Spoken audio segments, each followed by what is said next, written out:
he's somehow able to talk with us. Well, it's because I have the broadcast up. Oh, okay. So What's up, cool nerd? let me pop this up, and then We're getting ready to get rolling here. all right. So that should have the Rocket Knight visuals, and so it's because I have the broadcast. Uh-oh, we gotta kill the audio. I thought I did kill the audio on that. Oh boy. Go to your browser. Yeah. Apologies for the doubled up audio. Where we were in test mode. There we go. All right. So that should take care of that. Every time I click off the, there we go. Hopefully we won't have to click off anymore. All right, So- friends. So, Here we go. here we go, indeed. So, if you saw my social media post, I said, don't we all wonder what Buzz Aldrin's and Sir Lancelot's love child's persona looks like? And here is the answer. I wonder that every day. We all do. We've all asked the question at least once in our lives, probably multiple times a day. Yeah. Well, I'm glad to say that mystery's been solved. Here he is right here. A sentient possum with no pants. Per the usual. No, those aren't pants. Those aren't pants.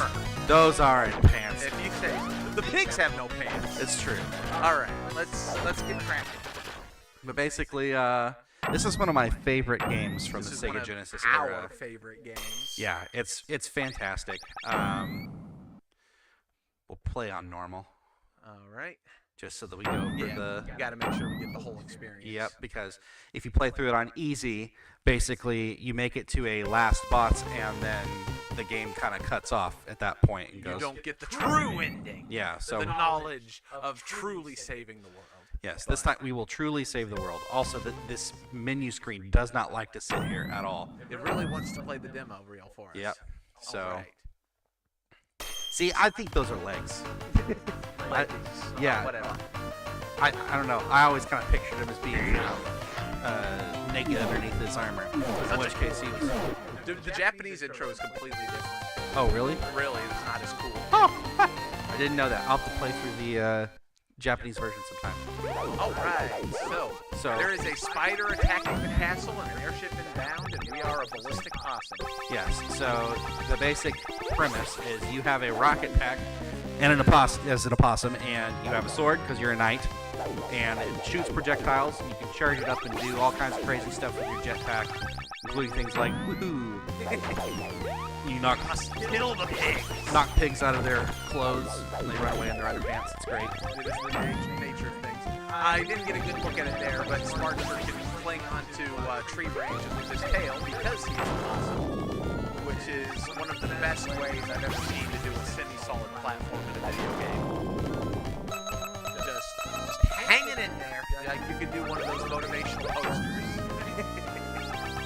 The Japanese commercial for this game is like so gorgeously animated, and it makes me wish that we got to see that sort of thing. But alas, we don't get cool game commercials anymore, especially not the cool game commercials we hand got. Well, I mean, honestly, I feel like we got some pretty cool game commercials back in the '90s. Those have pretty much gone the way of the buffalo.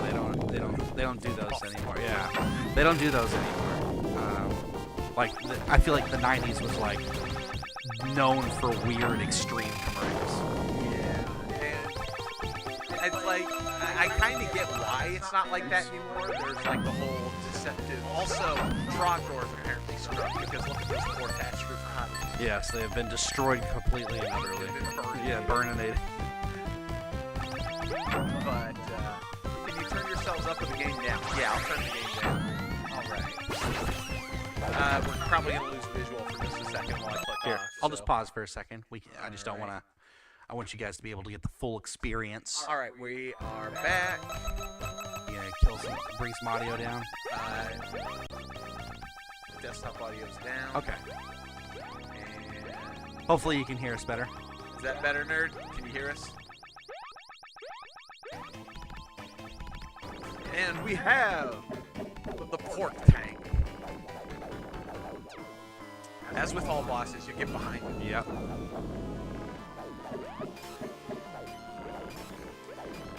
One of the better traits of this game is the risk-reward aspect of the sword play, where you have your cool little razor wind slash, and that deals damage, but getting up close and personal and hitting with the sword deals more damage. And so the player is encouraged to, they're like, how risky do you want to play? Do you want to go in and hit everything melee style for maximum DPS, or do you want to hang back? And now it is time for the shmup section. Yep. So it's even some genre mashing here. We had platforming combat before, and then you have little shmup sections, which are really fun. And you pretty much lean on the whole projectile from your sword for this more. They kind of extend the range of it some. Although you do still get increased damage, which comes into play with the boss fights, as we'll see coming up. Yep. So I'm getting ready to fight something. Also, 10 out of 10 soundtrack. Like, we just had to turn the audio down, but every song in this game is a masterpiece. So as you saw there, normally, like, this thing goes through this whole animation of jumping back at you, but if you get right on top of it and actually hit it with the sword, then you can kill it really fast. I like how the pigs aren't even safe from their own invasion. Yes, they're... It makes everything feel more cartoony and, like, they're the bad guys, but they're the goofy bad guys. And we get more serious bad guys later. I don't understand what is happening here. Like, it's a great set piece, but I'm not quite clear on what these shots are. Me neither. It's just some weird fireworm thing. Maybe it's the... Oh boy. Oopsie. Well, I thought you were good at this game. I know. I'm a little, maybe just a little rusty. Yeah. Well, too much League, not enough Mario. I know. I did make it to Emerald in both solo queue and flex queue, which is team game, team play. So top 10% in the world, baby. Aw, my Emerdudes. Is top 1% diamond or something? So it goes diamond, and then master, grandmaster, and challenger. Okay, so it's even. There are ranks above Emerdude. Yep. So you got something to aspire to. Yeah, I don't expect to hit it this season. The season's about to end, so. Just like the year. Happy New Year, folks. Indeed. It is interesting how sparingly they use the diamond crystal pickup things in this game. It's like they very rarely use them except to show you, hey, you should do an angled shot here. Yep. Which is kind of good. I appreciate that it's not just willy-nilly all the time. It'd get kind of annoying to have to constantly focus on picking up things that don't really mean anything other than like a score boost. Yeah. They use them most of the time for guidance. Also, I like that you can sit here and just look angry for a little bit. The pissed off. Awesome. Yes. Very disappointed with his present. So, we see this guy on the background. We see the boss. Mewtwo's, have you ever beaten this on the hardest difficulty? One hit, one life, no continues? I have not. I don't know. I've considered it, but I also know that there's a couple sections that I haven't fully mastered. Like, I'd have to figure out the pattern 100%, you know? I just noticed the spider worm thing has a pig snout. Oh, I never noticed that before. The details you pick up, man. Also, this is a wonderful first boss. It does a great job introducing you to the mechanics, how to fight these things. But yeah, you always think it's some kind of worm because of how long it is, and that's clearly its tail. But it's like a big spider thing in the background, and those are its arms. Yep. But I guess it is a spider. It just seems more like a worm because of, you know, spider heads don't typically do that. Yeah. I learned about that from... Oh, yeah. What's that? 10 out of 10 freeze frames. Yes, I love the freeze frames at the end of the levels. The best freeze frame. Yeah, I don't know if I've ever gotten that one before, actually. That's amazing. Yeah, the whole completionist situation. That's... Oh, boy. What, trying to 100% like... The completionist is a YouTuber We'll comment after the cutscene, because here we have our antagonist, the ever-present Dillweed. Yes, we call him Dillweed in the last game, but or in the modern Steam version. Way back in the day, which is on the channel. Yes, go watch it if you want to. It's not as good as this though. We're gonna play it later. But yeah, this is Axel Gear, and he is the shadow to our Sonic, more or less. Yep. The Mean Knight. But yeah, so the completionist, his deal was his whole YouTube channel was all about like completing games and ranking how fun they were to complete and what you have to do and all that jazz. But turns out that a lot of like the charity streams and stuff he was running were fraudulent, and he's been hanging on to the money. Oh. So yeah, When did that come to light? Just earlier this month, or like right at the beginning of the month. So it's That's unfortunate. I mean, I've known about the completionist. I've never really taken interest in watching his content, but it's still disappointing to hear that somebody's doing that, you know? What's hilarious, though, is he was a supporter of the game Sea of Stars, and he got an NPC in it. And his NPC is constantly asking your party for donations. Oh. And he has been removed from the game as of recent.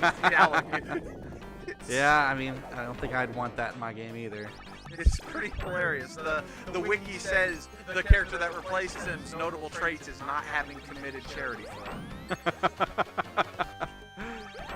Oh man, that's a shame. Yeah. I hate to hear stuff like that. The money gets to be too tempting for some people, you know? It's a big hairy deal. That whole go thing is just it's fun. It makes you want to go. Also, this is, you know, a really neat mechanic. They like think about having to build this out and go, oh, well, we're gonna have like an actual 3D, like a depth thing to our 2D game here. Foreground, background. Yep. It's cool. They do a great job with like adding gimmicks to mix things up, but it never making them feel tired. Like this boss fight here, where it's like the whole deal is he pulses in and out of the background, and you gotta hit his weak point as he jumps around. Once again, hitting him up close is the way to end it quickly. But yeah, so now it's time for continuing. Into the water we go. And like I said, the gimmick doesn't overstay its welcome. They do the little background area with the swamp there, and then right away they move on to something new. And the whole time, you're still, like, using your same core gameplay of jumping and boosting and swinging your sword. Even under the water, which is cool. It's like your moveset really doesn't change that much even in the water. Although I do like how the poles, instead of hanging upside down like normal, you hang up, like, right side up because you're floating. He says he intended to donate it. I don't think I believe him at this point. He's said way too many things. It is a bit suspicious. Like, you don't hang on to almost $1 million for like 3 years, and then when you get called out, say, "Oh, I meant to donate it." Does not bode well. But this is not a stream about the completionist. This is a stream about Rocket Knight. As you can see, like the pattern memorization would be important. If I were to go for the no death run, like I'd have to know exactly which side they're coming from every time, so I don't get hit. I think it does alternate, but well, they came from the same side twice in a row. yeah, They're right like there. Good point. At any rate, this is one of the best segments, the music. So like, if I had jumped on right away, this, like, it starts playing that goofy music right as this happens normally. So like, they have built the songs not necessarily like 100% with the action, but if you're playing through at a normal rate of speed, it'll line up pretty well. And even still, it still fits really well. Oh yeah. What you're doing and how you're doing. It's a very well-made game, and I love how the music integrates with all of it. It feels like an like a bit like an auto scroller, but not really an auto scroller. It's more like a how would you phrase it? It's sequenced. It's like there's sequence to it. The chicken. It's featuring Mort the chicken. Yes. Follows you around for a little bit here. Little did we know, Mort had his big break in Rocket Knight Adventures before Mort the Chicken. Oops. I do want to know where this train came from, because we just get on the track and all of a sudden it's behind us. And that train also has a pig snout. It's broken now. Yeah, I broke it very fast.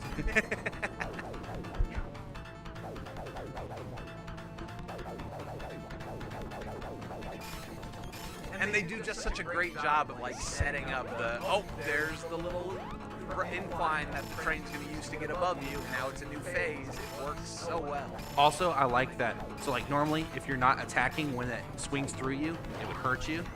But it gives you invincibility frames if you're attacking going through it. So, like, it's just satisfying. Like, you're not always vulnerable, even when something goes through you like that. You just have to be attacking. So you can actually do some interesting, cheesy strategies with that and other future bosses, depending on... Or you can just sort of get right in their face and hit them hard without getting punished for it. But it takes, like, good positioning and no knowledge of the boss pattern. Yeah, you can't do it with, like, projectiles, for example. Like, if I get hit one of these, blue things, no matter whether I'm swinging or not, it's still gonna hurt.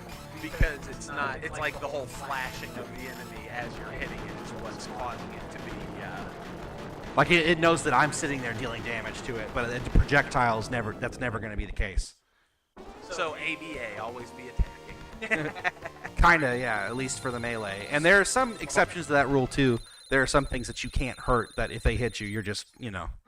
So the rule isn't always equitably applied, I suppose. But if it's something that you should be able to attack, then you can safely do so up close most of the time. Classic lava. Although I always thought this was really weird. Like, it's like you're in a crystally, icy area with very shiny, flashy lava. I don't think it's icy. I think it's just Yeah, I think it's crystal, but like it always made me think of ice as a kid. I wonder how they rendered the reflections, because it's not just like a one-to-one reflection. It goes up and down like that. Yeah, it's some crazy stuff. Like, honestly, all the little gimmicks they did required a lot of programming know-how, and it's impressive. So just no, if you hold the rocket for too long, it will blow up on you, and you will get stunned. What? If you charge a rocket for too long, it will blow up on you, and you will be stunned. In this? Yeah. I've never had that happen. You have to hold it for a really long time without doing anything. I didn't know that. It's a little bit like more of an Easter egg than anything else, but it can mess you up if you're just holding it for too long while waiting for a chance to boost. Didn't know that. Yep. You get a little animation of Sparkster with a soot face, and you get canceled. And Oh, that's hilarious. I didn't know that. yeah. I guess you never charged it that long. Nope. I was always too efficient. What can I say? You're not slipping on it, so you know it's not ice. Video game logic. Yeah. Well said, nerd.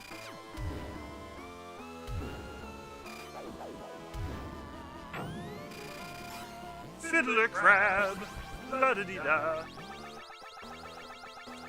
I always loved the old, like, multiple sprite animations for things like this, where, like, the arms are, like, a bunch of circles stapled together, but it just looks... Konami was the king of that. Like, Rocket Knight isn't even their best material for it. The Contra games. Yeah, I was gonna say they do that in Contra a lot. And they do nutty stuff with it. Also, I think I have noticed this before, but the crab's eyes follow you. I never even thought of them really as eyes. They just look like little weird shoulder pads, but I guess they are eyes. It makes sense. The crab bot's paying more attention to you than the pig. Neo Cheese, I knew this. How did you not? I don't know. I never did it. He was just too good at the game. I never explode. I think I first found out about it by looking at the sprite sheet and seeing the soot face sprite. Like, how'd you get that? Yeah.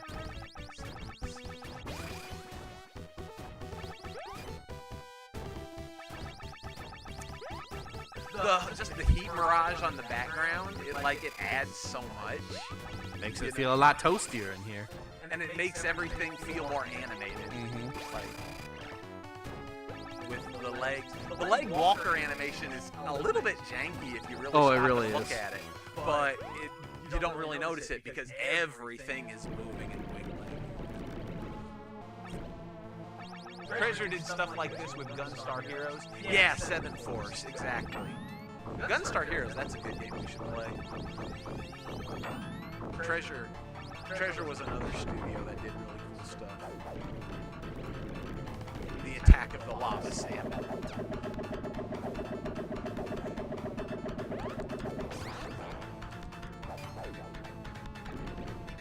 I do kind of like the idea that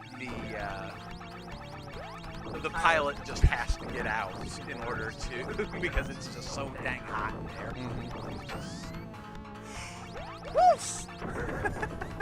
You are a master. I'm just used to being able to, generally speaking, like I know where it's safe to cheese in here. Grabbed in bananas. That was a good hit. But it's sucking up all this lava, and so it's got to spit it up because it's like overheating inside. I like boss fights that have like a logical consistency to them. Salmon! It's obviously salmon. What are you doing here? That's a Wreck-It Ralph reference. Oops. There we go.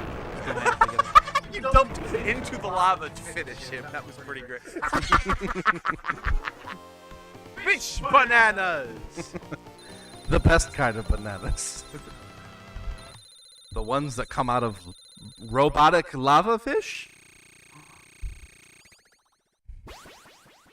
Try next area. Okay. Alright, I'll try it. The sound effects are so good in this. I like that the king just managed to catch up with us after going through all. By the way, I have a weird Triceratops in a cannon if you need it. Oh, yes. Very helpful. Thank you. Behold my floating masterpiece, the pig carrier.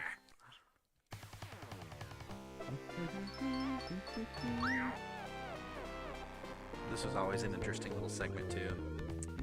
This guy feels like... This game feels like a TV show, and this guy feels like the Team Rocket of the pigs. Yeah, or he's like a goofy, not really that dangerous guy. But he thinks he's hot stuff. Uh-huh. And he gets that goofy little shaving a haircut every time you beat him. Peel it down and go, fish bananas. Tally ho! And now we must avoid Donkey Kong, who's been hired by the pigs for some reason.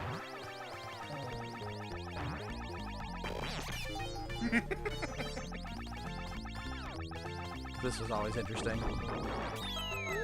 Go, go, go, go, go! You'd think you'd need to like break in through the windshield would be the point of least resistance. Moments like that, it just feels, it's not that hard, but it feels cool to pull off.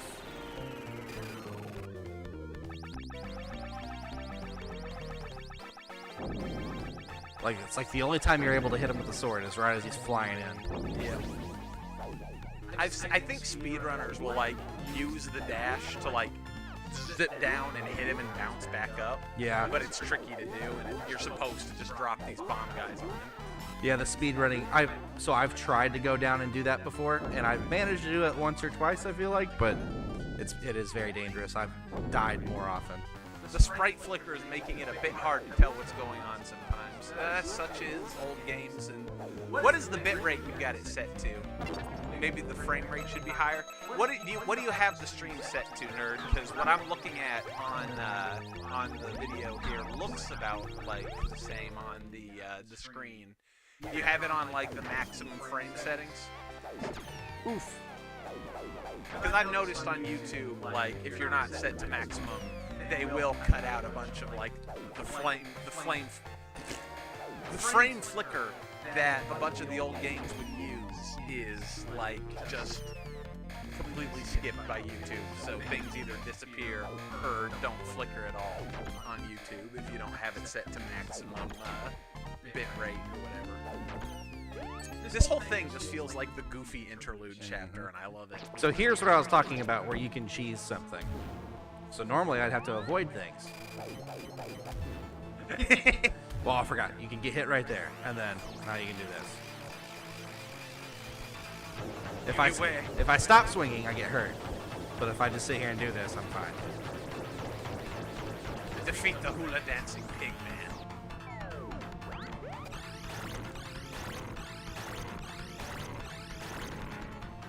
And then we rinse, repeat.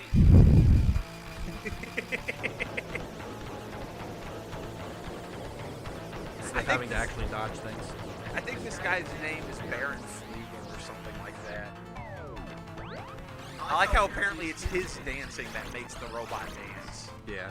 And then finally, he has one last little... He jumps every time you swing, so you just have to hit him every time he comes at you. It makes me think of Adeline's fights from Kirby, where after you beat all her paintings, she charges you and you just tap her and she dies. I love the gif of Refrigerator Kirby defeating Adeline by leaving a hot dog on the ground. So she runs into the hot dog and dies. So it's like Adeline is allergic to hot dogs. What a sad allergy. I love hot dogs. He's on mobile. Yeah. And they fly off with a tiny cockpit. And that's Man the torpedoes! Literally, man the torpedo. So here goes another shmup section.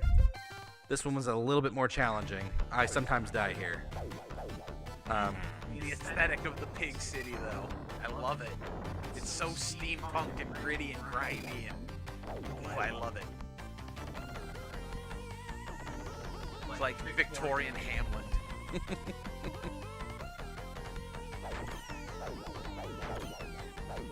Also, I love like the ramping up of the like pseudo-medieval versus technological aspects as the game goes on. Yep, it starts getting a little bit more tech-heavy as time goes forward, which is fun. And it's like it matches the whole like. Go ahead. It matches the whole juxtaposition of you are a knight with a rocket. It fits the whole theming. There's something else that's really cool I just wanted to call attention to. Yeah.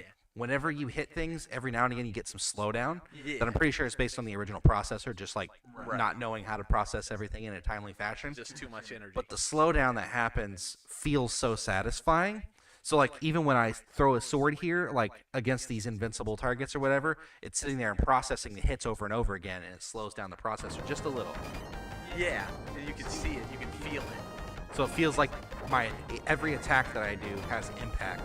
So even though it's probably just a gimmick of, you know, the system at the time, it feels like a feature, and I love it.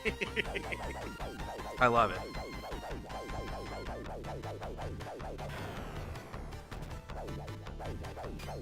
I think this boss is just straight up a Gradius reference. Hey, it's Rebecca V. Nice to see you. Welcome. Hope we get more people coming in.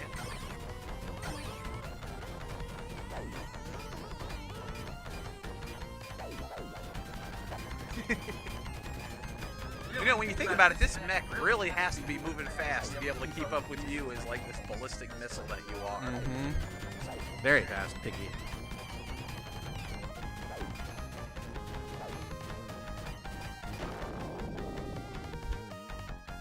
Slight echo on both of you, but not as noticeable when game audio is going. That's just great. We'll probably just leave it as is. I don't know if it's addressable right now. I'm not sure what causes the weird echo. Me neither. Maybe we're just too close. Maybe. We must grow more distant from each other. Then I fly into the side of a metal building and survive. You know, you'd think that you would want to aim like more towards the top of the building.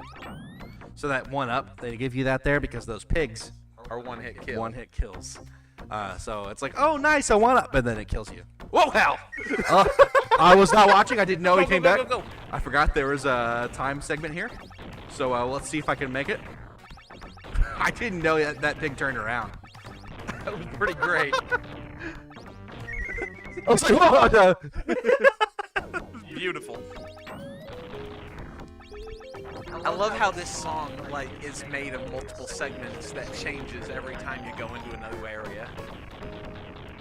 Jump on it. It's like Bowser. Couldn't remember. Bye-bye, piggies.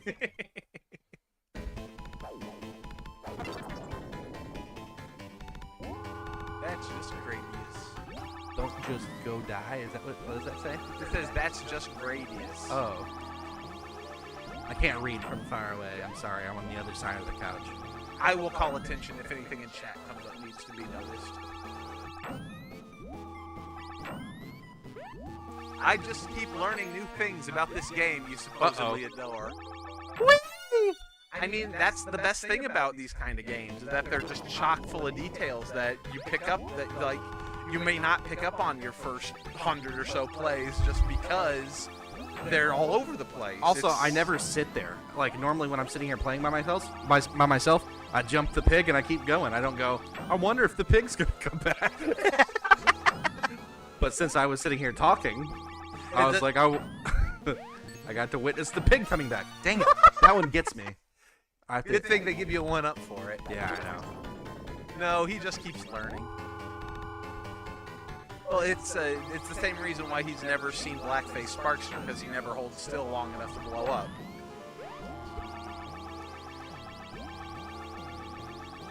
Yes, my expression of loving a thing is not necessarily exploring every nook and cranny. It's just doing the things that I do enjoy in the game. If that makes sense. Yeah. I do like the way that you just Sparkster panics whenever he loses boost. It gives him so much personality. Shy Guy can't seem to read much better. If you say so. I think there's a life up there, but I'm not going to grab it because I've never really enjoyed the elevator segment.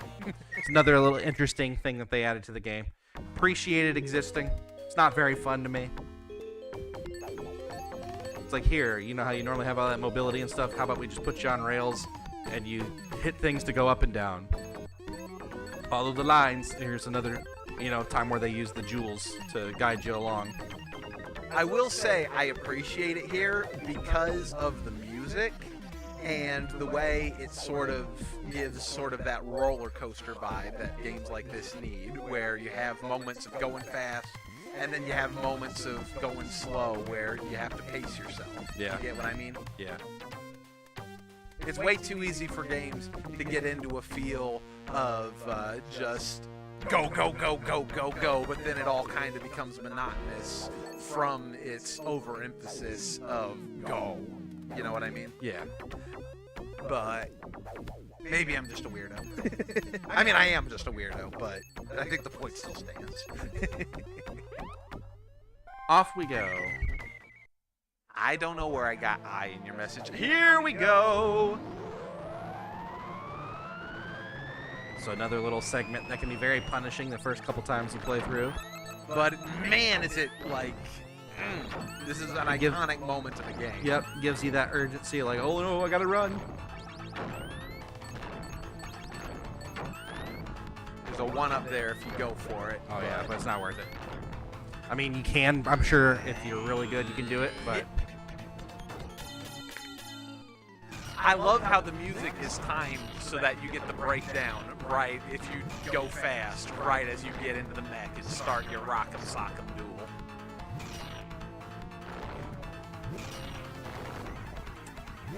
Also, I love that there's just a pig mech here for you to hijack. With a color palette more suited for a hero, no less. He also has longer arms than me, so you have to dodge, do that little forward-backwards thing in order to beat him. But there he goes. But he still sucks, because he's the bad guy piggy. Or bad guy possum. He's the faux possum.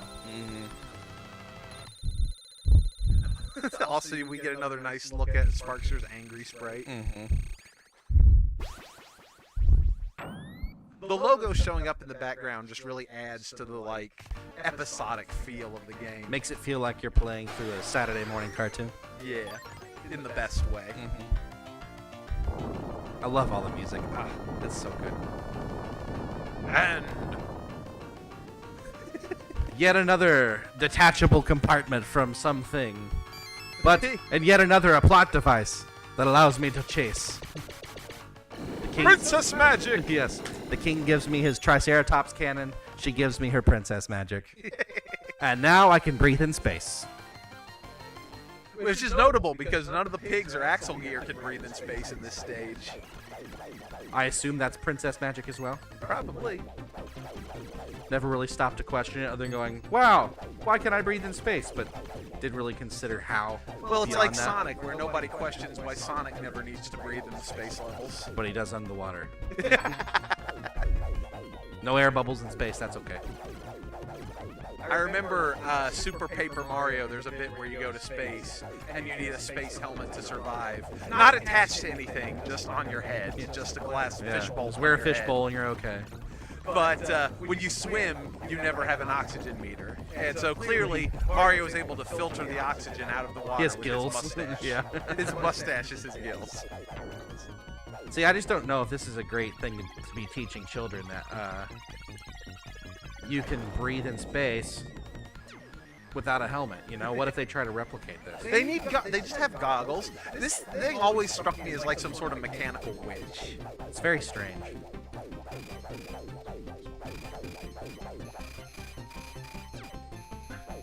Yeah, see, there's an example of no damage from the mech itself, but the projectiles do hurt you.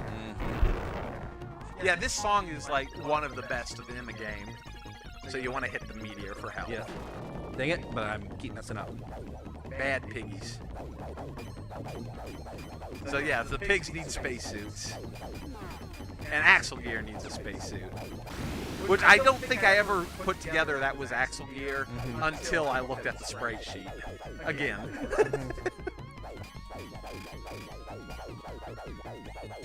Ouch. Probably gonna die.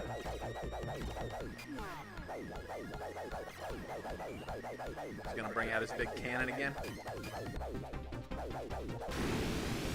I love that it kills the pig too. It's moments like that that give this game sort of a, what's the word I'm looking for? Not diegetic, but it makes it feel like things matter, Yes. like within the context of the game. Get out of here, piggy. I like how There he we just go. keeps having to go off camera to get his big gun. Sonic has no air pressure inside him, so the vacuum of space is no problem. But the crushing pressure of the water is. Okay, I'll buy that. The science lines up. How many atmospheres can the ship withstand? Well, it's a spaceship, so anywhere between 1 and 0. This is another example of, like, really, you can try to pick at it with your beam, or you can go in for the melee, and I love it. The melee is definitely more useful overall. Sonic has no air pressure inside him. He's a vacuum.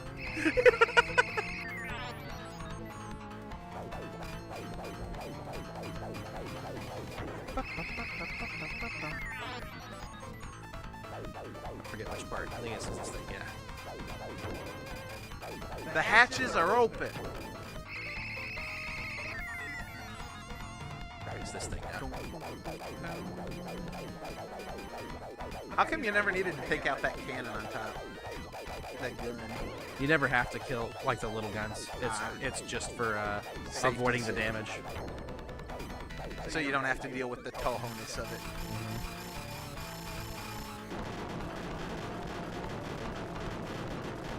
I love how stages this boss fight. It just keeps going. It really works. And I mean, I have to sit here on my health pool from earlier, too. So if I sucked at getting the meteors and instead took a bunch of hits from piggies, like I did, I have to do this all with low health. Also, I never I'm just noticing another thing. The nose of the pig is a Gatling gun. I think it's implying that's what's shooting, Yeah. but it doesn't really look like it comes from there. And then he juggles his core again because... Because it wouldn't be fair if he was invincible all the time. The core positioning is interesting, and I'll leave it at that. To me, it always looked like it was like on his knee, but you know.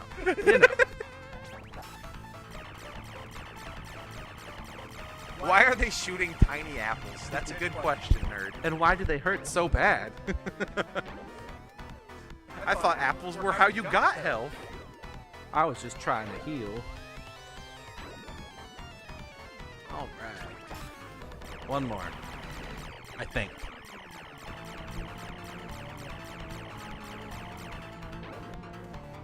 I do think it's a little frustrating how this phase of the boss like forces you to go through its phase multiple times like that. Yeah, I touched his hand, and now I have to do the whole thing again. Yeah, it's frustrating because no, it's shooting it from the hole in the neck. Interesting.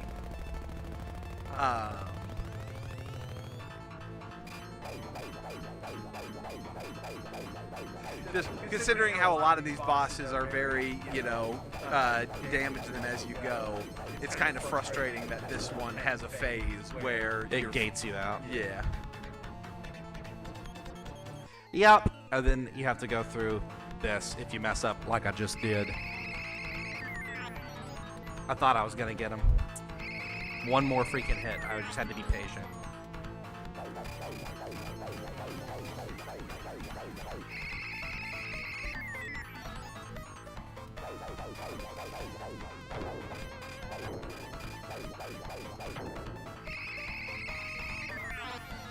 The whole warp speed thing is neat. See, what's interesting too is when you do the hits, the close-up hits on everything, like on the actual thing that takes the damage, it doesn't slow down for this segment. I don't know why.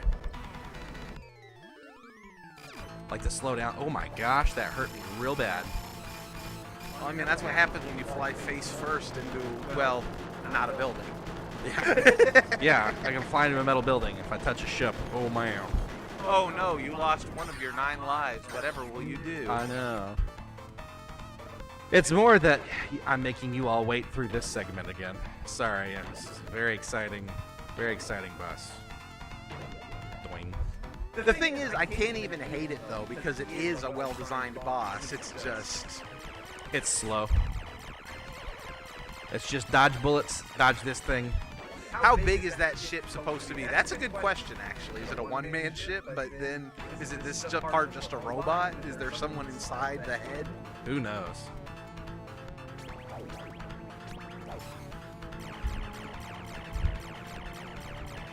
Like, I wish that like this attack animation or something, or like maybe the face is like as he gets lower and health would change a little bit, like his shooting pattern, or like I don't know. Or that there would be more opportunities to hit him outside Than of this. just this little boingy boingy. A little tink. That's just like 4 or 5 rounds of it.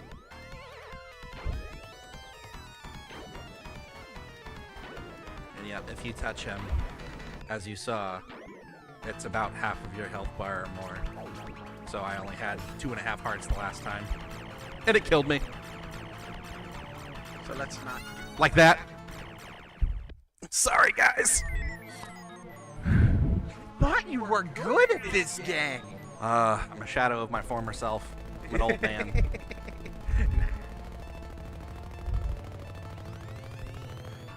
It's literally the penultimate level. It's supposed to be hard. Yeah, we're close to the very end. I remember watching Chugga Conroy and the Runaway Guys play through Star Fox 64 because Chugga Conroy had never played it before.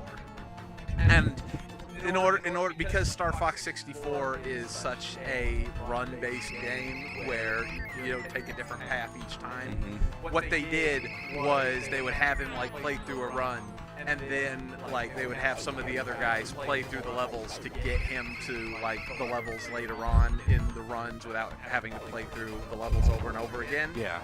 But because of that, he never developed the skills he needed for those harder levels. Yeah. And so when he gets to Area 6 and he fights the Gorgon, it gives him a hard time, and he's spending a lot of time complaining about how badly designed this boss is. And it's like, my dude, you literally took the warp whistle here. Shut up. Yeah. Hey, this gives me even more opportunity for people to drop by. You're right, nerd. Yeah, That's a good way to exactly. look at it. Yeah, I just need to continue dying and being bad at the game, and then people have to sit here and watch me play for even longer. Precisely. That's how it works. People won't leave.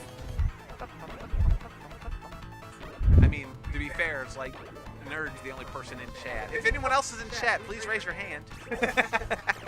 Tell me your favorite animal. Mine is the emu. No, I don't. Mine's Probably the pink. opossum. Actually, I think mine. I go back and forth. Honestly, it's hard to have a favorite of so many things. And is like, what's the category here? Is it my favorite animal that I eat, or is it my favorite animal that I like admire? Like, honestly, wolves are pretty cool. Big old doggies that hang out together and have a good time. That's kind of fun. Oops, took a hit. And it's like the different classifications of animal, where you got your birds and your reptiles and your fish and your mammals, and there's so much variety in them, where it's like, I like them for different things. And your insects. And when I go to the zoo, some of my favorite areas to look at are actually, like, I love the herp aquarium and the aquarium. So I like to go inside and look at the snakes and the fish. They're interesting to look at. Most of the time, I feel like the rest of the zoo tends to be pretty smelly and uncomfortably warm, and sometimes the other animals aren't even like running around out in their exhibits, so Yeah, they're just doing whatever. you get a 50-50 chance of whether you're going to see them. Oh, okay. Hooray! I felt like there was like one or two more of those I had to go through. Favorite animal to hang out with, to eat, to morph into? Yeah. Andalite scum! What are you doing in our chat? Oh, wait, darn. The visitor's gonna kill me now. You're pretty cool, Sparkster, but you'll always be tier 1 in Super Auto Pets. The opossum. Yeah. Okay, now we're in the last level. The Pig Star. You ever notice all the Genesis games had the X Star? Or the Death something? You had the Death Egg and now the Pig Star. Something I always thought was interesting about the Pig Emperor is he has sort of like a mystical thing going on here with his regalia and his ghost sword. But then, as we know, eventually, There's some other stuff going on. Dang it. Star Wars, my dude. Yep. And you have to hit him with a fully charged rocket attack. You can't do, Sword swings. I thought you could, but it's been a while since I've played this far. as you see. He kicked me in the head! And that kick was more dangerous than his sword swings. Go figure. Yeah, with a good rhythm going. You can... Yeah, this is what you're supposed to do. There we go. Yes! It's Hamnet. And now we find out he's actually a robot. Spaminator. But once again, it sort of ties into the whole medieval technological aesthetic the game's got going. Have to do it again, because I suck. Nerd. I've never even gotten close to this far. Well, now you get to see it. Dang Aren't it. you lucky? Gotta stop getting hit. Ow, like That's not that. fair. Dang zoners. He's a zoner and he has a sword. He's the worst. Now I have to not get hit again at the very beginning. Like, that stuff hurts you if you touch it while it's laying on the floor, which makes so much sense.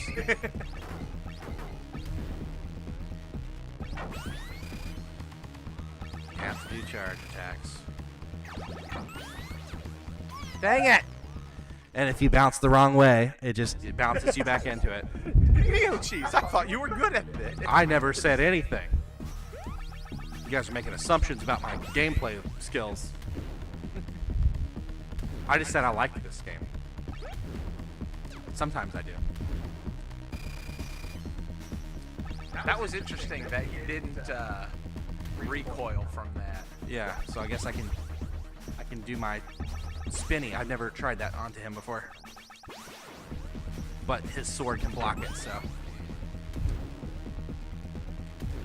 It looks like the DPS isn't anything special either. I wish I could hit him now. I think his name is Devil Gus Devindros or something like that. Interesting. Which is Emperor Devil Gus. I think I can kill him before he kills me this time. We'll find out. Oh. Okay. Go, and we get a checkpoint and bananas. Yay, bananas. And this is the theming here with the, oh, this is where they come from. And there's a lot of him. Mm-hmm. They're making more pig emperors. I booted up DuckTales Remastered on my Wii U recently. I'm about as bad as I was years ago. Some things never change. Yeah, I feel like a lot of my old school gaming skills have definitely gotten a little rusty. Well, Like, I mean, I'd probably play this once a day or every other day when I was a kid, at least a little bit. At least when my game library was smaller. So, like, I got pretty darn good at it. and now we have the duel.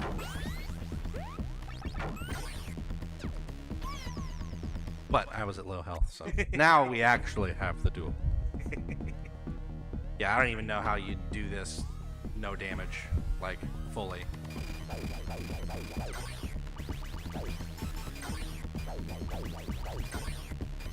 It does feel like a duel. Although it isn't fair the way he has his little sonic jump all the time. I wish my rocket could do that. Yeah, he gets a lot more interesting power with his, like, segments of being able to fly a lot more and on demand without charging. Although you do see the rocket charge animation on him sometimes. Yeah, when he was jumping through the air there.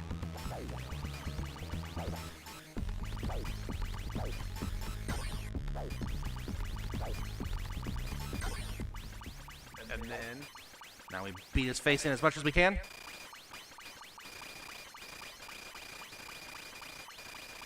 And then he does what I did earlier. I wonder why they decided to not use the tail hang animation for this. I guess they could have. I don't know why. Ouch. Also, he has missiles. Now he's run out of missiles. Is that it? No, I didn't think so. He has this whole turning Yeah. into a weird ghosty. Like, this is where his rockets are way better than mine. Like, if I could do this the whole game, it'd be a little overpowered. Also, sometimes, I know this is I'm blaming the controller, but, like, I let go of my charge there to hit him, and it didn't do anything. Like, so sometimes it's not taking inputs right away. But I imagine that's just typical Bluetooth stuff. Your computer's a little ways away. Yeah. I love the dramatic sting there as you defeat him. And he goes away. More pig robots. You have not fought enough pig robots. More pig robots. They need pig robots to steal the eggs.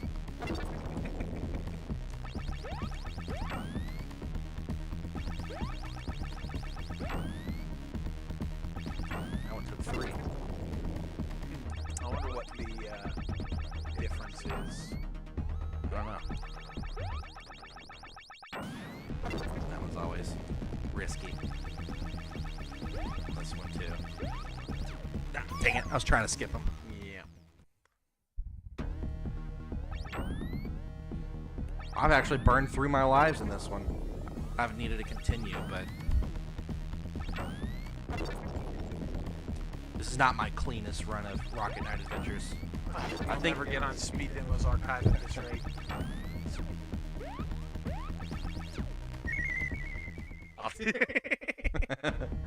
Skip. This is such a cool room. I'm sad that they save it till the very end. Yeah, you don't get to do as much with it.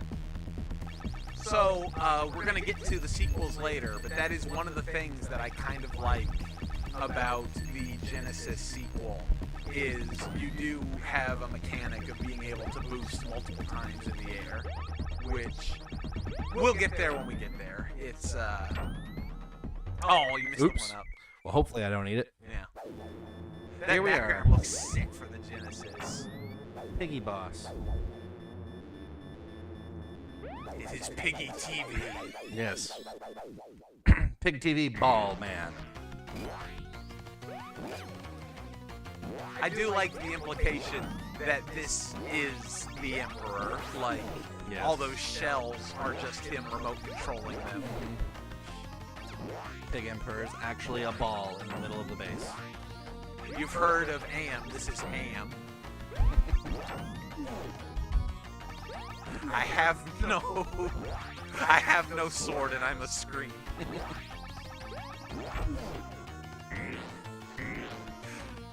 The one with the pig robots. No, the Genesis. The Genesis sequel. Oh, yeah, that background, yeah. So I played through the SNES sequel, or not even sequel, just other SNES version of this game, Sparkster, and I did not like it as much, and I'm not as good at it. So if we play through that one, you're gonna watch me die a lot, just as a warning. I mean, that's next on the agenda. Yeah. Either that or the Genesis one, whichever you want to try next.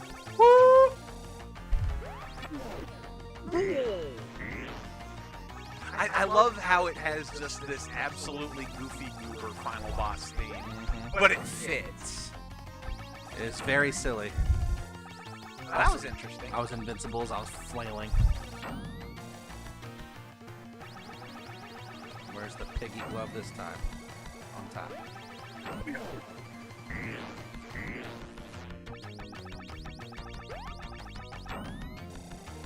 Huh.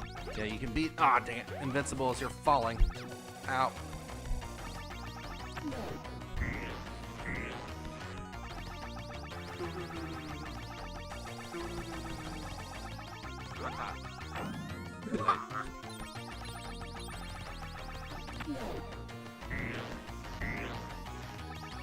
Probably one more before he changes phases again. Yep.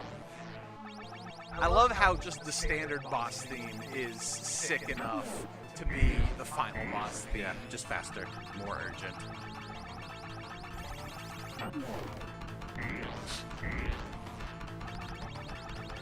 Also, it's interesting that they make the floor pulse. It just makes it also feel like you're in a... Like, it's supposed to indicate that you're, you know, in one of the low gravity rooms. But it makes it feel more like the floor is even pulsing with energy. Like, oh, desperation. I say even the background, like, it's not cool like the one background nerd was talking about is, but just the way it gives like a sense of depth to the room.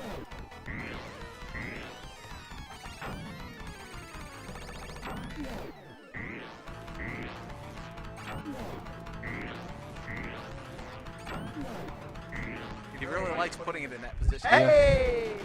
And that's the end of the Pigperer! Oh, you don't know anything about this game, Kit? Thea, you missed it. Well, you're about to see the ending. Yeah. The final boss. It's time to escape. Time to leave. Escape. Into the escape pod! I look very serious and important as I ride away. He may be a pig, but he's sick of rolling around in your crap. You don't have any princess magic, so you can't use your rocket to fly through Yes, space. and I can't breathe in space anymore, I guess.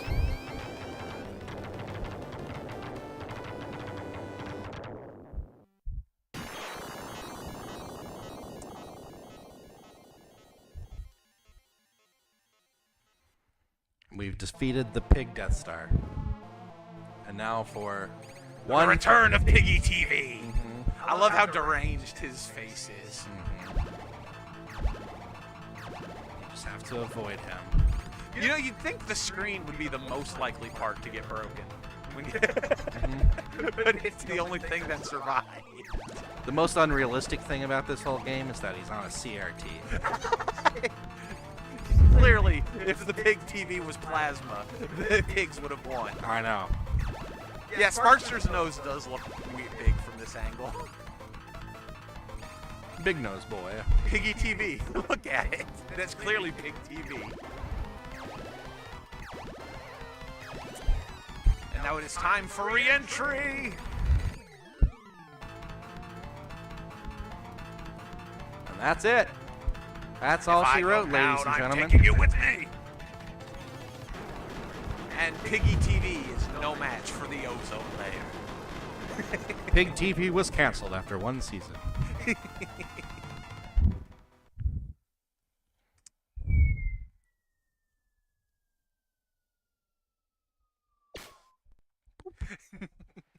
Demon TV. If you didn't see the first phase, see, everything is on fire. Yeah. So did Sparkster have to fly all the way back to the Pig Kingdom to pick up the princess? I did. Had to go there first. Left her there. She did her shopping, and then I went and picked her up and took her home.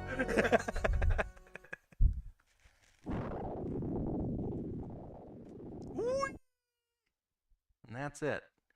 The only other challenge left for me is to play through the game on hard mode, Right. which is no health, no continues. So the only lives you get are the ones in the levels. And then if you take any hits, you're just dead. So, yep. I've never done it. Santa King. I've never done it before. But This is a cool credit sequence, though, just flying with the cool, like, cloud angle they have. yeah. It really gives that sense of speed. Your nose is kind of like Rudolph. It is a reddish tint. But I am not guiding Santa's sleigh. All right. I actually never really cared for the end sequence theme as much. Like, Yeah. it was a little too... Like, it has some callbacks to some of the other levels, which is cool. But it was just a little too subdued. Yeah. Like, Compared to the rest of the soundtrack, it's a little understated. Yeah. It's on the weaker side. But the rest of the soundtrack... This is a Christmas game. Yes. He's not a possum, he's a reindeer. Today it's a New Year's game. It's a New Year's You game today. Santa's 8 flying possums. Kentucky Santa Claus. I got you shotgun here, Cletus. You been a good boy? Now I'm gonna fly away in my pickup truck pulled by 8 rocket-propelled possums. Yeah. I'd watch that. Sparkster the red-nosed possum.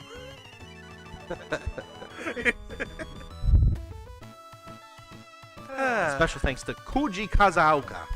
Happy Iwase. It's interesting trying to figure out which of these are the actual names and which of these are the nicknames. Because Well- apparently Japan liked to use nicknames in credit sequences back in the day. I remember seeing quite a bit of that in the other games that I beat. Where they would just have like a code name for their programmer. You know, they were too cool for school back then. It's like, yeah, this is the programmer Blade, and he's just some like little Japanese guy hanging out in the corner like, I haven't seen sunlight in 3 weeks because we're trying to release this game by Christmas.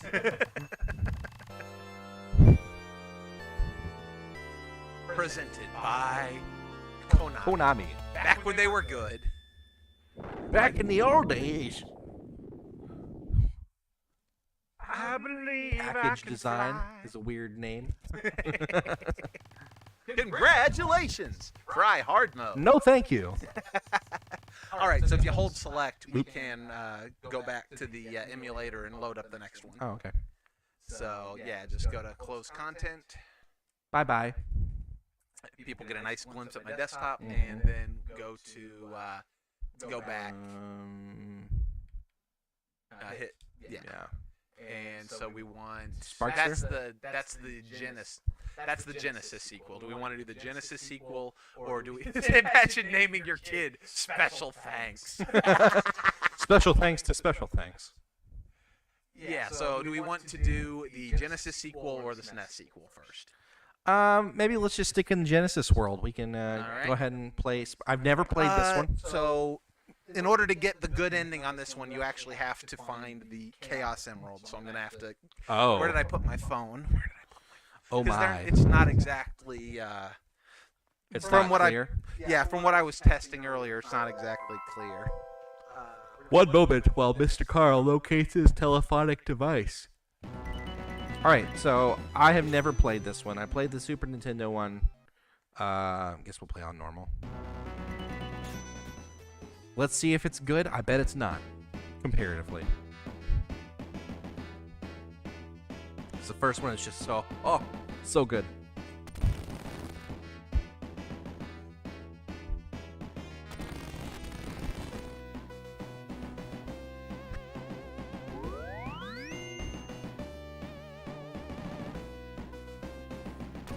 I'm excited by this shiny sword.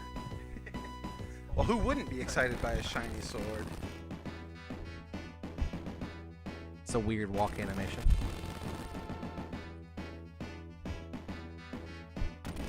Also, I think it's weird how his helmet is like lets his hair out in the sequels. It feels like they were trying to make him cooler. Yeah. Oh, here we go. Already. Yep, they knew what they wanted to start with. What's with the freaking rockets? So there is a block button. Okay. You're gonna have to use that because he gets to shoot and you don't. Oh man, the windup is even worse. Yeah, so slow.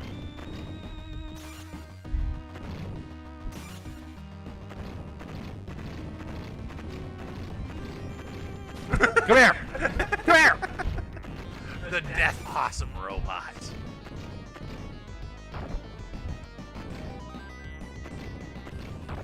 Ouch. I tried blocking, but you can't block if you're mid-walk. It's makes so much sense. He gets a jab, and I have to sit here and do this like... There is a jab you can do too with the other, I think Y. Oh, yeah. okay.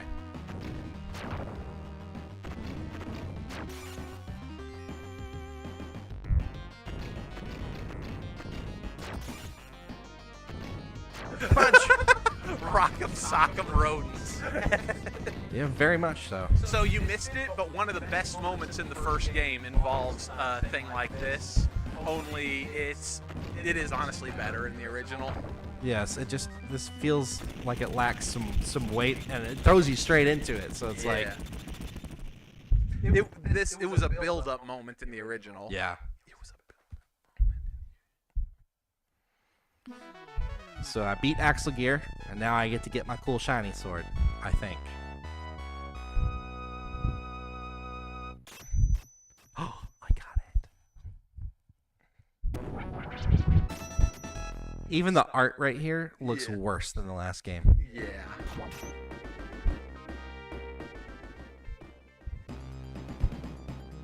There's the weird Triceratopsy looking thing. Yep. That's the smuggest Axel Gear sprite. Oh, my daughter! We're sisters! Whoever it is! Lazy Please artist. go get her! I'll dance at you. Okay, I'll stand and I'll slowly back up with this weird walk animation and then fly away. Alright. Okay. Oh, he feels, what the, whoa, okay. So this is kind of like, it feels a bit like, what's it called? The Steam version. And that's not a compliment. Oh, he feels so swimmy. So you can boost multiple times in the air as long as you have at least one charge bar. Yeah. And grabbing that thing automatically boosts you. What the? Okay. That was... Totally fair and expected. I'm assuming this is something I'm supposed to dodge.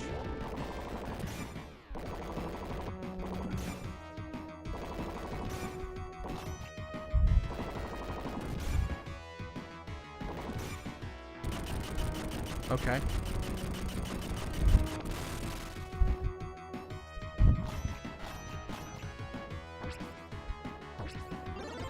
The physics aren't as... Come on. Also, I don't have that charge shot anymore. Nope, you don't have the. You have no ranged option. Yeah.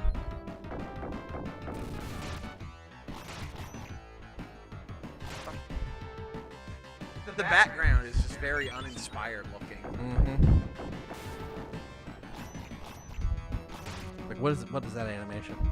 Look back and forth as fast as you can. I thought the villains were wolves, not weird dragon men. That's in the Super Nintendo version of Sparkster.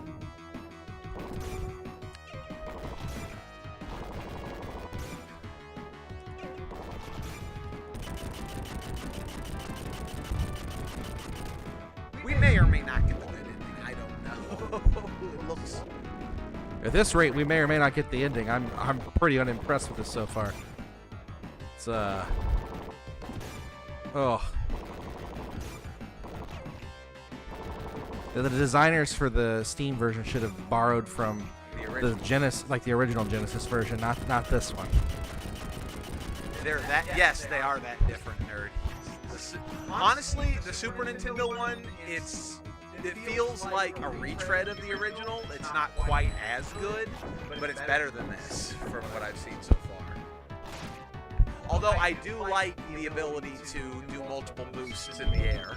I feel like if there was anything to like take away. Also, Konami really liked their slot machine coins. Like every 10 gems you get spins up a slot machine in the upper right corner. I don't really know what it even does. Also, the physics feel very strange in this game. I want to know why they added a power-up that just automatically triggers your rocket. It doesn't seem very useful. There's like this one area later on I saw where you're supposed to... Also, I assume that I can break through this with a rocket. Probably with the drill. Okay, that was strange.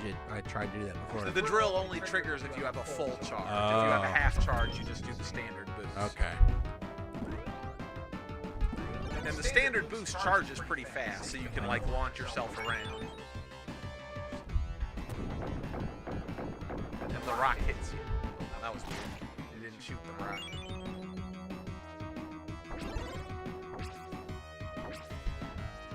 Also, look, like when I swing my sword, Yeah. I stop moving completely. Like, that's a terrible idea. A game that's supposed to be about, like, movement and momentum. What the? Oh. You won a bomb on the roulette. Isn't Wow. that nice? What a great game design. Okay, so choice. break the wall here, I think. Like to the right. Get a full charge and Okay. to the right. The bottom one where there's no moss. Okay, maybe to the left. That seemed...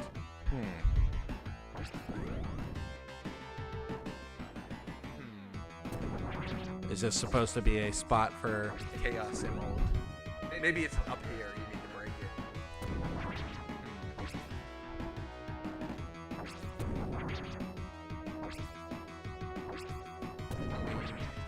That's progress. So I'm supposed to drill through that? Yeah. But, You sure there's something here? I thought so. It said, the guide I was looking at said a wall surrounded by a bunch of gems.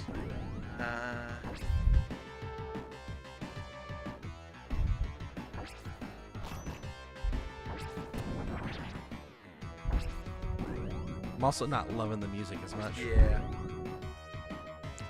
Should I just go? Let me just... Stage 1. Alright. The lack of moss. Align it with the lack of moss just right. Let's see. There's this one. No. There's down here. No. There's up here. Oh, okay. There we go. I found a Sparkster head. That was a 1-up. That wasn't the... Where's the flicking sword? Now I can't leave ever again.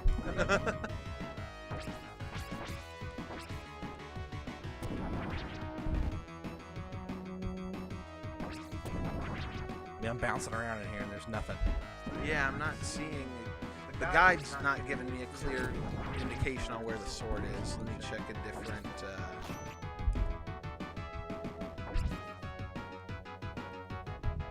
Because once you move forward, you can't go back. Because it's one of those games.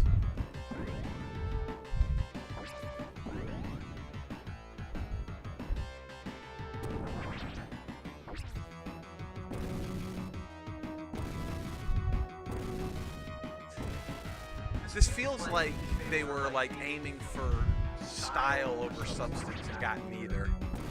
You know what I mean? Kinda. Here we go. Sparkster sword locations. Whoa. Yeah, thanks for that. The first one is literally in the opening cutscene. Thanks for that.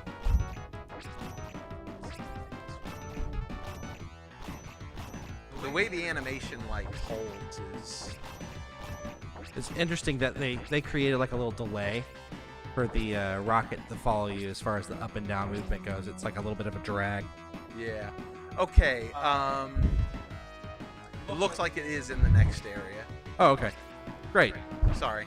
No, it's okay. Glad we can leave. Maybe. Maybe we can leave.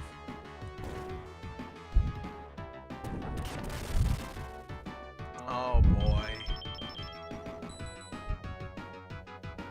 Yeah, I got there when I was playing earlier. To this? Okay, so go up.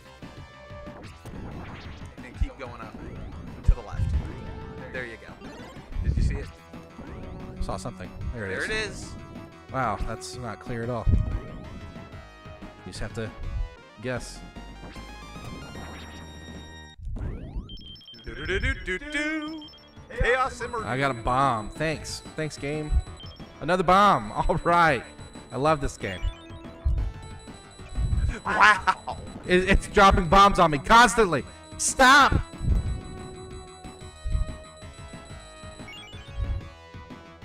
I got like 5 bombs there. That was really generous of the game, wasn't it? Good grief.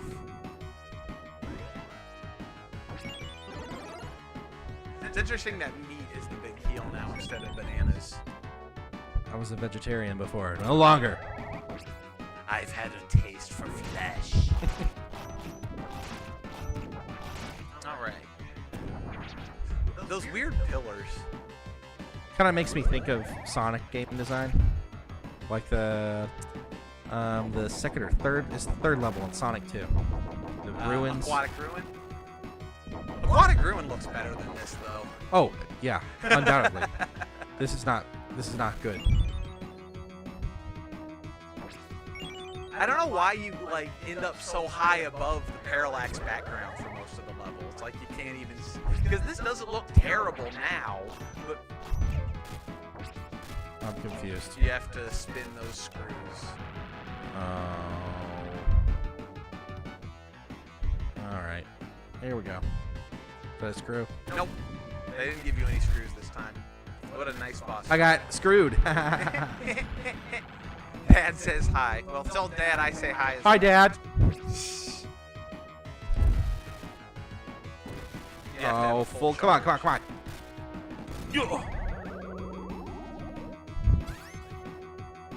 Okay. Now it's gonna shuffle on me. It's up there. Now go to the other side. Go to the other side. You can switch sides now. Oh, okay. This is a weird boss fight. Yeah. I'll just sit inside of it until I see which side. Because why not? Okay. Yeah, it's not even a challenge anymore. Now that I know I can sit over there.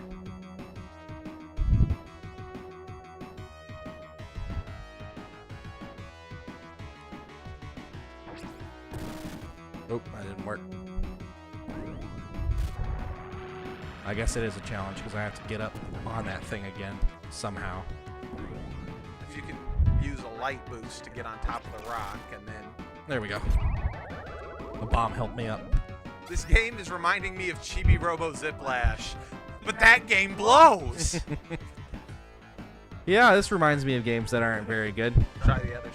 Yeah, there it is. I just wanted to stay up there just in case. I feel like conceptually it has some good ideas, but it's not executing them well at all.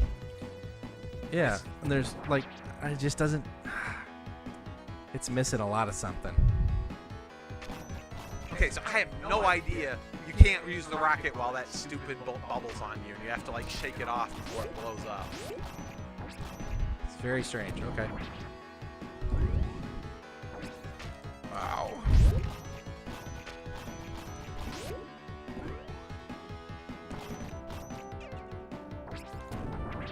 I need to get that meat before I die.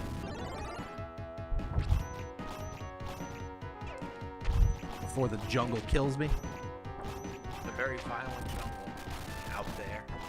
The level design feels much more tile-based. Yeah, that is another... In a bad way. Right. I've played nice... Like, most Mario games are, like, tile-based, and they don't feel so artificial. Also, for some reason... Yeah. Okay, there we go. But look how slow you move on them. Oh, there's no physics with it. Like, what is even the point?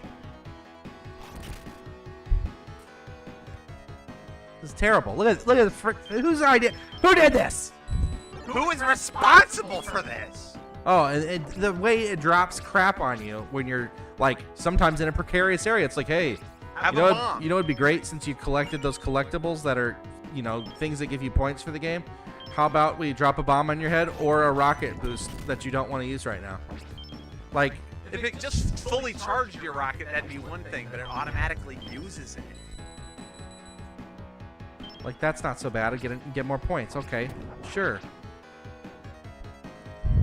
Literally just gives you a tenth of another spin. It's weird. Assuming I need to hit it in the face.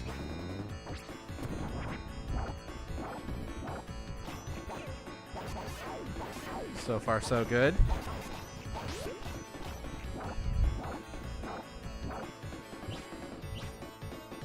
So in my experience, you can only seem to hit it when it's grimacing when I was testing it earlier. Ow. This is like Wispy Woods if Wispy Woods sucked. I hit him in the nose, so he rubs his nose. Like, the music's not as good, the sound effects aren't as good, The animations aren't as good. the movement's worse, the frames look worse. Everything's bad. The way you don't get to charge the rocket on your own time. And then once you get a full, like, corkscrew boost, you know, you're forced to use it.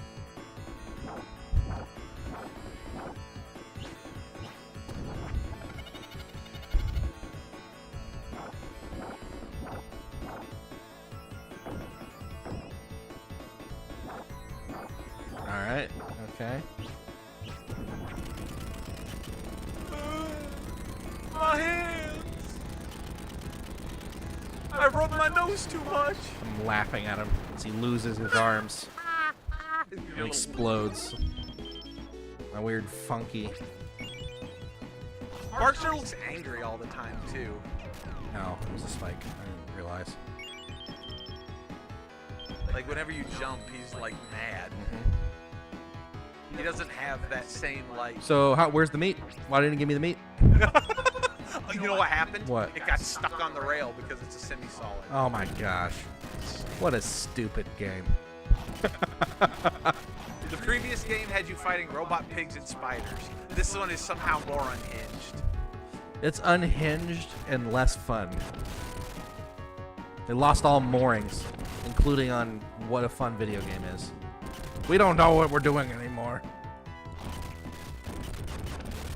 How about alligators and grocery carts with spikes? Alligators and grocery carts. The thing is, as far as like enemy designs go, they're not terrible. Yeah. But they're not animated like the pigs were to Yeah. give them that personality. You know how sometimes you, like in the last game, you can go kind of fast and do fun things fast?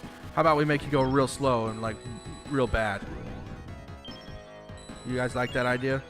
Oh yes, yes, Mr. Game Designer in charge of this game. I love that idea. I like the last game. Can we just do the same game again but worse? The way it automatically makes you use the boost, it's like you can't control it, so you end up sticking to a wall and not doing anything. Bombs. Thanks. I love this. The boss theme's not even good.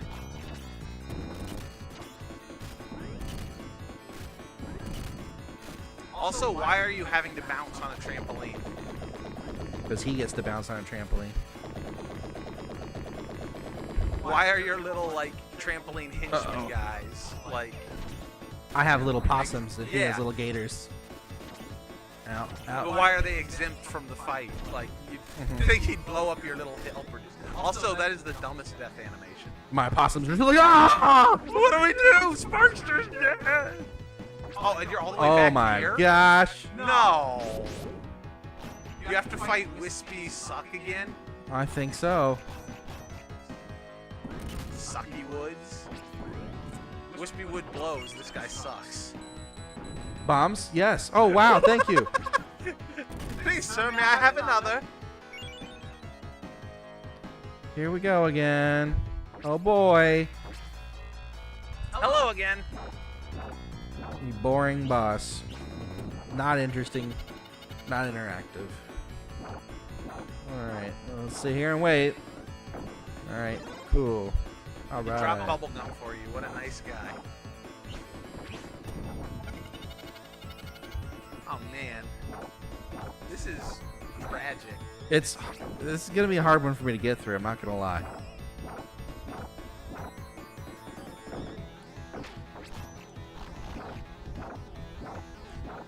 I just don't understand how we went from the first one to this. Oh, I have no idea. It's like maybe they had a different team, you know? Or maybe they were just like, we're gonna do something. Well, that's a new attack animation. Maybe they're just like, you know, we need to do something different. And it's like, you know, not all of their ideas are bad. The idea of like being able to boost multiple times is kind of cool, but there's just so many problems with what they've done here. Like removing all of the momentum, the slot machine that hurts you sometimes for no reason. Like, some dumb stuff in here. Yeah. And the rocket power-up that just automatically boosts you. Which is only useful in places that it functions almost like people complain about it, but like the little auto runner thingies in Sonic games. Oh, yeah, the boost pads. Yeah. Hey, one up. Okay. All right. It's trying to get on your good side after all that. Wait, please. Please, I promise this is good game design. Let me show you. This sounds primed for a What Happened episode. We're probably going to do something like that. Good grief. Oh, I'm about to steal someone else's gameplay and let them finish playing through, and I can watch. Because this is, ugh. Yeah, Nintendo Complete. Can we borrow your footage? Thanks. Good grief. And the crazy thing is, like I've said, the Super Nintendo one, it feels like a retread of the original, but at least it does decently with it, you know? Mm-hmm. Things like that, too, where you have to be pointed the exact right direction, or else you just get... Oh, look at where they put it for you. Thank How you. nice. Thank you so much for your contribution. I was afraid it despawned. Yeah, me too.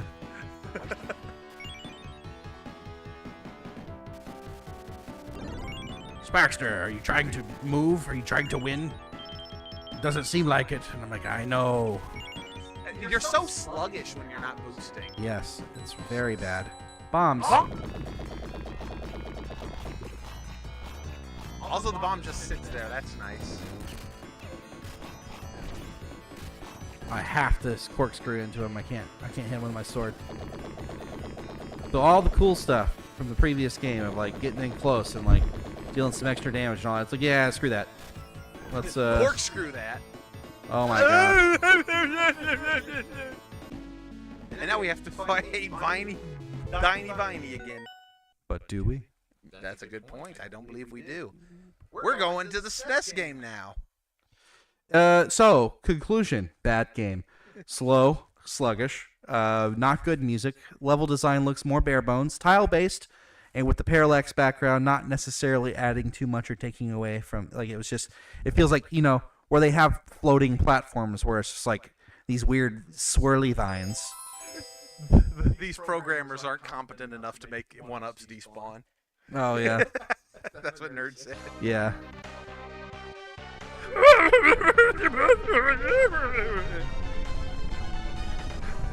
Quick, take this!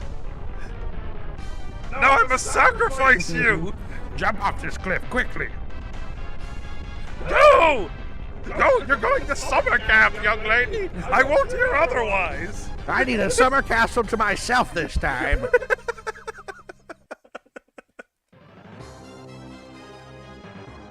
It does look like she's getting abducted. Mm-hmm. Let's see. Yeah, this game came out a year later. Level normal, that's And if I remember correctly, it's better than what I just played, but not better than the original. No, it's definitely a middle ground. Yeah, Like, there's your momentum. You got a little bit more momentum. you charge the rocket on your own time, you panic and flip out again. Yeah. Also, you have this neat little flip you can do that lets you recharge your air control, so then you can boost in the air again. Is this the track that was playing earlier? Yep, Yeah. it's the same song. But It's basically Sparkster's theme, yeah, which isn't as good as the original Rocket Knight theme, but yeah. what in the world is that? I don't know. You're supposed to do something here? Is it an enemy? The rocks are wolves. Also, they went ahead and used the reflection mechanic already, Yep. just as Mm-hmm. Just for funsies. it's faster. It looks like than. Oh yeah. Yeah, your boost is real quick. I like the flip. The flip edition's nice.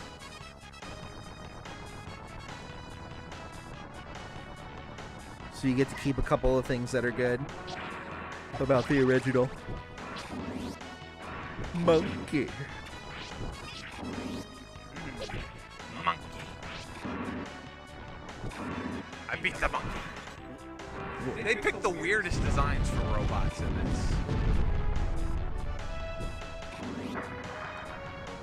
Sparkster likes to just rocket into things. Mm-hmm. All right. It's on brand. He is the Rocket Knight. Honestly, if it wasn't already taken, the Rocket Knight would be a Shovel Knight character. They should just add Sparkster to Shovel Knight. So, Plague Knight has a campaign in his DLC in Shovel Knight, and part of his gameplay just makes me think of Sparkster, and I adore his gameplay style. Nice. I feel like the dash, like the rocket boost, is so fast it's hard to tell what's happening. Yeah. Like that's, I mean, I appreciate that they were going for that speedy feel, kind of like Sonic or something. Yeah. But It's a little harder to control. oh yeah, Which I think is part of why you have the little fire flip to help you maintain control. yeah. Checkmate. If it's his theme, why isn't it in the 2008 reboot? That's a good question. Why does the 2008 reboot exist? Because the original was so good, and they just lost the magic. It was lightning in a bottle, I guess. Yeah. And here's the thing. I think the game has Sonic the Hedgehog syndrome to an extent. It's not as bad, but it requires a lot of level memorization in order to really beat it. And it has the problem of including all the lives and things, which I don't think are...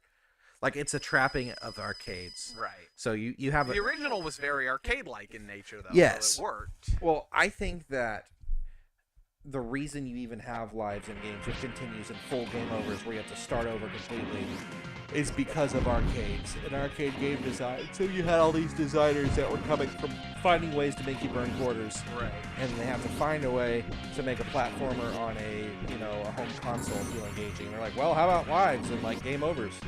Okay. So they just threw them in there. Yeah. Functionally, they don't add too much, which is why I think modern games have decided to pretty much do away with that. Like Corbel says in the messenger, I wasn't sure about this either, but they said I was better than the outdated lives and continues. Oh yeah. You see, I like that in the messenger. You guys haven't watched me play that, but Thea over on her channel, Kitarawala, blah, blah, blah, blah. She's been playing the messenger With me. Yes, with Mr. Carl, and in that system, it's a really tight platformer with really difficult challenges. But when you die, you pretty much just start the area back over, and you have like this little demon guy that follows you around, and that's basically the money, the currency that you would otherwise collect for a little while. So it is punishing to die. It's not like it's a good thing, but it doesn't like go, hey, you know all that progress he made? Yeah, we're getting rid of that. See All ya. of it. Start over. Start the whole game over. So, Yeah, I would definitely take this over what we were just playing. at the same time, thinking about dealing with the limitations of the platform too again. Back in the day, you had to make a cartridge game last a while, you know? Oh, it just kills you. Interesting. All right. I have to start over. Oh, that's annoying. But anyway, you had to make a cartridge game last. Oh my gosh. Okay, I'm loving this game design. So once again, there's some rough edges. It's like, hey, you know how you have this rocket? We want you to use it, except sometimes we're just gonna kill you right away for using it. So, and even stuff like that, where you have to rocket over the squisher. There's a man waiting for you with a flamethrower. Like, what the heck? Don't get squished. I will say, like a game that did speed-based gameplay really well was Pizza Tower. Yes, Because it Pizza doesn't Tower is punish incredible. you is for going fast. It actively encourages you to go fast. So I am not a huge platformer guy. Like, I mean, I enjoyed okay. I did play through and beat Pizza Tower. I'm not somebody who's going to go 100% it. He's but not going for no P ranks. no. But I enjoyed it. I appreciated it. And the reason why it was so good is because it was more about getting a score than it was about just failing. The only way that you could really fail is if on the escape sequence you went real freaking slow and got killed. And it would make you start it over. But in a way, it's more like run-based anyway. So, whoa, that was close. Glad you did not get scooshed.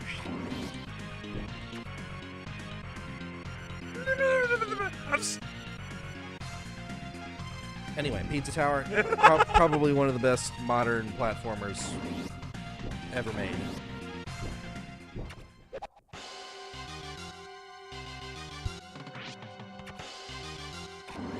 I would even get rid of the modern qualifier and just say it's one of the best platformers ever made. I hope you start back off right here. I'd better. Since the beginning of the level. Friggin' A. Oh boy, this.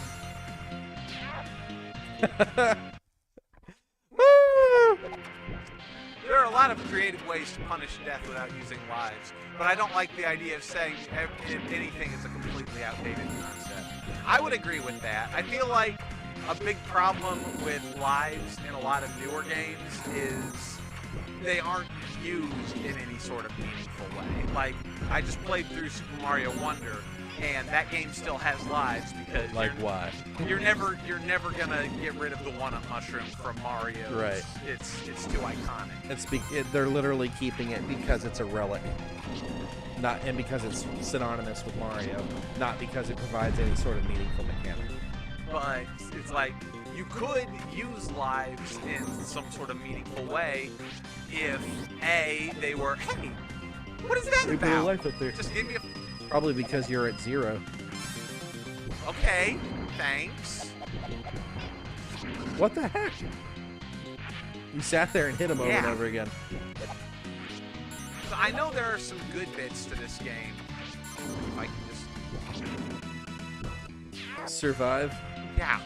Good grief. Maybe you guys should switch spots so Michael can read chat. That's a good idea. Yeah, that is a good idea. All right. Yeah, doing the swap-a-roo. Woo! I can talk to you guys. I can talk and I can try not to get turned into a pressed possum. I'm being oppressed. No! So if you were to complete, let's see. I'm trying to think. Is there a use for lives in a meaningful way in a modern game? The only thing I can think lives would be useful for, so I have an idea. Maybe something like a brawler, where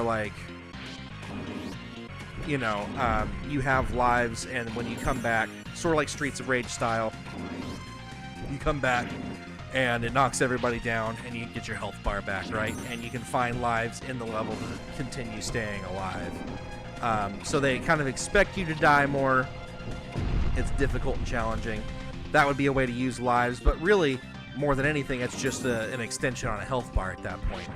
It's just using the turn it's at life. So what I was thinking about for lives... Take it? What I was thinking would be how in a lot of platformers you have collectibles, like, your star coins or whatnot. Yeah. And they're usually put behind some sort of challenge where if you don't perform well, you die. Mm-hmm. I'm thinking you could have some sort of system where if you... Like if you don't use any lives, you get more points or something? Well, I'm thinking like if you die and you don't have any lives, you lose all your collectibles. So you have to hang on to your lives in order to not lose your... what you're trying to grab in the level, the important things. Right. Otherwise, it's just death. It's mostly just a slap on the wrist as usual. Yeah. And of course, you would need to combine this with lives themselves being relatively harder to get your hands on. Right. So this boss design isn't great because you can barely see it half the time. Yeah. And you can't tell what it's doing. But it's better than press the possum. it's better than Wispy Vines. I'll give it that much. Like the rental system from A Link Between Worlds. Yeah, I could see that. That's a good way to put it. In A Link Between Worlds, you don't get your dungeon items in levels. You have to rent them from Ravio. And if you die in a dungeon and you're only renting the items, he sends his bird to take them back from you. So you have to buy them back again. So either you have to pay a buttload of rupees to own the item outright, or you just have to not die. Yeah. I guess, yeah, there are creative ways that you could use lives. This is an interesting level. Interesting. This reminds me of, there's a segment in a Sega Genesis Jurassic Park game where you ride around on a, what's it called? Parasaurolophus. That's kind of like this. In a way, this is like the minecart segment. Yeah.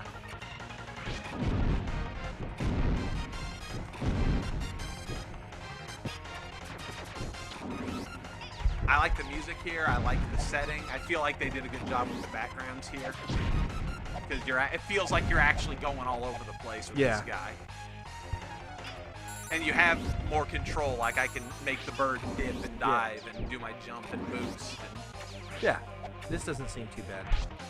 And not, like, it doesn't look super easy, but it also doesn't necessarily look ridiculously punishing. Like, the factory press. Yeah, the ridiculous press.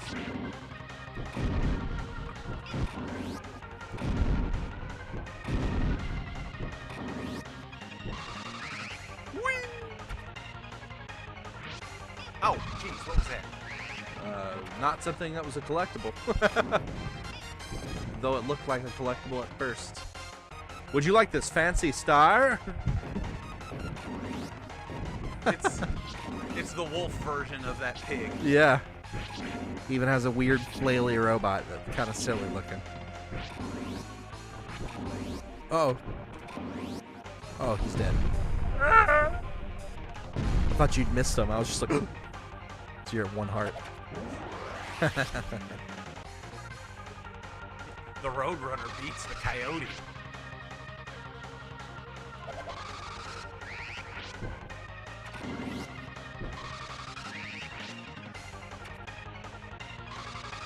I better keep my head low. Yep. See, the game design has taught me. That time you missed the jewel because you were Oh, crouched. come on! Well, that was a cheese ball. Cheese bat. See, that's bad game design. Yeah. It's not. You can't. There's no way you can predict it. You have to just memorize it. Which some people would say, oh, memorizing the level design is part of the game. And it's like, kinda, but you have a life system that punishes you Yeah. for not knowing. And it's like there's a difference between not knowing something in advance and that you can like react to versus this just falls on you in your bed. Yeah. Run! You made it. Those are interesting looking bad guys. Like you say, it's very pig minecart reminiscent. This The game, game looks looks competent. Yes, it's definitely better than the last one. The Genesis game looked like someone put an MS Paint drawing on DeviantArt. That's not a bad way to describe it. But yeah, I would describe this as a competent game. It's really not bad. It's not a masterpiece like the original, but it's not bad. If I had owned this as a kid on Super Nintendo, I probably would have played through it a fair amount of times, but I didn't get it until I was a bit older, so I never had the patience to keep going. Oh, I see. I'm supposed to use the bird to take out the bits Yeah. after I knock them down. Now it's it bird faces. time.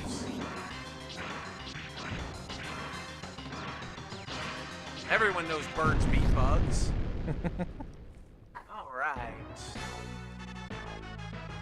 Do you get the 80s freeze frame? Probably not. The freeze frame was part of the fun. Yeah. Boing. That's kind of fun, though. Yeah. All right. The bird launched me all the way to the ocean. Way to go, bird. Nature's calling. I'm going to let you continue. Wait. All right. I'll be back, friends. All right. Carl getting some solo time. Oh boy! Now I can say the words.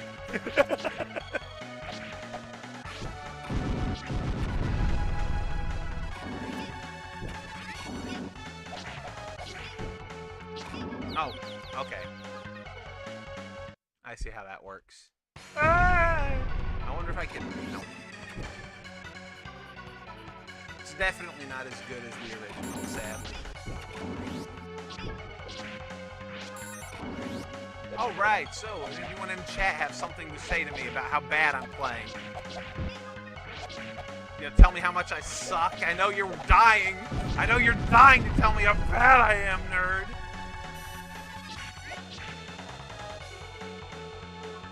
Ooh, water. Fish!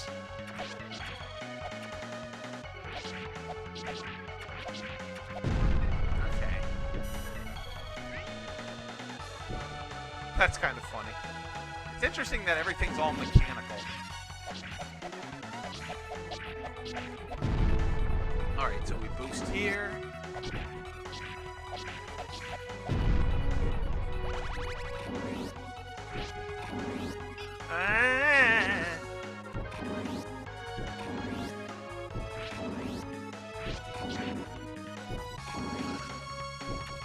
Ow. I marched through the barracks. Ah! I will say Sparkster does feel kind of floaty to control still. Not quite as bad as the Genesis one, but definitely doesn't feel solid like Rocket Knight original. Also, you can clearly see they're just ripping off the original aesthetics, but just with wolves instead of pigs. Whoa! That's fun. That's kind of fun.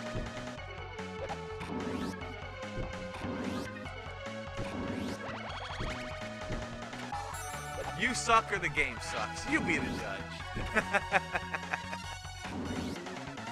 Well, if we are taking a vote, I vote the game. Wah! The hatches are open.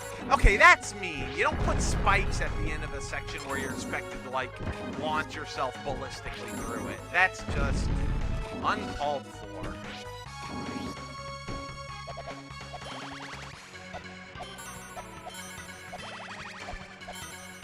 I beat up the fish and he gives me health and money. I mean, that's what you do with fish. Alright, so I have sunk the ship, which is why it's still floating and I'm being attacked by wolf flames.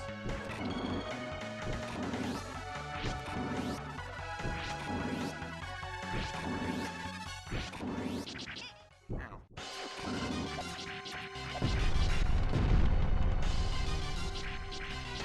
Alright, so you take down that. Oh, it's you again, Mr. Wolf Gunnerman. Mr. He's like General Ultimax if he was a wolf instead of a wasp.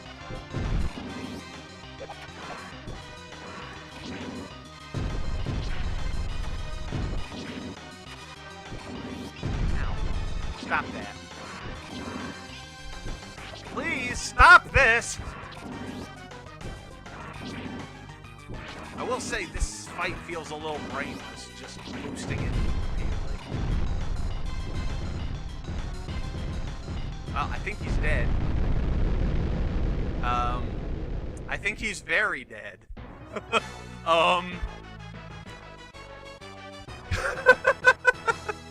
Okay. Bye-bye, wolf guy. Goodness. Alright, so, where are we now? We are in the desert. We have gone from one biome to another. Also, the wolves are driving. The wolves are stereotypes now. It is. We must cancel the wolves. He should be called Mozart because he is a wolf gang.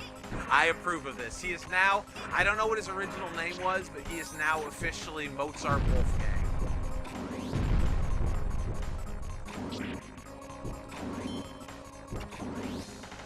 It's Kirby! I ain't going in no pyramid. You can't make me. Ah. Okay, so this section right here, I know, is very similar to a section that was in the Genesis that Michael didn't get to because, you know, that game sucked. So I think that this game shared a lot of, like, design DNA with the Genesis one. And I don't know, I guess they just put all their competent programmers on this one. All their competent programmers and designers. Oh,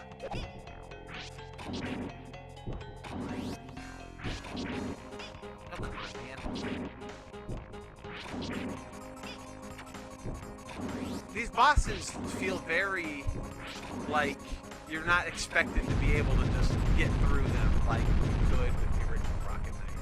I remember a much younger you save scumming the secret final boss. I remember that too.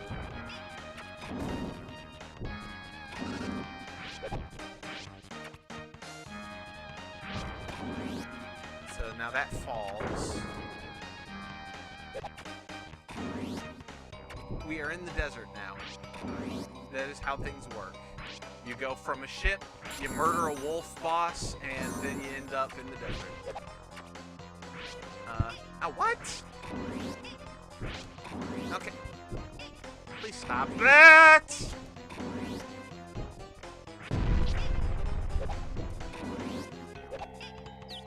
I remember a much younger you save scumming the secret final boss. Yeah. Of this? Yeah. I remember the secret final boss. I do not. I'm down with save scumming it if you're trying to beat it tonight. Yeah, we'll see how far we get. Yeah, we may or may not complete this whole thing tonight, but you know, like we may not care if we complete it or not. Yeah, I know. That's the thing. I was definitely okay with not continuing on the Sega Genesis Sparkster. That was a pile of hot garbage. That was a game that goes in the toilet along with the Chibi Robo Zip Flash. I'll take it. Alright. It's such a shame, like, you know, somebody comes up with a concept. The original was so And- tight. Well, it's like, I feel like you go through all the trouble of building out your engine, and you have this whole sequel that, like, has a lot of potential, but they just don't tighten up the gameplay, and they just lose out on having a good game, and it's just, man. I think they might have expected it to sell on, like, name recognition, unfortunately. Which, Maybe. Sparkster was never, like, a big name. Like, how well did the original do? I have no idea how Rocket Knight Adventures did. It's one of the better games from Sega Genesis, but I don't know if anybody owned it, you know? Yeah. I And had it, but... owning it doesn't necessarily, because, you know, you have your cult classic games where a game may not have, like, sold the best, but people played it in the video stores and their hand-me-downs and the garage sales and whatnot, where games change hands a bunch. So even if it didn't sell 1 million units, a bunch of people played it and were like, this is amazing. Becca V says, you are better at this game than me. I could hope so. I hope I'm at least halfway decent at it. I do like that Sparkster has a crouch walk in this. Like, honestly, most of the gameplay here seems alright. Like, even this boss seems kind of interesting, like... Yeah. It's a little janky, but it's not terrible. Yeah. Doesn't seem ridiculously unfair or anything like that. So, this one was a decent game. That last one, this Genesis one, was just... it's Yucky. tragedy. Maybe we'll play through Sega Genesis Aladdin to make up for it, just to show you another good Genesis platformer. So this is weird. I don't know why we have a band land level, but... Yeah, this is kind of out of left field. This feels familiar. Yeah. Except... But he's playing piano for some reason. The thing is that, like, the notes don't sound good, and they don't line up with the soundtrack. You know, they could make it so that the notes played along with what you were doing. What's it? Rystar, Planet Sonata had a really good music level where most of the soundtrack is very subdued. As you play through the level, you give the birds back their metronomes and they start to sing and the soundtrack picks up. You see? Yeah. That's how you do a music theme level. This ain't it. The music's not terrible though. No. Oh, but gee, that looks familiar. So no, this is Mozart. Also, hey Dirk, what's up? Nice to meet you. Happy Dirk, New up Year's. there. Happy New Year. We're playing through the Rocket Knight games. We beat the original Genesis, and now we are doing the Super Nintendo one. We are not going to do the Genesis sequel because we tried it. It is absolute garbage, and it makes us sad. It's very bad. Not fun. I'm sure it's beatable. I'm sure it's got some moments in there that I would enjoy if I had the patience for it, but I don't. I love how they had to blow their load with the, that's interesting. Huh. They had to blow their load with the Rock'em Sock'em rematch right at the beginning. Yeah, it's like nobody's gonna play through the rest of the game. Let's have the robot fight right now. You know, that's one of the, you know, say what you will about what you call, the 2008 reboot. At least it didn't have a Rock'em Sock'em robot fight, so It that's didn't. another reason why it didn't do as well. It didn't. Also, I guess Okay, I you're don't think gonna have to not boost. I don't want to not boost. I don't want platforming in a platformer. I know it's absurd, but There we go. There just had to be a little more paper. There was a one up there, wasn't there? I don't know. I didn't notice. Probably though. Seems like a place I'd put a one up there. Hey, look. Physics. Yeah. Great minds. Uh-huh. Yeah, in the Sega Genesis sequel, you can't slide down. As a matter of fact, you crawl even slower than normal when you're on the bars, which is just The whole why? point is you're supposed to be all slippy and slidey because you're barely hanging on with your tail. Yeah, they just the game design choices were asinine. Well, they were asked something. Indeed.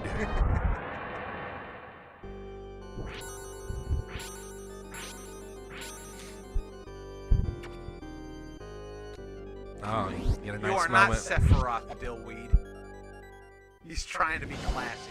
doing the, if you've played Castle Crashers, there's a moment where there's a knight playing the piano. Just like that, except he shoots bombs at you.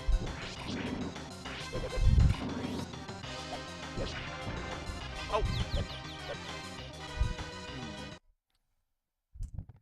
Oh boy, pick a bite.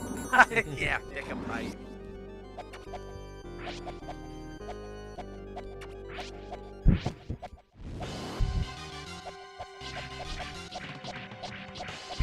Whoa, apparently this was the strat.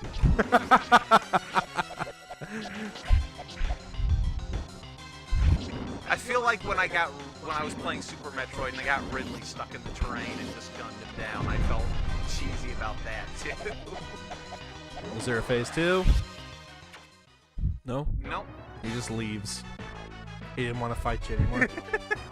He'll get me stuck in the ground again. You don't appreciate my music. I'm out of here. How can I be an evil villain if people don't appreciate my music? Oh boy, here we go. So far, as far as standout, what the heck? That's an interesting game character design. Yeah, Sparkster seems to agree. He is skeptical about this.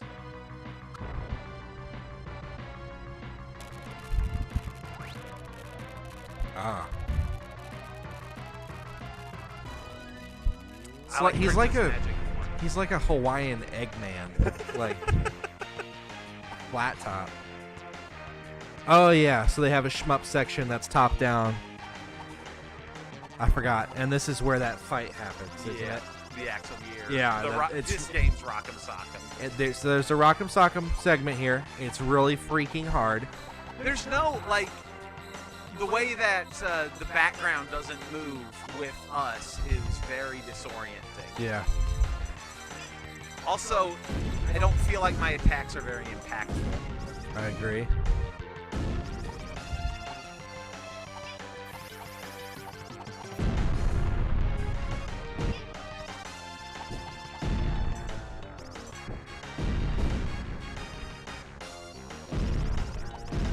Like, you can barely tell that I'm impacting the gun with my little side Yeah, shooters. I mean, it technically is hitting them, but I can't even tell it's dealing damage. Like, you see, I like the character flash response whenever you're hitting things. Yeah. Also, those Dr. Strangelove wolves on the missiles. Mm-hmm. The best missile guidance system. Animals. I mean, hey, just ask Eggman. Nobody talked to PETA. Okay, so, serious, if I could power my car by plugging a squirrel into it, you better believe I would buy a Badnik-powered. Oh yeah, I probably would. Here's the thing. Ultimately, we're all powering our cars with dinosaurs right now. So, you know, is it that different? The music is pretty good, though. Yeah, I do like the soundtrack for this part. Yeah. I like the Sparkster theme. I don't like it as much as the original Rocket Knight theme. Yeah. But it is a solid theme. Here's the other side of things. I don't like the sound font on the Super NES as much as I like the original Rocket Knight Adventures game. Like, I just feel like the sound font choices were better. So the composition's fine on this. I like the composition. I'd use different instruments and tones. Yeah. Those apples were, like, impossible to grab. Yeah, he got one.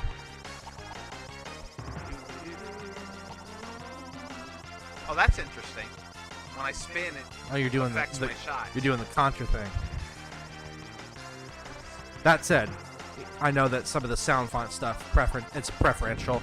Yeah. Like, some people would probably like this more. So Well, I mean, technically, you hear this theme in the Genesis Sparkster.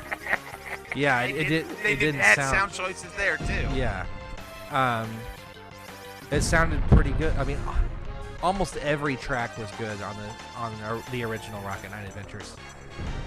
it's like the worst that you get is like a slightly uninspired track, but it's not necessarily a bad one. I didn't love the ending track. Yeah, but Almost all the other ones were good, and some of them delved into like, I don't know, weird like dark clubby stuff. Also, it looks like, did we crash or something? oh no, okay. Oh, there we go. Hi, friend.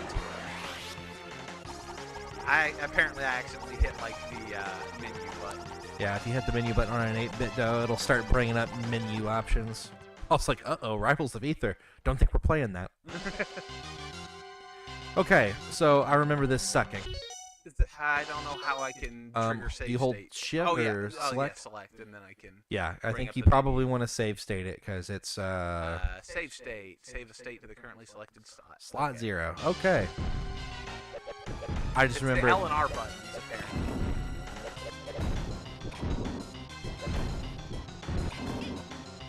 I had no health. Well, save state at this time. Yeah. Oh yeah. You're I gonna have kill. to- You're gonna get killed by something. There you go.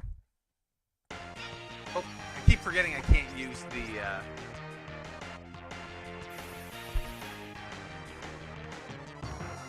slowdown. Yes. The superior way. I would actually save state here. Yeah. That way you can skip that. Yeah. It's interesting I can blow up the propellers, but it doesn't mean much. Yeah. But why not?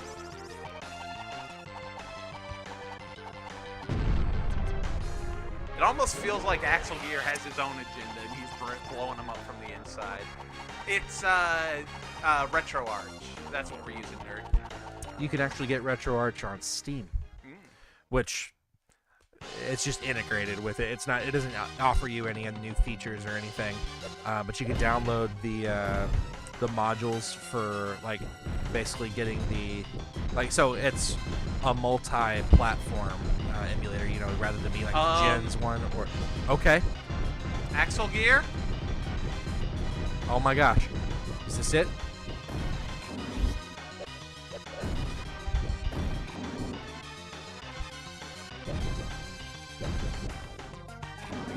I know if you're not careful, you can get your fists broken.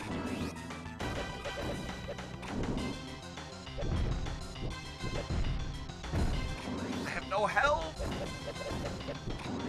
Yeah, this is a hard freaking fight. Break his fists.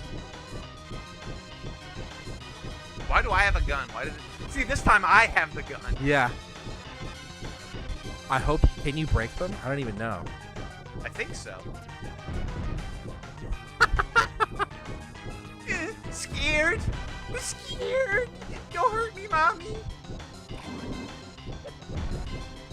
Sometimes he's just like, okay, Okay. one okay, hand down. all right. Maybe this was easier than I thought it was. He has that weird boost thing he can do. Yes. Oh, Oh, you can charge too. it's literally the rocket. Okay. Oh. Interesting. This game tells you nothing. Yeah. Oh, careful. You Yeah. got one heart. Just Yeah. finish him off. If I can. He's going nuts now. He's.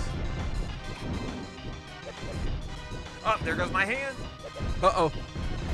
Oh, no. Oh. Load state. All right, next time we'll stay like right as the fight starts. Yeah, that looked like that was pretty effective. That was, But the, yeah.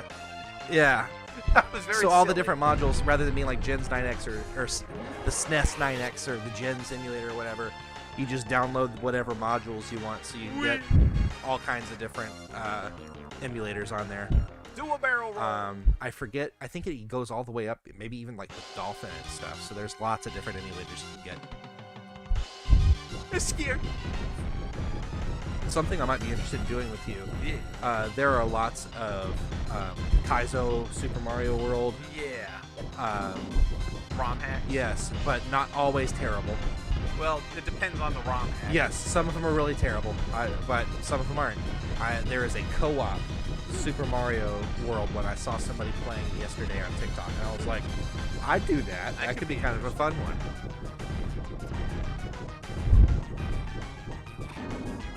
But yeah, uh-oh, you already lost an arm.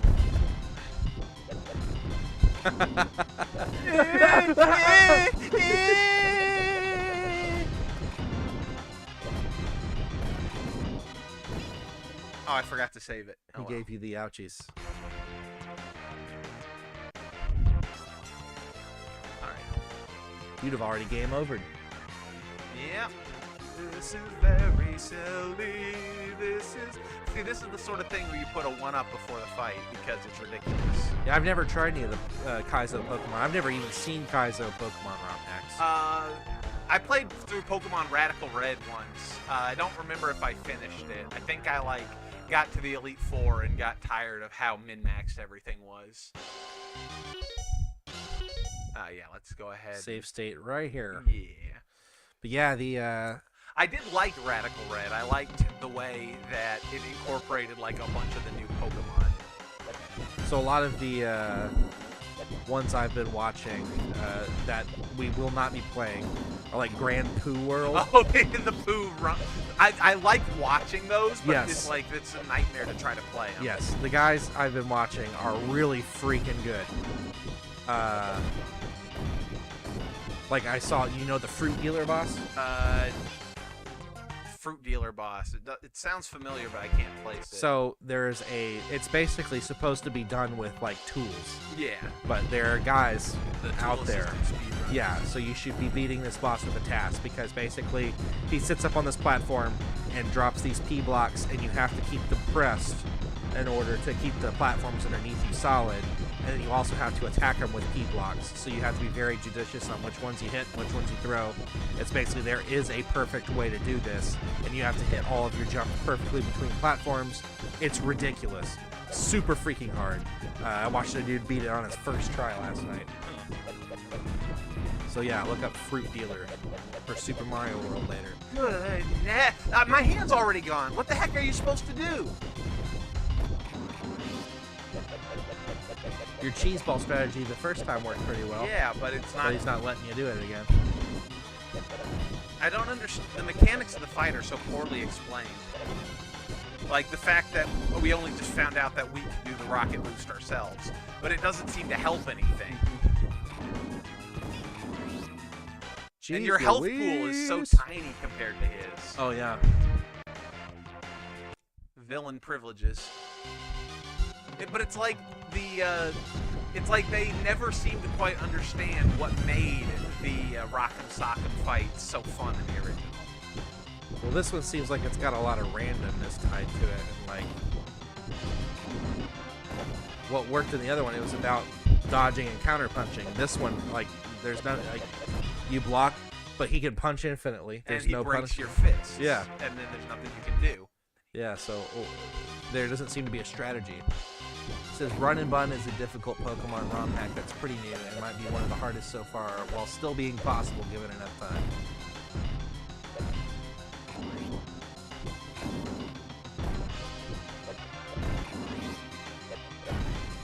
It feels like we're just trading punches, but he has more health than me.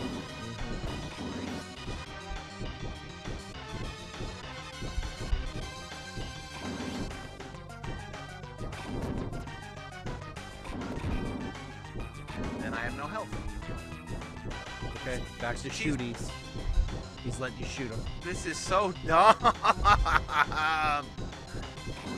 Still not as bad as that one Battletoads level. Well, yeah, the stupid rocket. The stuff. turbo tunnel. Yeah. Those are pretty miserable. I love how when I love how in Shovel Knight, when the Battletoads got their cameo on Xbox,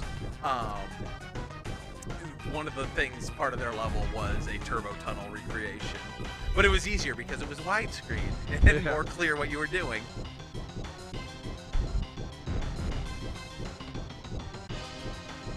So why can't I break his fists? His fists are immortal and endless. Okay, there we go. You broke one.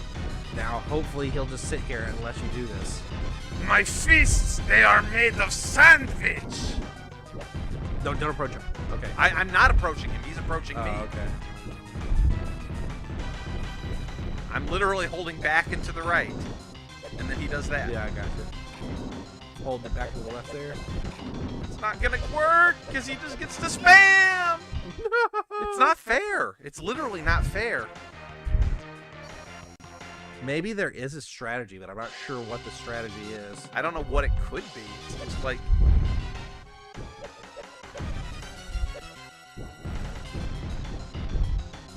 Because once he goes all, berserker on you, what can you do? Yeah. I mean...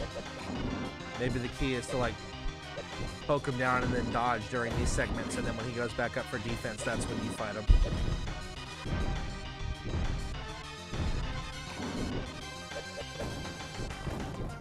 But it's like, I can't press the advantage.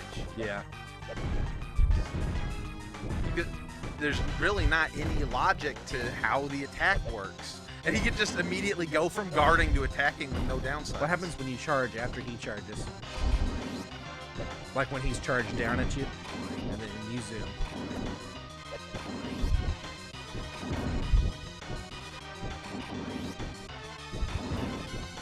He just keeps hitting me through it instead. Can I try it? Sure. Let's see. Load the save Yeah. state.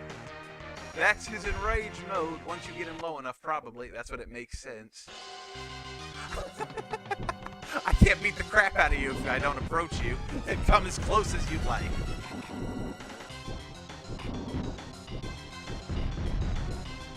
Pew, pew, pew.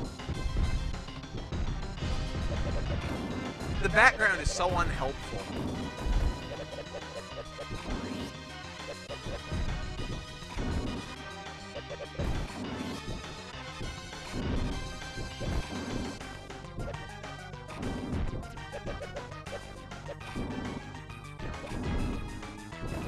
Where's my phone? I'm gonna see if I can read anything about how this is done, because this just seems to be complete random. Let's see.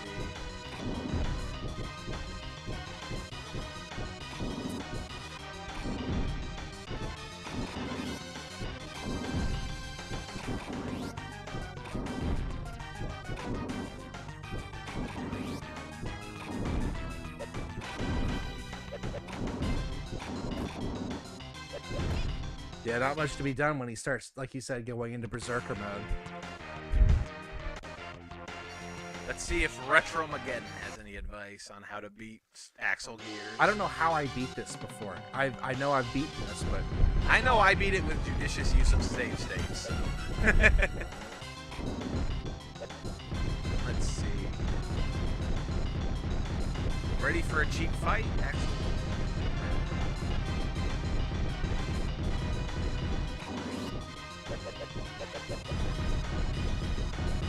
so far this is working.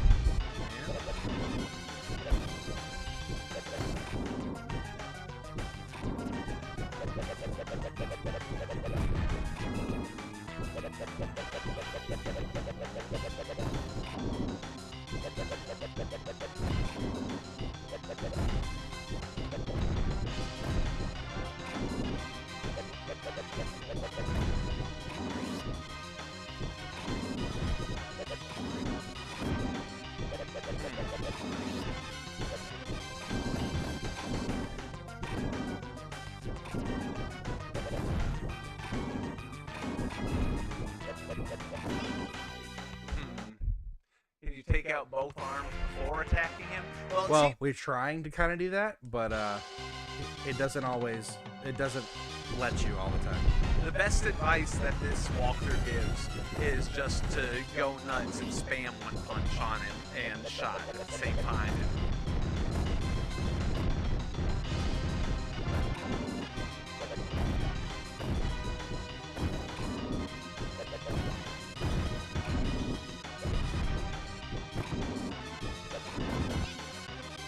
It's ridiculous. Yeah. So it says to spam it. That's what the suggestion was, but it doesn't seem to be working out perfectly. Let me see if there's any other advice. Let's switch out to damaging his. Yeah. Which game is this? This is Sparkster for the Super Nintendo.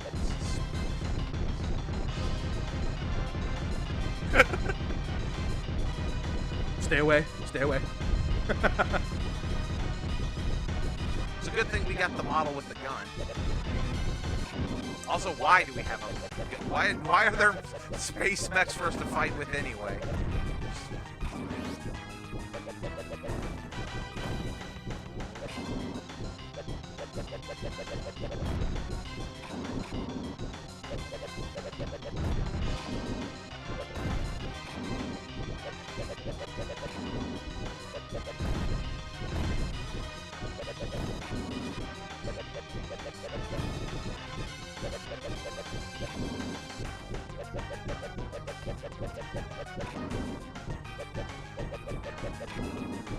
Literally, it makes my arms tired.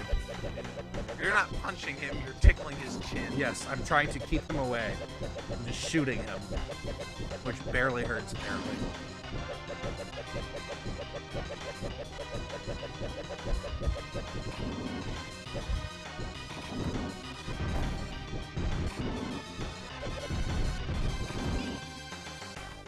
Oh boy. It's ridiculous. And yeah, there doesn't seem to be a great strategy either. Like,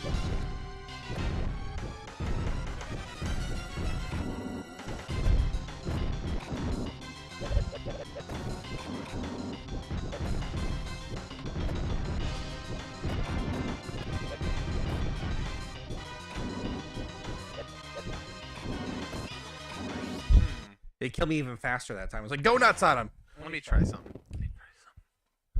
I don't know how well this will work, but...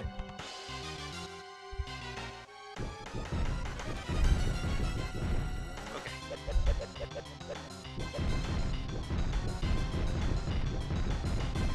Also, I wish there was like a health bar or indicator or something so you Yeah. had some idea of how close you were.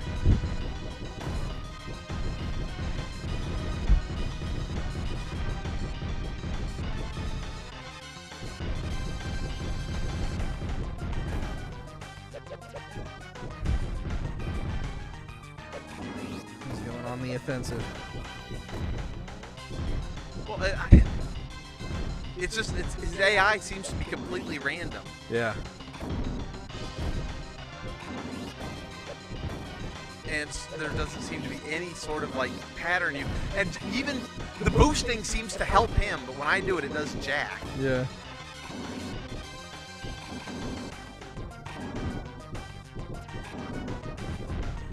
Surely there's a...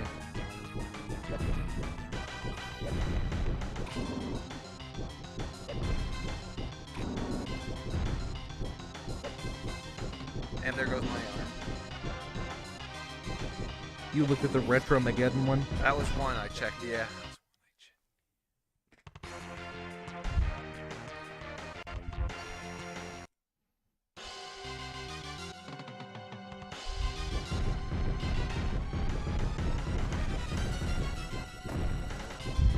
Hard and extremely cheap.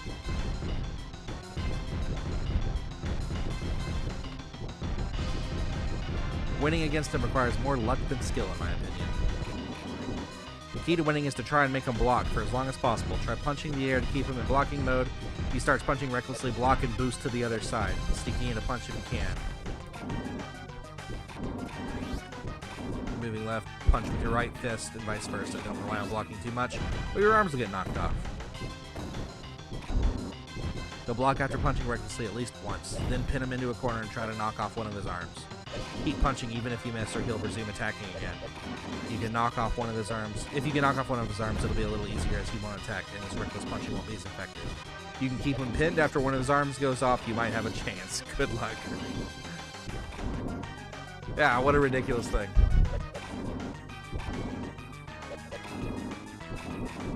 I feel like the Genesis programmers, both of them! Both arms.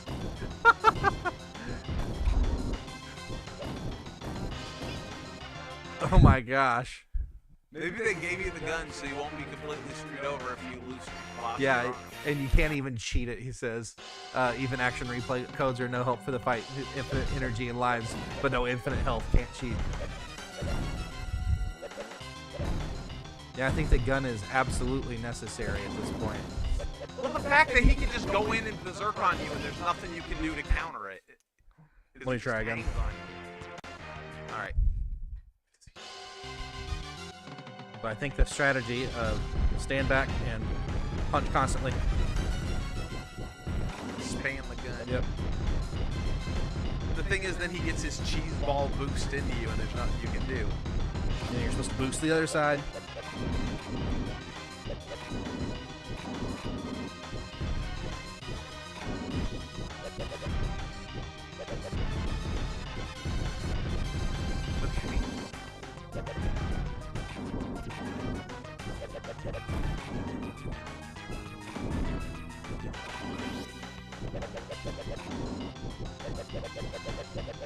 He's blocking a lot right now, which is great.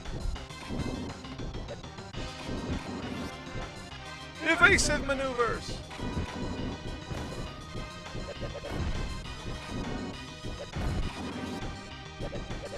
I thought you lost your arm for a second. I've not been blocking.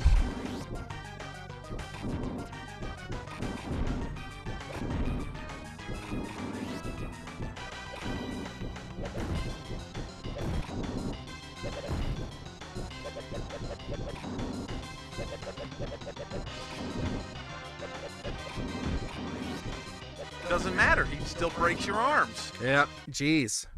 Cheating piece of crap. Jeez. What a stinky boss. It was kind of working, I think, but I don't know how much health he has. So I don't actually know. Infinite.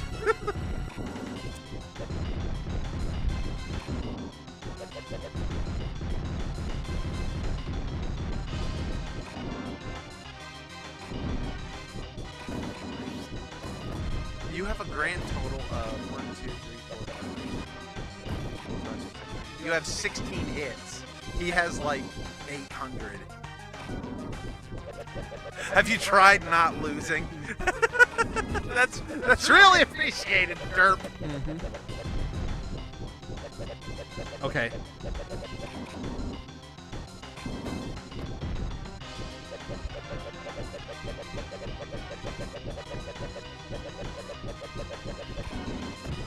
Oops, I accidentally boosted into him. Not what I wanted to do.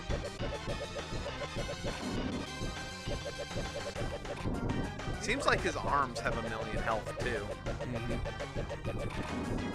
Okay, that's one down. Pause. Make a save state here. A different save state. Make a difference. Save state. State slot. Yeah, change it to 2. Save state. There we go. So I figured it out, which was you don't stay in the very back. You kind of float in the middle of the screen and punch and shoot at the same time.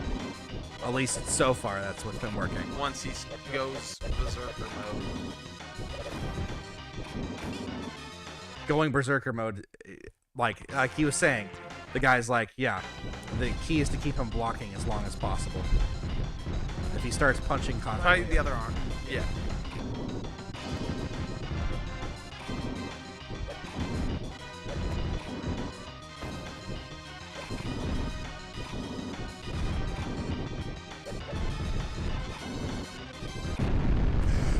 Finally! Get wrecked, you piece of literal human filth! Woo! Goodness! Yeah, so the key is you kind of float in the middle of the screen and like punch and shoot at the same time with one arm, constantly just ta ta ta ta ta ta ta ta ta. And if you can break an arm, then whew. And only 12 in your case, since your save state is missing a heart. Yeah. Yep. Woof, but we did it. It's done. That's an interesting effect. That's a cool one. I like it. Oh darn it! I got hit by the fire. afterburner. Oh dang it! You can't. Eek. You gotta be very patient. I don't like being patient in the game. All about using a rocket. Getting killed by a rocket in a game where you use a rocket is Yeah. very ironic. It's a very weird episode of Gundam. Yes. Still not as strange as the one scene where Hero gets invited to the birthday party. Did we save?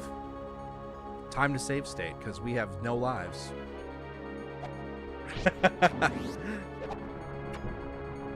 I got crushed by the missile. Mode 7, baby. Yep. For the rotating. Yeah. This is. I feel like not using rocket at all is probably easier just to dash like you do your little... Uh-oh. That was stupid. I didn't. What does continuing do here, actually? I think it probably just puts me back at that. Probably right here. Yeah. We'll see next time. But It looks like there's continues, yes. yeah, these wolves are obnoxious, and I don't get any time to get to another pit, Yeah, it pretty much lets you go one pit forward.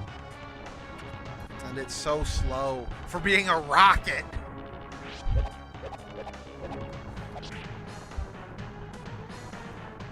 I really wanted you to look at their cool 3D missiles.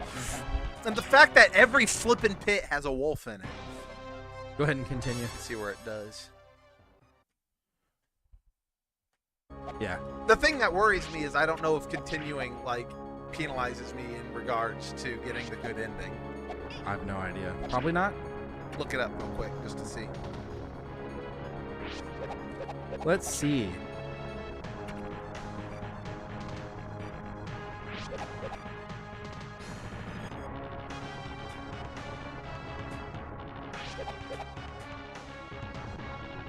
Why are there wolves in the missile silo?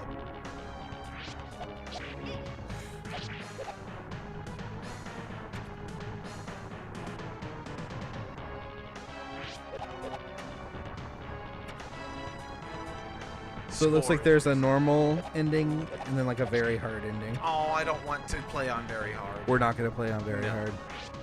Don't you worry about that. This is better. It's better than the other one, but it's not great. It's funny because the end screen looks very similar to the Sega Genesis one. Well, it's like we were saying, it's basically a rehash of the Genesis one, but with some of the taint of that terrible Genesis Sparkster on it.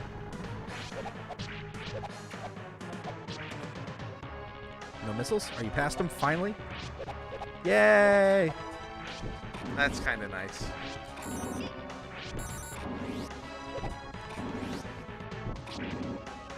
Careful not to get killed and start back over. Boss? Oh, it's a... Cyber Wolf. Oh, I have to. Yeah, it's a boss fight. I have like very little air control. I have to. Can you rocket boost up and to the right? Yeah. I have to use the flip to break out of. Okay. There you go.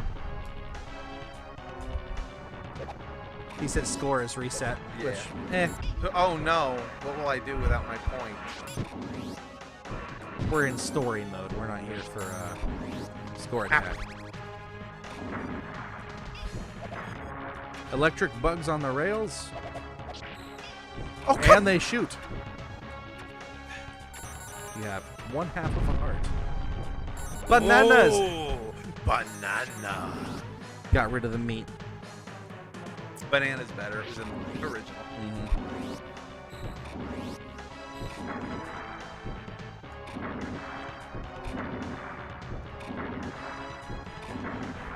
Should have just been doing this from the start. Apples. Apple. This looks boss-like.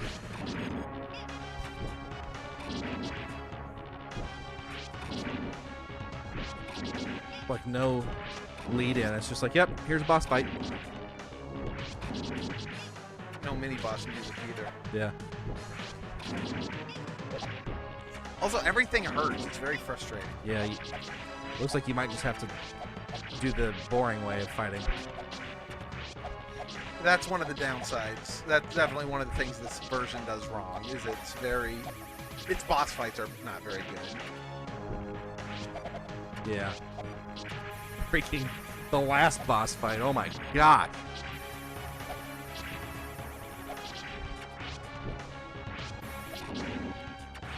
This is I can't even tell if those things are killable, yeah. which is not a great design choice. Because they flash like they are, but Yeah. they don't ever die. And it's so janky because there's so many objects on screen. It's lagging and not in the cool way. Yeah. It's lagging when you jump.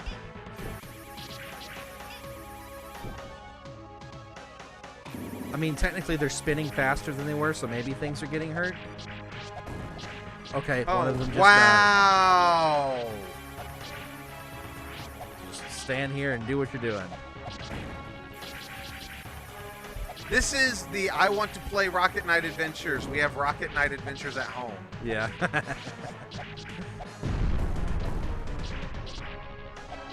But at least it's better than we have Rocket Knight Adventures from Costco. Costco's great. I'm not sure. It'd be What do I think? the Great Value brand. Great value. Great value is not terrible most of the time, though. It's like I'm trying to think what a real. This is Chinese. This isn't Chinese knockoff Sparkster. There we go.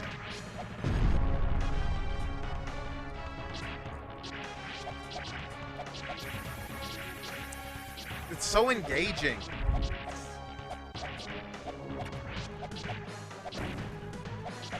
Yes. Don't rock it into you. You'll die. Just keep jumping and you kill this. Kill the shields because. There you go.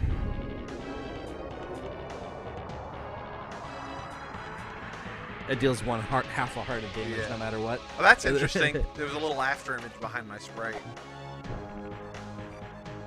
Half an apple.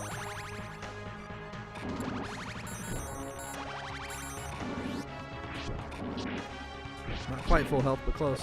I'll take it.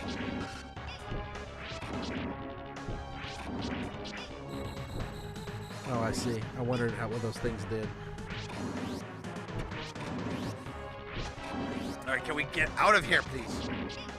I've officially reached my limit.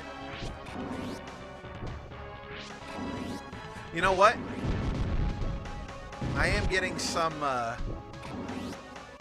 memories of the final levels of Freedom Planet from this. Oh, yeah? Climbing the shafts. Except in that game, Lilac had a lot more freedom to her movement, even with her boosts. You're almost there.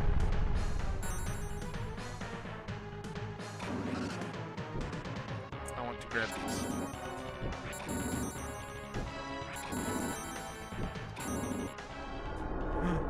The princess! Princess! Are you gonna shoot Oh, her with that's- that missile? We're gonna No, do shoot the it. princess with a missile. It's a lion. Are you reading the chat at all? Have we had anything? In the He chat? just said scores reset. That's the last Ah. thing we've gotten here. People have been bored. People have been bored. I understand. Okay, we're not that far. It's not been that. The last little bit hasn't been super engaging, so I imagine people started to do a little bit of drop off. But we're now at almost done. we're like last boss material now. I've heard good things about FP2, but I don't know if they did anything bad with the story. I've heard the story takes some dumb steps, but it's not like the original had like an amazing story either.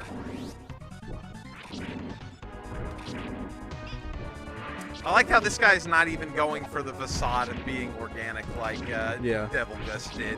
He's like, "Yep, I'm cyborg. What you gonna do about I'm a it?" Robo Lion. Jump.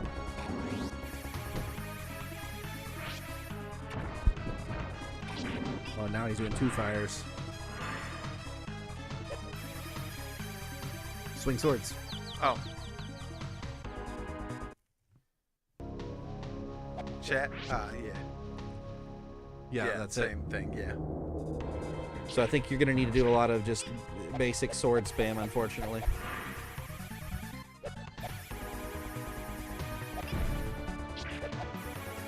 That's a really annoying attack.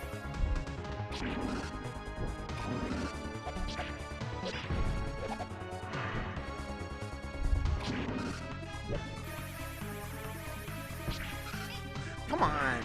One thing about this game too, undodgeable. He's got some ridiculous attack patterns. Very punishing. He has the warp rings from the Goa'uld. Yes, save states. We are definitely making judicious use. Because Sadly, this game is not well designed to earn our respect. well, it's like the boss fights have a lot of undodgeable stuff that really, for the sake, Look at that! like I guess all you could do is boost up, but I can't. It's not even a guarantee you're gonna dodge. You know. He gets to just... Yeah, It's like what I complain about in Smash Bros, where people get to attack with no cooldowns, and they just keep throwing stuff out, and there's nothing you can do. So you never get an opening to... A good boss fight, you should have openings to retaliate. Yeah. A good fighting game, you should have openings to retaliate. But... And you don't get that, like, nice feedback of melee being better than sword swings. I don't think it is better. Well, if it was, we wouldn't know, because the game doesn't tell us. Of course, technically, it doesn't tell you in the originals either, but You can feel it. yeah.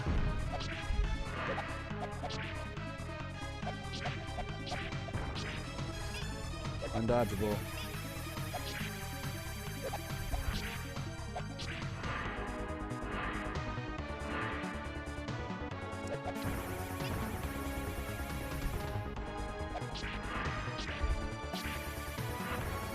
Oh no!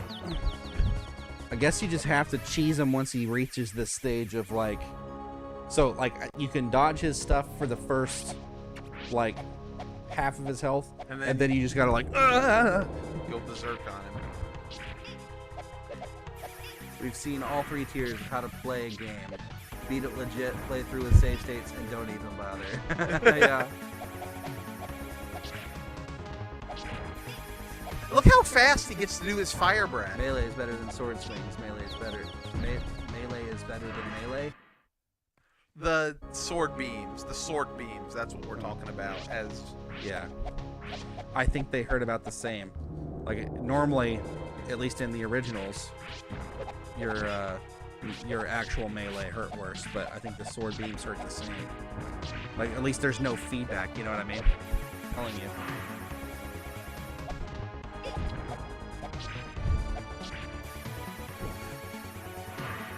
His little lightning thing is really annoying. It's like, in a vacuum, these moves don't seem that badly designed, but we're not in a vacuum, ironically, even though we're in space. Well, when he does this plus almost anything else, it's almost always good night. And it's like, you can't use the rocket, you can't use the fire flip. It's like you're limited to just the boring sword swings, but even that's not a guarantee because he has so much bullcrap that is unavoidable. Oh, Cool Nerd was making fun of us for saying melee is better than melee. Well, I wasn't saying melee is better than melee, I was saying melee is better than sword beam. He says he knows what we meant. And it's like you can't even like try to phase through it with a spin because it doesn't last that long.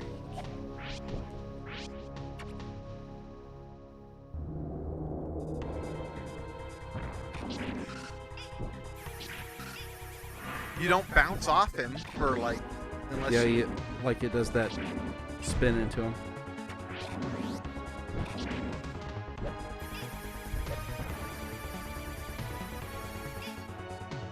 and then the frame rate suffers and you can't move. And then lightning! May I try? Knock yourself out. Better yet, knock Literally. him out. Ugh, bugger.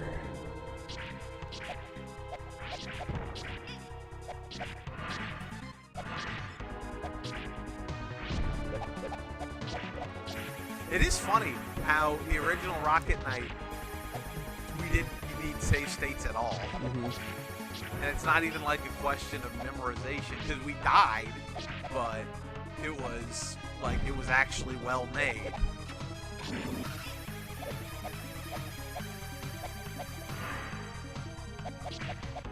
Oops.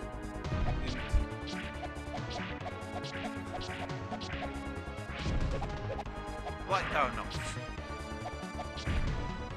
He's attacking with the moon. Oh, I forgot the boomerang. Honestly, I think the lightning is the least offensive of the moves, because the other two combined are unavoidable. Well, the thing about the lightning that's obnoxious is that you can't attack while it's going. So it's basically just, I'm invincible now. He does it 3 times in a row. And it heavily increases the slowdown. My word. If you flip too long, it does that. They had to do something to keep you from just spamming it, so they did something stupid.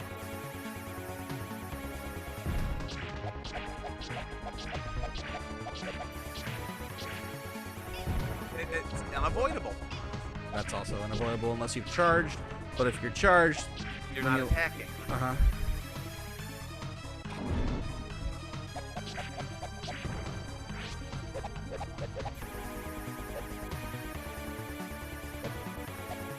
Are you having fun over there, Mr. Lion Wolf Robot Man?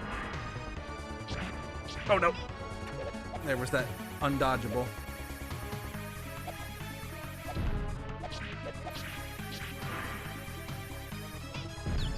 Undodgeable.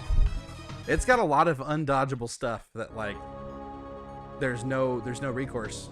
This feels like it was designed by people who understand the concept of a video game, but it's like they've heard of video games and like they understand the general idea of them, but not what makes them tick. Or fun. It's like, oh yeah, boss fight, attacks, these make sense, and they didn't think about how actually playing it would feel. It kind of makes me think of the Mega Man 7 Wily machine, because that has similar levels of, herp, you're just screwed, nothing you can do, sorry, bullcrap.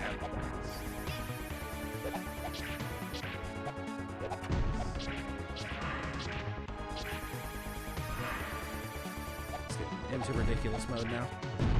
Okay. Okay, good. Die, you stupid lion robot man. Kill the princess. We don't care. I like how we're not even bothering. Oh, good ending. He died. The end. Yay. So in the hard mode, he manages to make it to that thing, put the pendant in, push the button to launch the missile. So then the final boss is the missile. But And how it's- on earth are you supposed to do very hard mode where, like, you can't even take a hit?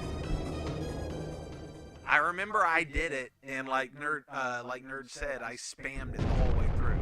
But Wily at least has his ways. Lightning's the least. Oh, he said probably be manageable if you didn't do double damage. Wily at least has ways to cheese. Yep. And maybe there's something you can cheese on this that we don't know. Right. You know, I didn't do a lot of research. This isn't like a super well-regarded game, so, you know, there's not a whole lot Look of... how bad the animation is on the NPCs. Yeah, and the king doesn't look as, like, harmless and silly as he did in the last one, you know? Princess looks way more anime and less... Yes. And it's like, it's beat for beat the original ending. Uh-huh. When it come back, Spaxter, I need to give you a kiss. You didn't get my pendant back! That's why I'm trying! I'm gonna sell this at a pawn shop. I didn't get enough jewels in my run. Plenty of bananas, but not enough jewels. I'll just say it, I don't like anime hair Sparkster. I like him better with the helmet. I feel like Yeah. the anime hair's too much. I don't hate it, but it just, I don't know, I like this helmet. This helmet was cool. It's like the ears were enough. Yeah.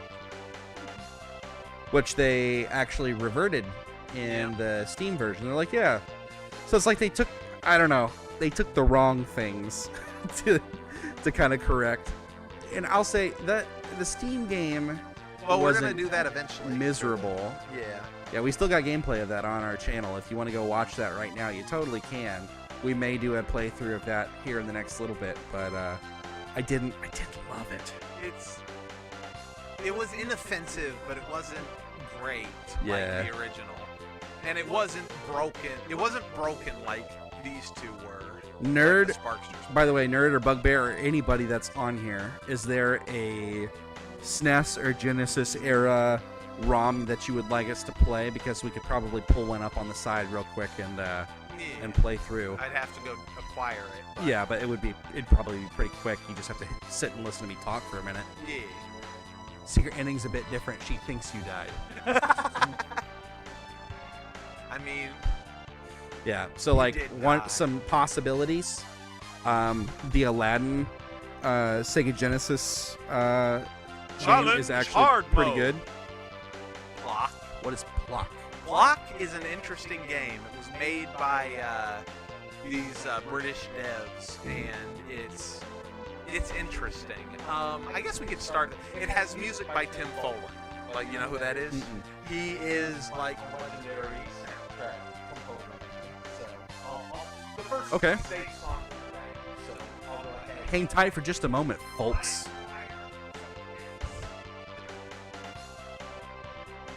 Says any of the Metroids are fun to watch. Honestly, if we do any Metroids, that'll probably be a Carl playthrough because I have never played them. So you'd be, well, I mean, that could be good. If you want to see somebody who does not know what they're doing play through any of the old Metroids, that's what it would be like watching me play. Because I've never played a single Metroid game. So if you want to pull that over to your side, that might be easier. Yeah.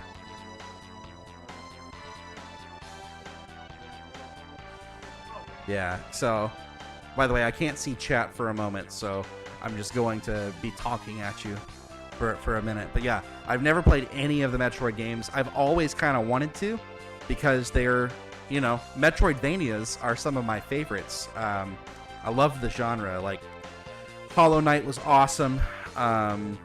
There's a game called Unepic that I actually really enjoyed.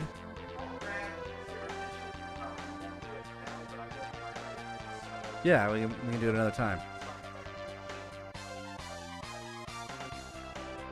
Also, grab Aladdin because it is a good one. Believe it or not, it is actually a great platformer. Very solid gameplay. Challenging, rewarding. It's fun. We could try to do The Lion King for Sega Genesis, which has a segment that is infuriating, that if you can beat it, the rest of the game is almost a cakewalk. Yes. Genesis. Yes. I've only played through a little bit of the SNES version. I didn't like it as much, but I also didn't grow up with it.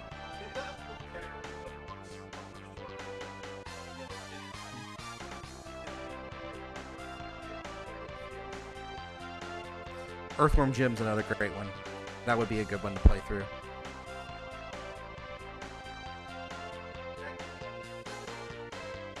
It's over there, yeah.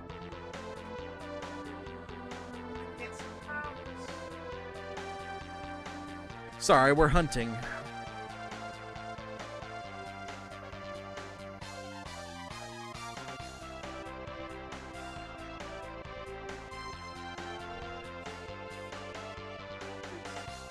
It's extracting all over there. Hit enter. Hit enter.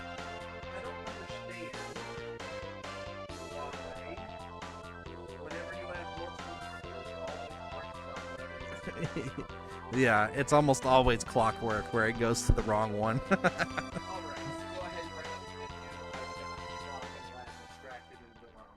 Sweet. All right. Whoop. Oh goodness, we're cursing. Whoa. All right. Party time in chat. Derp the bugbear and Dirt, we're having fun without us. I hope you guys. Monster Gun. All right. Lots of good for Metroid ways. Earthworm Jim when you mentioned it. Yeah, Earthworm Jim's great. All right. So go ahead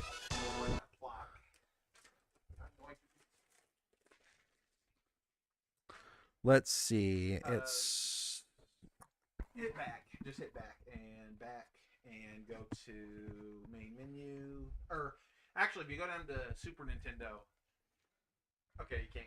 We have to get it up first. So load content. It'll be in playlists. And import content. No. Go back. Wrong one. My mistake. Go back. Go to C.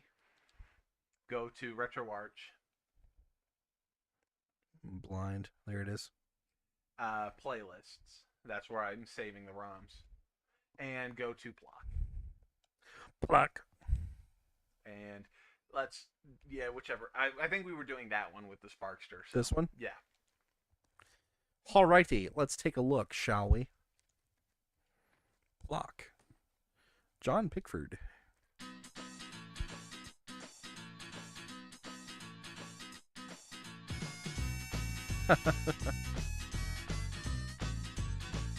It's got some flair. Block's house. One fine morning. What a fab day. Nice and quiet. No worries.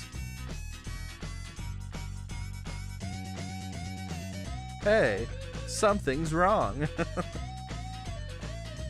Where's my big square flag?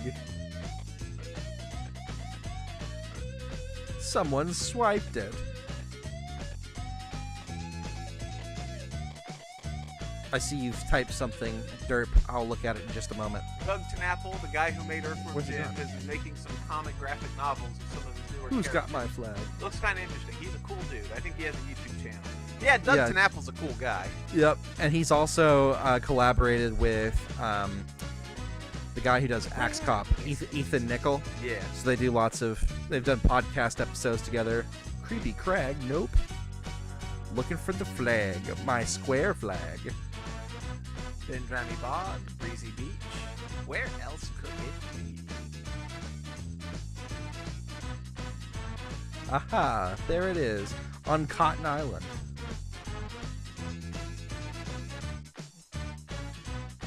There'll be trouble. I'm coming to get you, and limbs are gonna fly. Oh wow, he's violent. Violently gonna retrieve his flag.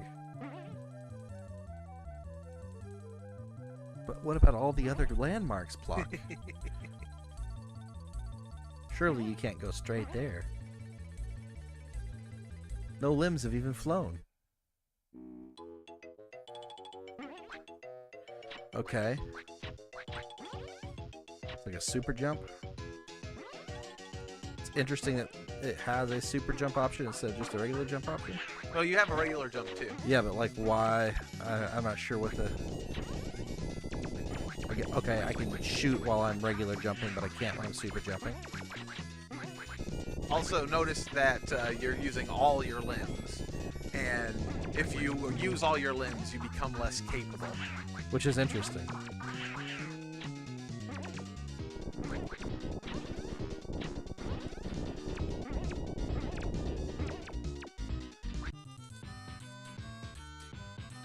Hey, this isn't my flag. I get it now. It's It's his like limbs- his limbs that that fly. Limbs. Yeah. I must have been mistaken. There it is. Cotton Island Bridge. Is there something over here? There was something and it disappeared. The enemies make weird noises. Yes, they do. Everything's noisy right now. I like the needle and thread for the bridge holder. A present. These are... What are you turning into? You're a boxer. Interesting.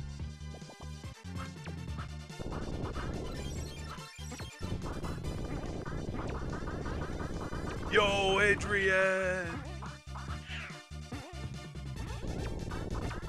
I like how you look like you're beat up, even though... Ouch. Well, now you're taking a hit.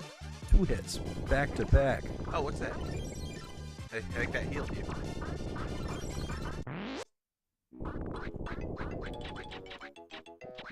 It looks like you can't. Oh, take you out can't the normally fish kill them. without your normal punch, with just your normal limbs. I need my boxer powers, I guess.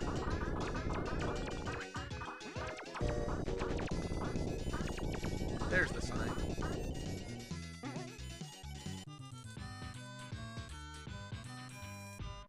What's going on? My flag keeps getting moved. I'll get that flag this time.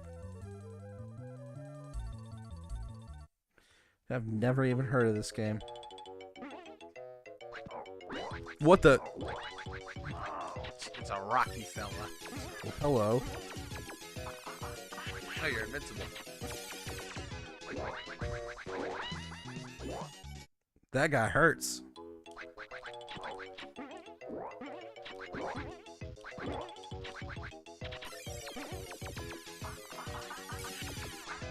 Doesn't make sense. He gives you invincibility. I like that he has the little clock sign on his head.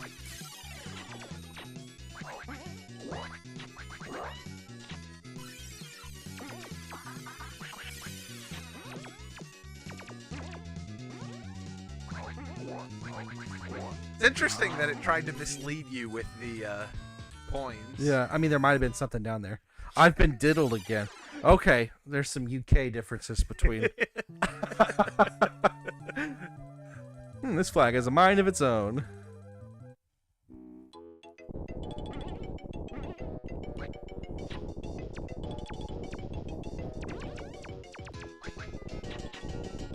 One thing that the game does right is it uses collectibles to guide you when you don't have vision off the screen. Uh-oh. That hurt. It's interesting it didn't kill you. That's most games. That's what hit with. Bonus block. You got a 1-up. It looks like. Ooh. That was unexpected, to be honest. Those... Why is it rolling so fast? I hope we can get to the beach level that has, like, the banger soundtrack. I don't know if I should be, It's just making me mad. It's a floppy disk. Yeah. I'm not sure if I should be, exploring more. I don't think so. Watch out for Steve and Larry. They'll diddle you. I got a feeling something fishy's going on.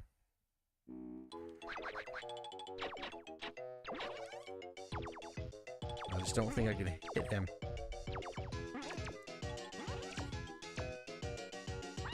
Ouch. Oh! Whoa! Whoa, That was that collectible that disappeared before. interesting. It, like, sent you into a spin for a second. Yep.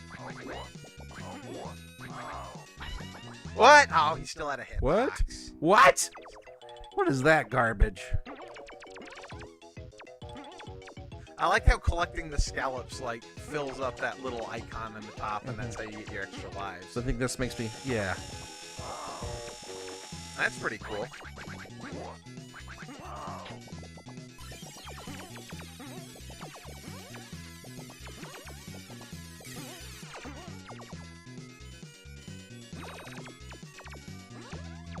Alrighty then. We got this.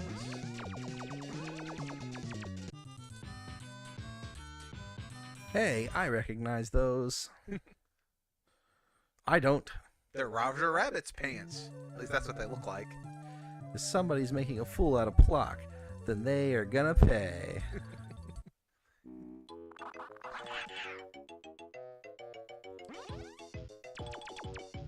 The background is really nice. Whoa, That was that was weird.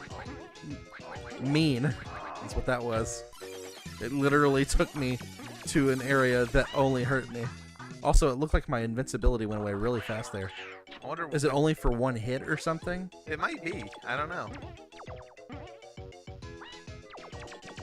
Oh, interesting. Ooh, interesting.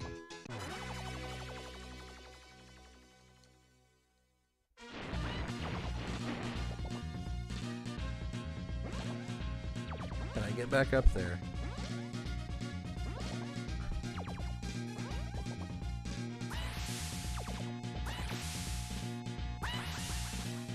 So I can get down there, but then I have to wait for that and like get a frame perfect jump or whatever, which doesn't seem to be worth it.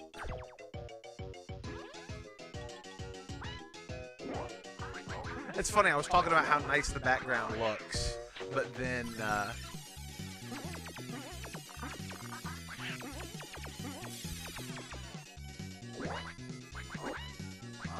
Also, you don't really have iframes to speak of. yeah. Oh no, I couldn't tell what it was gonna do. Oh no. Is that just it? That's just it. Press select for options, it says. It said that at the beginning. Uh, Yeah, that's just it. I was just seeing if it lets you continue. Nope. So, remember when I was talking about earlier how lives are an outdated concept, and how they're unkind. We didn't get to hear the beach theme. Yeah, Oh, pretty. well. So pretty much, if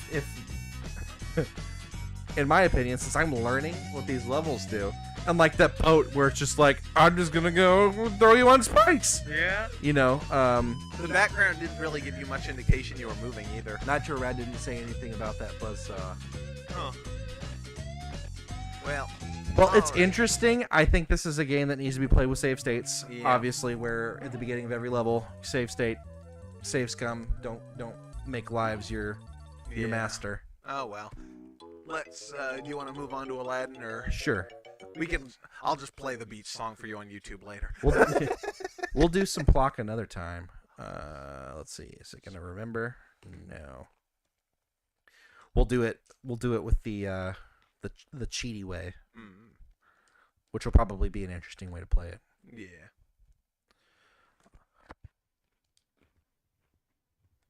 We don't want to do the bottom one. It has weird issues. Please get to the first boss at least. I'll play the boss song for him later. Or we can play it on here on the stream. Well, Yeah. we get a copyright strike or something. I don't think so. Probably not, because I mean we're literally playing it right now anyway. Yeah. So yeah, we'll pull it up here before we close off the stream for the evening.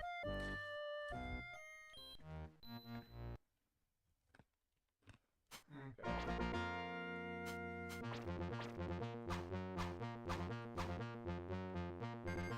Well, this has got some weird delay to it actually.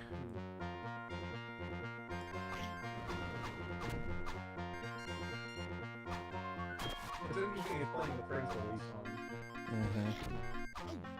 You think it'd be playing one step, you know? Also, why are they throwing out perfectly good pottery? They really dislike me. Can't be understated.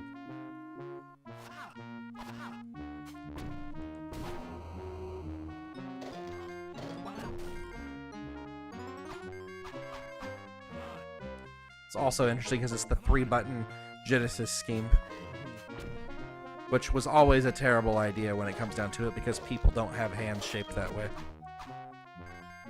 Like, the Super Nintendo did it so much better. With Yeah. The 4 buttons that are aligned. There's a reason one of them is used everywhere and one of them is no longer used anywhere. Get the monkeys. Let's see the monkeys.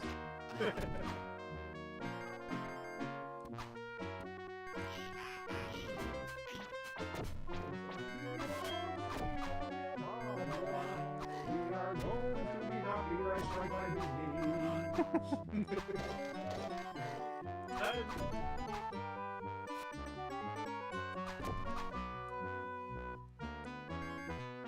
There's bits in my birthday montage where I you can fly from Peter Pan, but I know I can't because Disney is evil. They will punish you.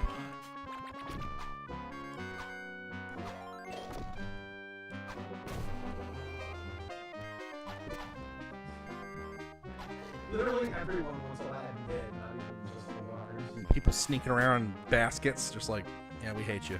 The swords fall. See, at least I can understand why he wants you dead, considering what we do to him. Mm-hmm. He's like a hammer, bro. He's got one hit left. Woo! I want the monkey. Go get the monkey. Wow.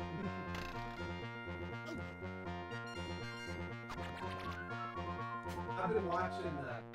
Hello. I think he- Williams. He's like a shop. Yeah. You can buy. I forget what a wish does versus a life.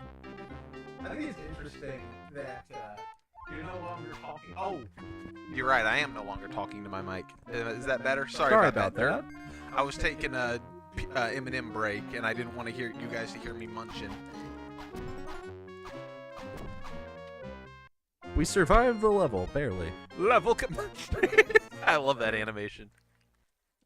You idiots! We've We all all got got swords. swords!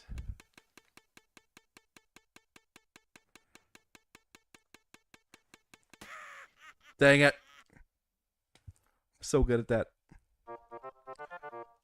Bonus level. Abu in Agrabah. The monkey's got a sword!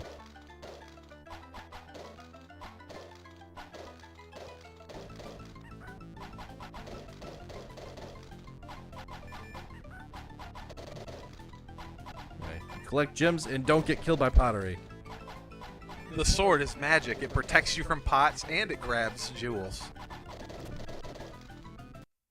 Darn. Ah, you got hit. I got hit. Unfortunate. Having escaped from the guards, Aladdin is approached by an ancient beggar. The desert. Find the scarab. Always enjoyed that his health bar was like the smoke from the genie's lamp. It was The just genie unconventional, you know? It's one of the better... So this one and actually Jungle Book is a pretty decent port as far as like turning a show into a video game. I liked the Jungle Book. It did a good job with... It's funny that they chose the Jungle Book, because that's not one of the... It wasn't actively like coming out then or anything. It Yeah, was just, I mean, it was back in like the 30s, or not the Not 30s, 30s, I guess like it would have been 60s. 60s. Yeah, the swinging 60s, because, you know, King Louis and Baloo and all that Mhm. jazz. Literally. yeah. I think there's something down there. I'm trying to remember. Yeah, death. Stop sign. Look at that. See, there's things. I remembered things. And I skipped the spikies. I think I can run over them now. Nope. There was an area that you can...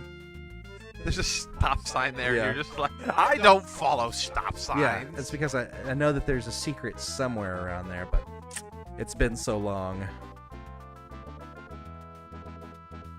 I am an old man. That, the face on the pillars kind of looks like the princess from The Thief and the Cobbler. So, more Disney plagiarism. Let's copyright strike him. That'll teach him. I'm not that crazy animator who was making The Thief and the Cobbler, though. That guy was nuts. Have you heard about the story behind that movie? Nope. It's like, he was such a perfectionist animator. He would, like, work on scenes, like, forever, and most movies are, like, animated 12 frames a second. But he went like the full 24 frames per second, which, you know, is twice the work. Oh, yeah. And it, like, the movie is gorgeous for some of the scenes, but the movie never quite got finished. And so it got, like, finished with, like, really cheap animation. And so it's like some of the scenes you watch and you're just like, Wow. oh, man. And other scenes you're just like, oh, brother. What is this movie? The Thief and the Cobbler. You never saw that one? Mm-mm.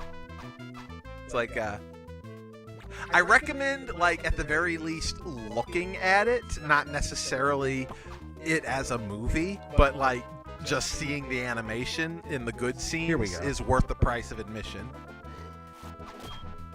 You know what I mean? Yeah. Just, So there was something back Interesting. there. You see, I knew I remembered things. you old man. Uh-huh. He didn't believe in storyboards. Yeah, he was insane.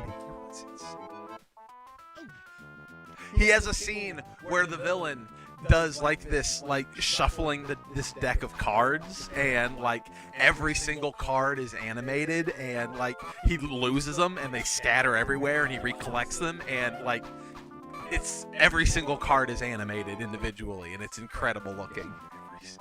You didn't get the scarab, that's why it's not. Oh, it's like, why can't I leave? I like how there's the male tint, the female tint, and a the genie tint. tint. I'm trying to remember where it is. I wish I could remember the guy's name. It's like I'm all about that animation history stuff, but the guy's actual name escapes me. My friend Christopher Birnbaum was here. Oh, hey, Goofy. Oh, yeah.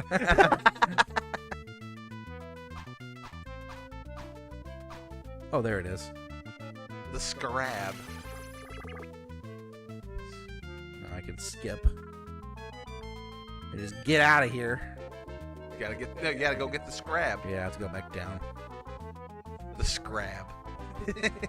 No, that's an enemy from Oddworld. Chasing it around.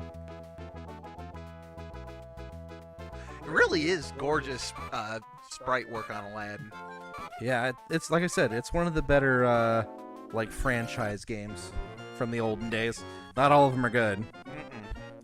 Aladdin has the trigger warning on Disney Plus. Yeah, Yeah. it does. I watched it not that long ago, and I was like, huh. Didn't we watch it like at Andrew's house? Or did you watch it a different time? I think it was at Andrew's house. I like how you're maxed on apples. No! Why does Jafar get to swipe all of your... Well done, Street Rat. There's another story that you already know, because I guarantee you've probably seen Aladdin at this point. Find the floats. It is interesting how it takes some deviations from the movie, Little bits here and there.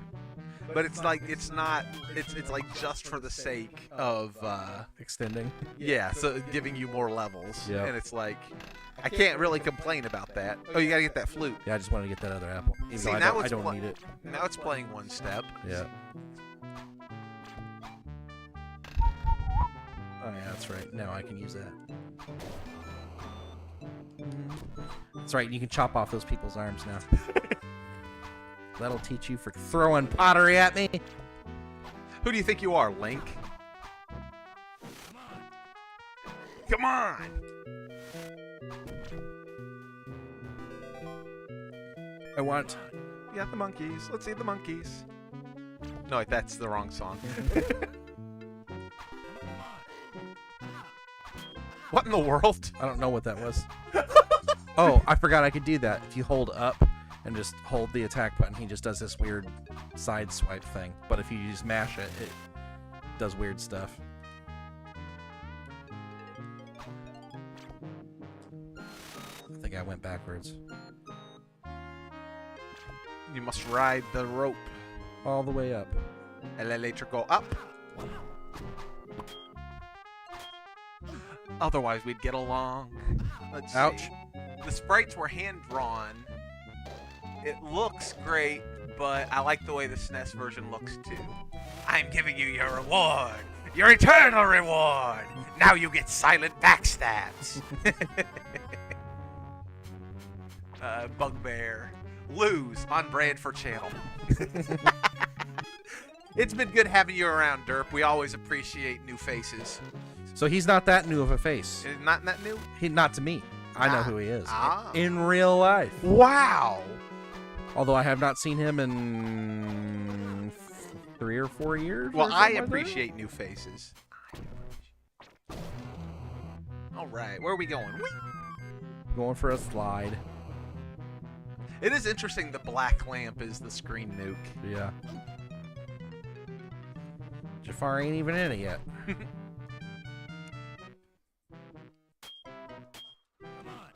It is interesting. The Aladdin TV show and sequel movies were some of the better expanded universe material for a Disney movie. I have never seen any of it. Really? You never saw Return of Jafar, the Prince of Thieves? Or the King of... So I'll say this: I watched some of the TV show, but I never really cared about it that much. Yeah. That was not my speed. Fair enough. It wasn't bad. It wasn't. It wasn't your speed. But I remember watching like Prince of Thieves at your house with Aladdin's dad and the hand that turns everything to gold. You don't remember that? No. Huh. It's like I remember you guys had it. I remember watching it on the little TV in the back bedroom. Huh. I don't remember it. Maybe it's just something from my childhood that I've forgotten, which is a distinct possibility. Yeah, possibility. It's just Ow, stop throwing daggers at me, you meanie. eat your sword. Swallow it.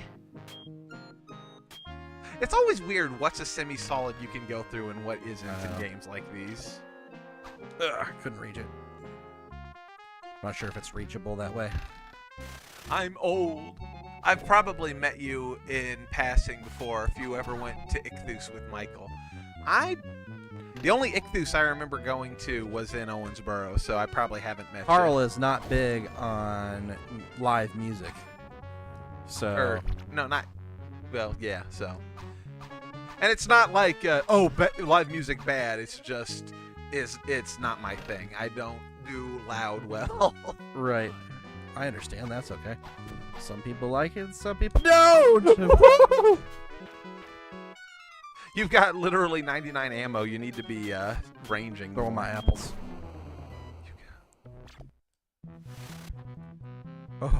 Oh, that's a welcome heart. Oh, I needed to keep jumping forward. It is weird sometimes with how smooth the animation is when you cancel animations. The sword swinging gets weird. One step ahead of the lawman, one jump ahead of the crow. I don't even know this song. Oh, it's Gazim. It is no longer Gazim. I don't know if I ever killed him that efficiently before. He's in the corner. I stabbed him to death, and that was it. That was pretty great. It is Gazim. It is no longer Gazim. So, which is the word? Jafar from the library. Genie is voiced by Homer Simpson in that. I think that also applies to Kingdom Hearts. Murder. Yes, we murdered him very fast. Yeah, for the TV show, and it's Razul. It's Jim Cummings, and he's playing Donkey Kong. But yeah, for the TV show and the first direct-to-video sequel, Robin Williams was ticked at Disney for contractual reasons that they didn't follow the rules with, so he wasn't going to voice the genie anymore. And so they got Dan Castellaneta to do it instead. And he generally does Genie for everything that isn't Robin Williams. You know, because he's too expensive or whatever, or he's not playing ball. He, if I remember correctly, was not like he didn't want to become like the voice for a character. Like, I don't think it was that. He didn't want to be like the main draw that people were coming for. He wanted it to like stand on its own merits and not just be the Robin Williams movie.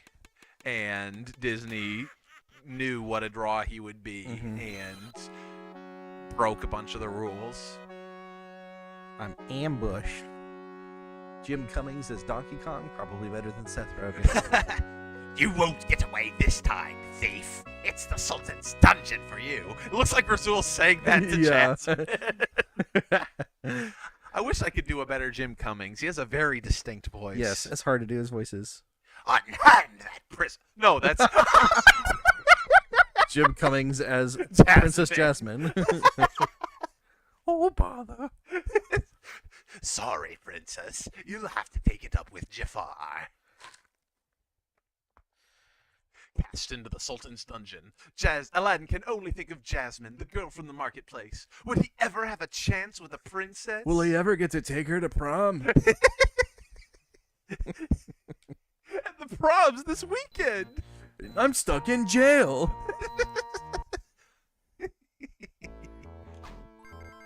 I like the Mickey Mouse ears on that skeleton. Oh, that's great.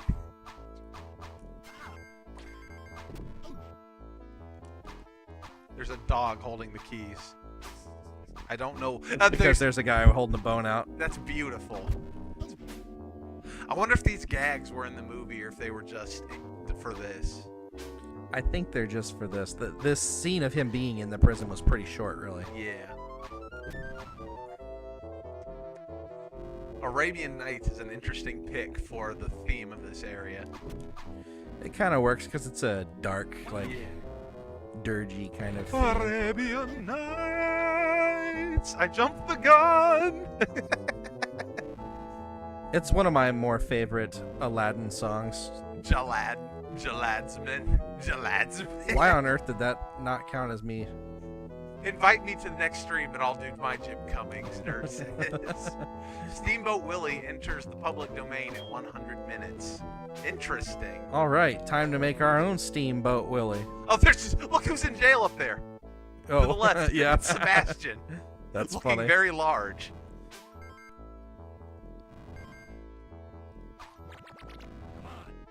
I did hear that Steamboat Willie was going to be entering public domain, but the implications of what that means are dubious. Well, we don't get rights to Mickey. We only get rights to, like, apparently the original Mickey design, like, for Steamboat Willie, which apparently is the reason people are speculating that's the reason, like, in the new Mickey Mouse shorts, they've been making his design like a more modern version of the old black and white Mickey, because then So they can reclaim. sort of like a plausible deniability. Oh, you look enough like our Mickey, so therefore, like how you're not allowed to do poo in a red shirt. Right. So, you know, it's just Disney being dirtbags as usual. Holding on to their copyright law and their money. Although I do think it's amusing, I've seen people say that the reason that Mickey is finally, Steamboat Willie is entering public domain is because they've had such a terrible year that they don't have the money to pay all their lawyers anymore to extend the copyright. One can hope. I'm not sure what a wish is. It's a deal. Maybe it's like a continue. I think it might be. It would make sense. Well, I just got 2 continues in a life, so I'm It would be funny. sitting pretty. It would be funny if you could only stock 3 wishes.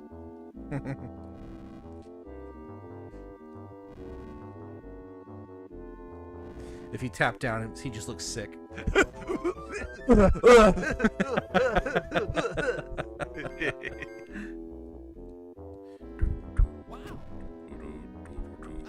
Another Arabian Night. Didn't need to take that hit, but I did. I do think it's interesting that the peddler, also voiced by Robin Williams, was going to be the genie originally.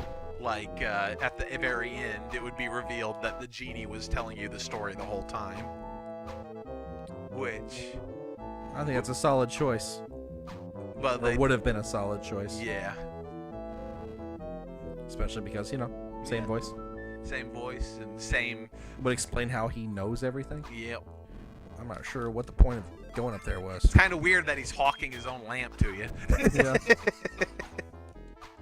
Well, you don't need to know more. Where they'll cut off your ear if they don't like your face. It's barbaric, but hey, it's home. Yep. Those are the bad lines. Ouch! Bad bones. Bad.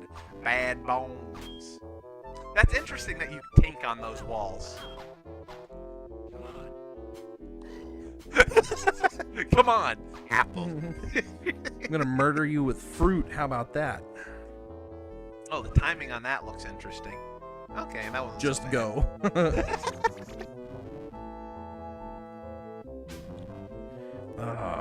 Timed it poorly that time. It was actually kind of interesting in the show. They made it clear that even though Genie isn't imprisoned in the lamp anymore, he still has like a bit of a connection to it, so he can like Whoa, if uh-oh. someone Oh, rubs no! it, I fell through even that one. That was terrible. someone rubs it, he knows that it's like knocking on his door. So it's like, yes, hello, it's Genie. I'm not here right now. I'm on vacation. That is interesting. Of course, I'm curious about the actual mythos behind genies because I'm pretty sure they're like they're like the Arabic version of like a demon. Yeah, Jinn. Yeah. It's like what's his face? Apparently Solomon was known for like locking him up like that. And basically, the whole 3 wishes thing is, I guess, is more or less a deal with the devil. It's like, you let me free, and now I'm gonna do you a solid. But now I'm free, and I can do whatever I want. And it's a-hole genie, yeah. typically, where it's like a monkey's paw situation, or at least that's what I hear most storytelling does with it. It's like, I feel like, because you have like I Dream of Genie and whatnot, where you have your more benevolent genies in the Western influenced mythos. Yeah, most of ours are nice genies. In some ways, well, I Dream of Genie and stuff like that, though, it's literally a comedy, and so is Aladdin when it comes down to it. So our good genies were, for comedic purposes. If they'd wanted to do some grim, dark story with genies, they totally could have. I think it's kind of funny. In Fairly Odd Parents, genies are of the jerk variety, and the main one is voiced by Norm Macdonald. Oh, nice. Yeah, he's a fun character. Norm the Genie.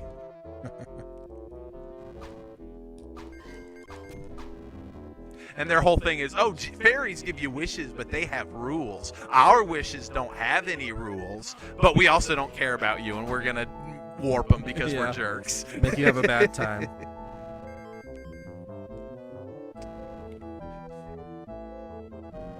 You tell him you want to jump high, and then he turns you into a frog. You should be... yeah, Doofenshmirtz.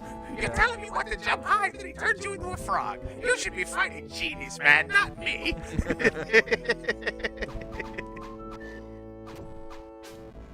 And I think Jimmy was the plural. Jin, yeah. Will Smith tells the story. So the Jin or Jin and then Genie is plural. So, but we just have our own. We need to switch sides so I can see chat more. Yeah, you're right. Since I'm driving. Change seats. Your mother is asking what the password to my home Wi-Fi is. My mother? Yeah. Guess she's over there. I guess so. Why doesn't she just ask your mom? No idea. Either way, I told her. Well, I guess it makes sense she'd be down here for New Year's. I wonder if Dad's down there. Yeah. Huh? Oh.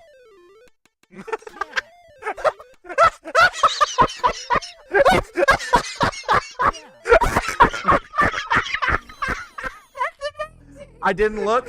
I got 5 in a row. Give me the scarab, street rat, and I will show you the way to the Cave of Wonders. Password 123. Go on, boy. Take nothing but the lamp, and you can return for the treasure. I wonder. I guess he's probably lying, but... Jafar, could you hurry up? I'm dying in here.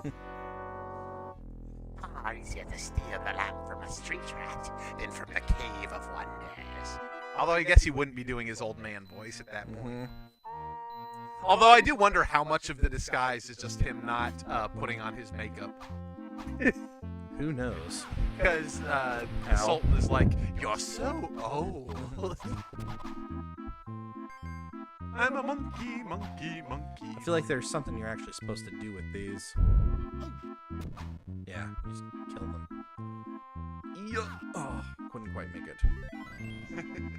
The framing device is Will Smith telling the story when he's the genie. And that's an interesting enemy. You can kill it when you're not looking at it. Or, well, it's sort of like a boo. Yeah. It is kind of funny, like from the perspective of the actual character you're playing as, you never see a boo move. So you have no idea what you're doing. Yeah, that's true. I mean, I guess it makes some sense. You can see that the boo has moved, but for that statue, Aladdin would never actually see it throwing anything.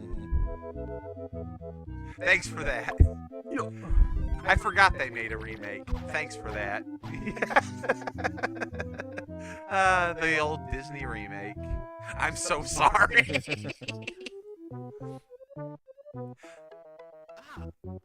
I've heard the Aladdin one is one of the less terrible ones, but it's still not great. I just realized it's throwing treasure at you. It's trying to make you touch something other than the lamp. That seems cheating, like cheating, you know? Yeah. It's like, if it's a test of character, it doesn't really count if they're chucking Let's the treasure see at how you. moral you are. Yeah.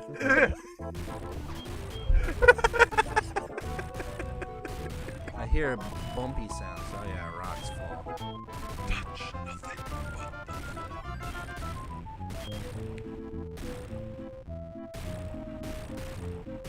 Also, if you get hungry, you may have the cheese sandwich I left in the refrigerator for my lunch. But nothing else. I love, the Cave of Wonders is such a cool visual. It is, and it's a fun concept. Get off of me. You're touching all these apples, though. Yeah. Yeah, but see, the apples aren't treasure, so they don't count. They're my apples. I brought them. Even the ones that you're recollecting. They're Yes, just... I just lost them. They're my long lost apples. They're starting to smell a little, but I don't care. They're mine.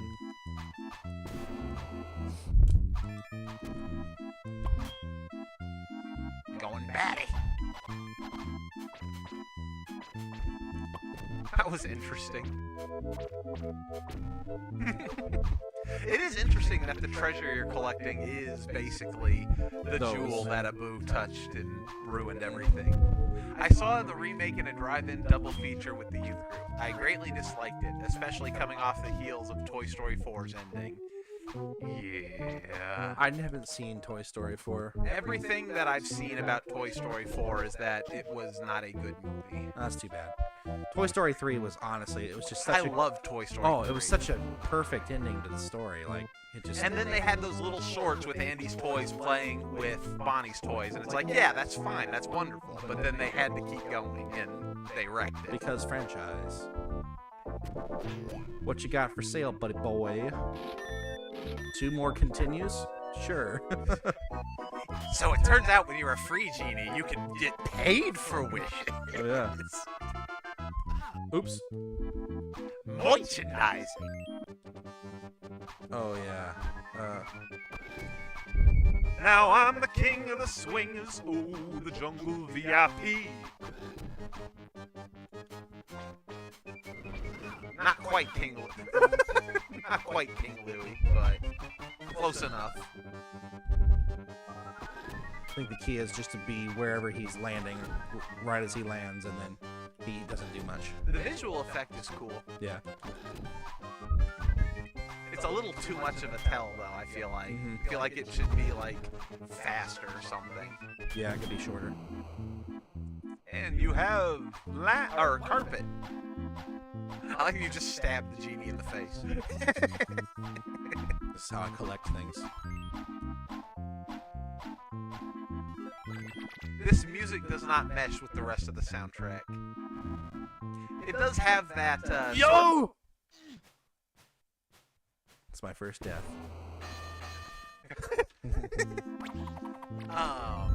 What's his face? This part of the soundtrack. The fish hurt me, and then it made me fall in the water. I was gonna say Oh. this music has a very Amiga feel to it. You know, because it's got that sort of MIDI sound chip feeling to it. Oh man, that's a jump. Abu is not very helpful here. No. Very distracting. Sitting there being a water fountain. Yeah, the boss music does feel weird. I think if I jumped past it, there was something on the other side, but I can't remember. Doesn't matter. Not ponytails or It would have just been like lives or something. Woo. See if lightning strikes twice. Apples. Oh, you lose all your apples when you die. Oh, interesting.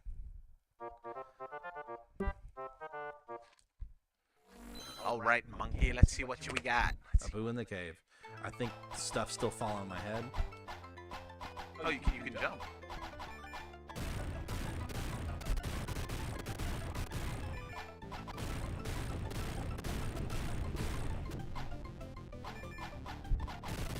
goodness! The regular old cave-in. Apples.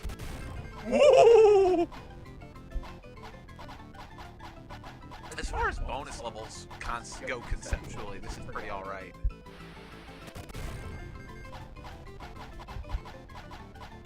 It's a little bit auto-scrolly,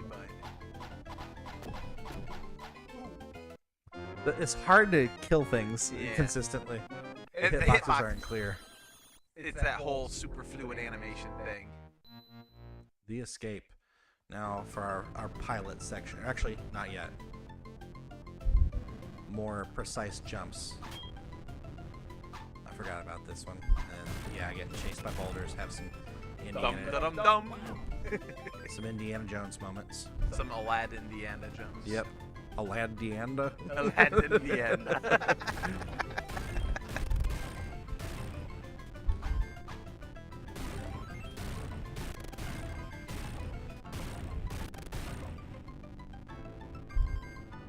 Yeah, this segment is a little bit more punishing than some of the...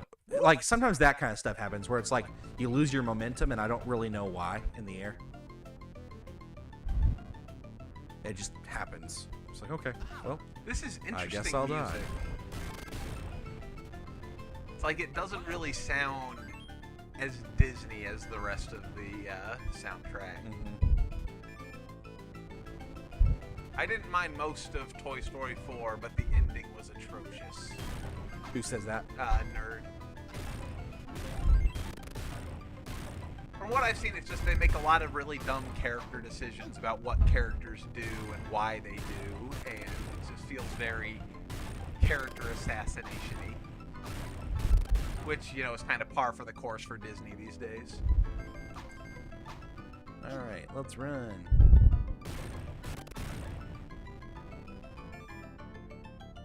Oh, That was a bit. That looked like progress. Yeah, I thought so too. Classic! That's why I have all these lives. It's for this level. Made all them wishes. And a million continues. Which is like a 3-life pack for the cost of 2 lives. It's a bargain. They don't call him the peddler for nothing. He provides you with all the bargains. He peddling. Oh, he peddling. Let's put the peddler to the meddler. No! Oh. Once again, one of those, like, you lose your momentum jumps and I don't understand it.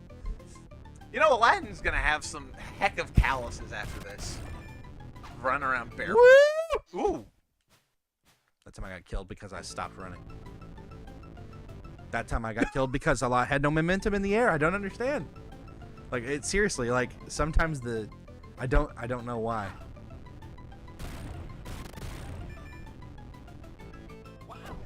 It's like Castlevania, except you don't even have, like, the initial predictable jump arc. It just randomly decides, yeah, you're gonna fall now.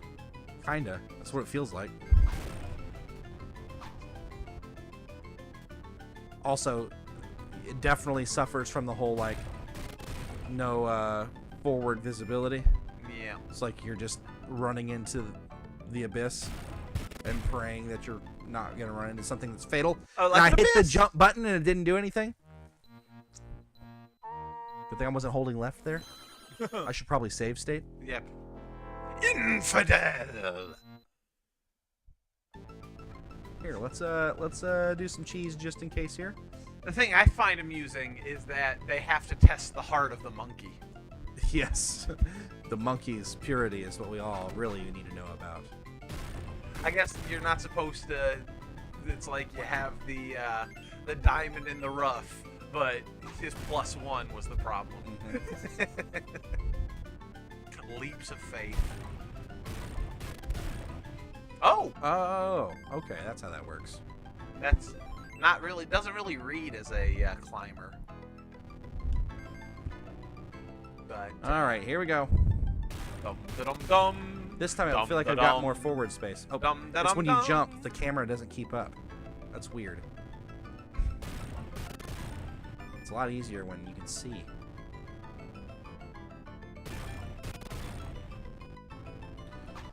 That was deceptive. Infidel. I'll get you next time.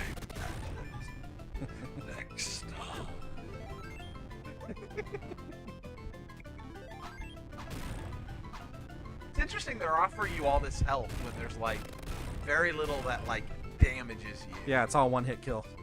It's like playing a spiked level with Mega Man. Yeah. Spiked Wall Man, you suck, Wily. Also, come on, Dr. Light. You designed robots that can't resist metal spikes? Like, Rush can resist spikes. oh no! It came down like... Aw. He's a diamond in a rough, a brilliant ball of clay. He can be a work of art if he just goes all the way. What is that? That sounds familiar. Oh, wait. That's it. That's Kung Fu Fighting, isn't it? I decided to go ahead and save, or load Yeah. my save state, because why not? Save my lives. Save your wishes. Save my cheese. See, Aladdin is all about saving wishes. You know, he gets his first one for free from Genie.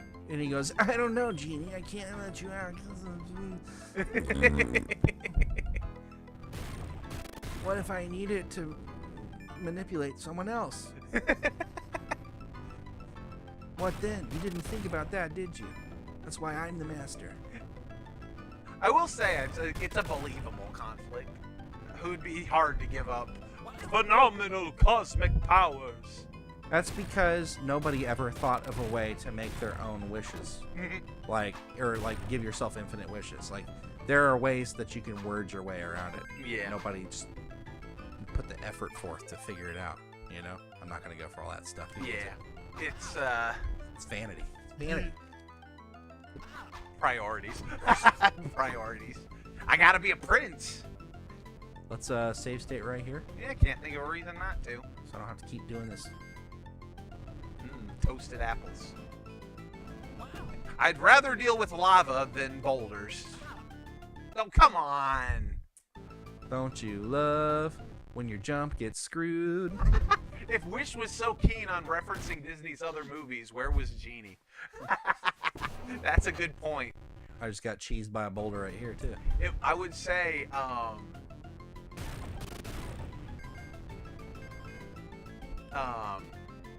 they couldn't. Oh, come on!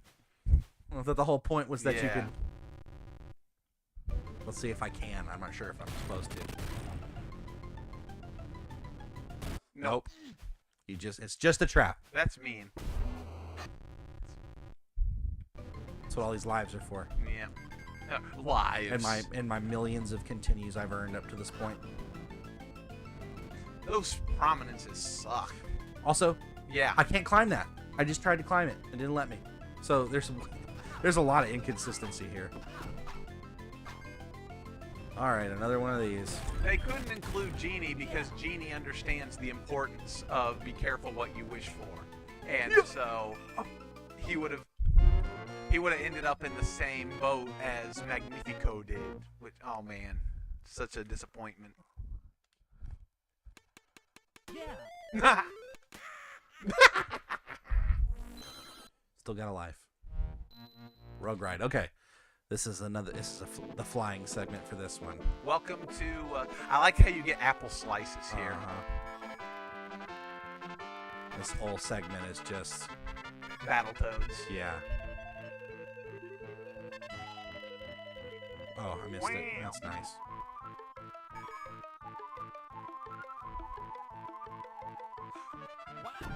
You know something? I just had a thought. You know what this is? What? What the Genie help you're getting even before Genie's free? Mhm. This is free Genie going back in time and making sure everything works out for Al in advance so he gets free. I mean, be honest, if you could do that, wouldn't you? You are a genie with eternal cosmic power.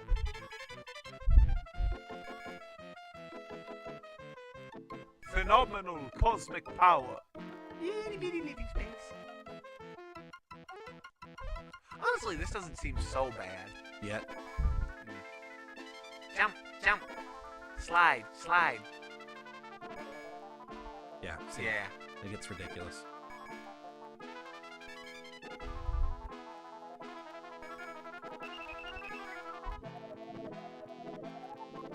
I like the slowly encroaching lava wave. Mm-hmm. That crap too. Yeah. Question mark? Why the heck?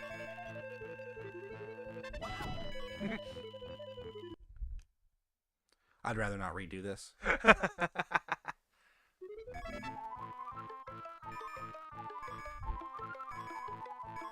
Watch you nail it first try. I might.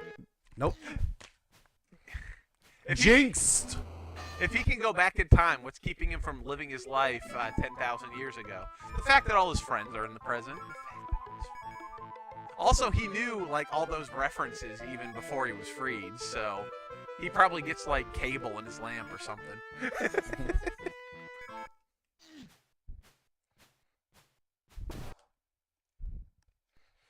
Yeah, this is the segment of the game I do not like. It's telling that they give you like 1 billion points for getting through it. Yeah.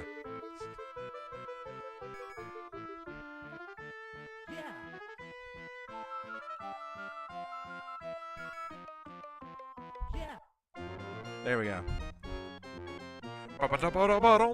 There should never be question marks for something like that. That's just stupid. Imagine if there was jump, jump, slide, slide. What? What?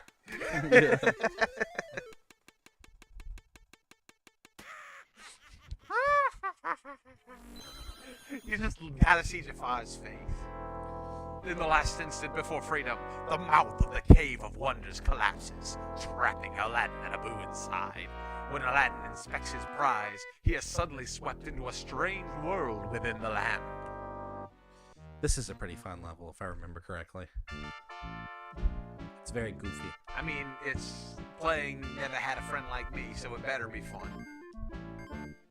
Well, Alibaba had them 40 thieves, Shahrazad had 1,000 tales. Master, you're in luck 'cause up your sleeves you got a brand of magic never fails. You got some power in your corner now, some heavy ammunition in your cane. You got some pimp, pizzazz, the who and how, and all you gotta do is rub that lamp and I'll say, Mr. Aladdin, sir, what will your treasure be? Let me take your order and jot it down. You ain't never had a friend like me. Whoa, life is your restaurant and I'm your maitre d'. Come on, whisper what it is you want. You ain't never had a friend like me. Alright. Make a good Mega Man level 3 had a sign like that using Ganon's voice that said, die, die. Don't call me. I'm in the mood to help you, dude. You ain't never had a friend like me. Oh, there was a Whoa. thing there, a hand to help me, a helping hand, if you will. It is weird that, oh, that's fun. There's a Genesis in the pile of treasure back there.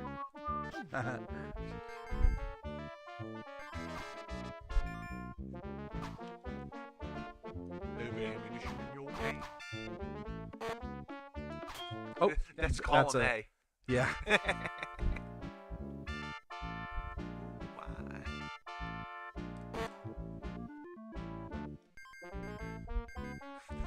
I like the goofy little worried faces. Uh-oh.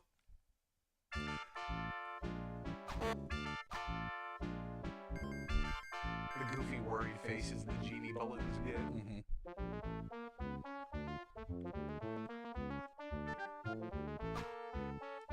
There's a hand that sometimes appears here. Not here, right here. Yeah. Maybe you need to...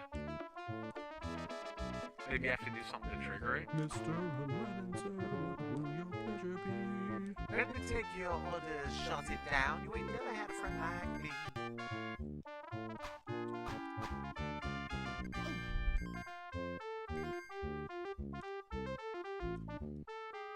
When you jump on Genie's head, he farts. Yes, very classy, nerd. We appreciate it.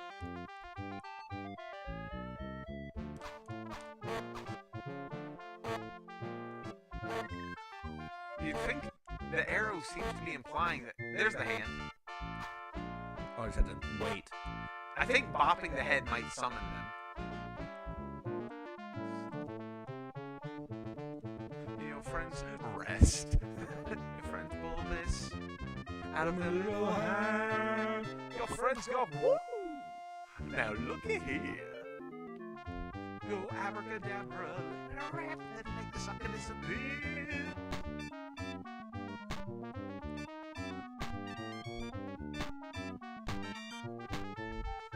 interesting how many platformers in this era had little jump and hang from something mechanics. I think of like Donkey Kong Country 2 with Diddy and Dixie hanging on hooks.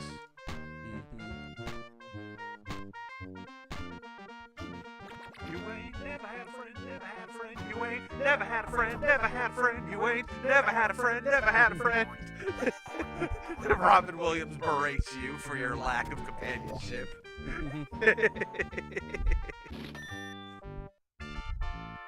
Whoa! Didn't know I did that. Now I know. I have to wait for those beard balloons again. I'll be missing a life for it, but make such little progress with them.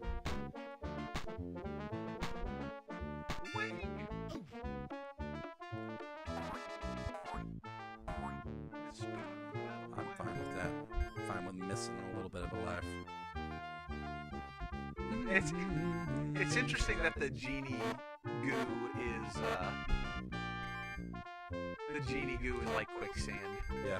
It's a weird choice, but it kind of makes sense.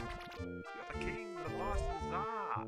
And what you wish is yours to dish. How about a little more baklava?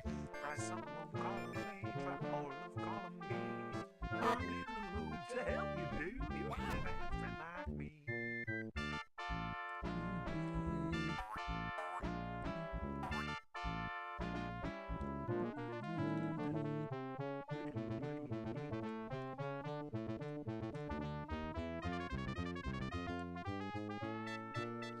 That's just mean. Oh, I hate those things. That's like, it's like people gripe about Yoku blocks, but at least they're predictable. Yeah. That was just mean, as you said. Genie, you're a jerk. You gotta go through a test to see if you're worthy of being his master, obviously. That's how this works, right? Yeah, right. Obey me, magical slave! Look, dude, I'm just trying to get through your musical number, alright? I don't see any hot girls, so come on. This ain't worth it. Just make me your friend, and we'll call it that. You ain't never had a friend, never things had like a that. friend. You see, I hate that too, where there's no, you can't see far enough to the right. Yeah. So you And just I have to. feel like the hands are like on a timer based on when they spawn in. Yeah, so if you spawn can't in see it- wrong, they don't time in properly.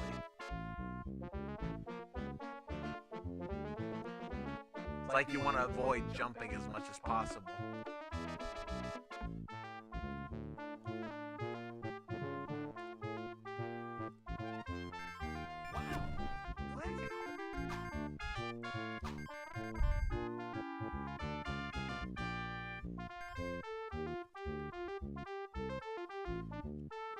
Okay, I just did it.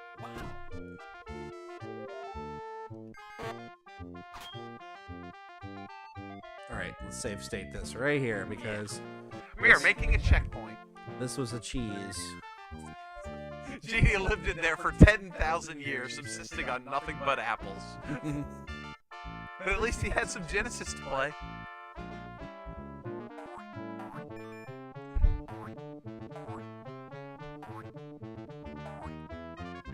I'm trying to really get over there. Come on. If I go too far over, I miss entirely. Come on. Land right on top of the stump. Come on. I can't do it. It will not let me. You're gonna cut his finger. Not sure it was worth it for that. What games did he have? You know what he had? He had Sparkster for the Genesis. Now do you know why he wanted to be free so bad? That's all he had to play. Hope he beat it. We could use his footage.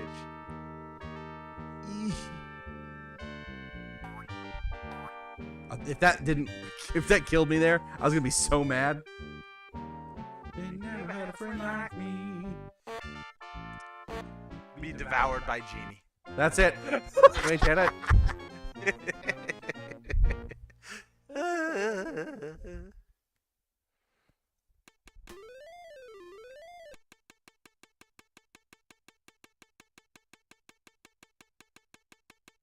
Look.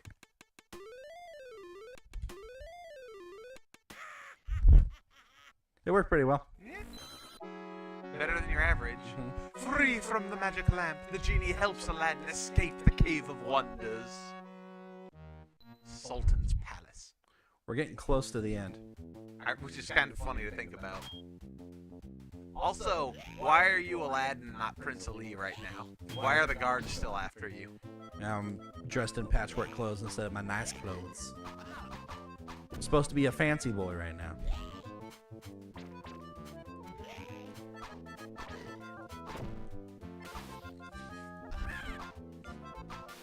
Jafar! Aladdin just murdered me! See if I... It's kind of funny that Iago became a part of the good guy group in the sequels. I'd still consider him a chaotic neutral at best. He was a meanie butt. He was a meaty butt, But yeah, he paired up with Jafar, with Abu well because they were both the reprobates. troublemaking. Yeah, troublemakers. I like the archetype of the self-interested good guy. It's always my one of my favorite character types. It's like Why are there Raido. so many Iagos? So that's how he died. Jafar got a bunch of parrots on sheep at the marketplace.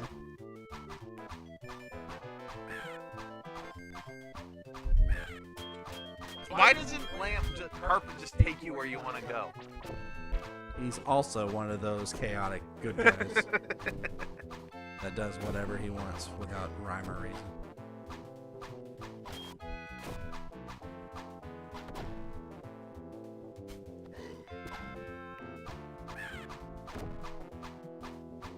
I'm not even worried about the gyms at this point.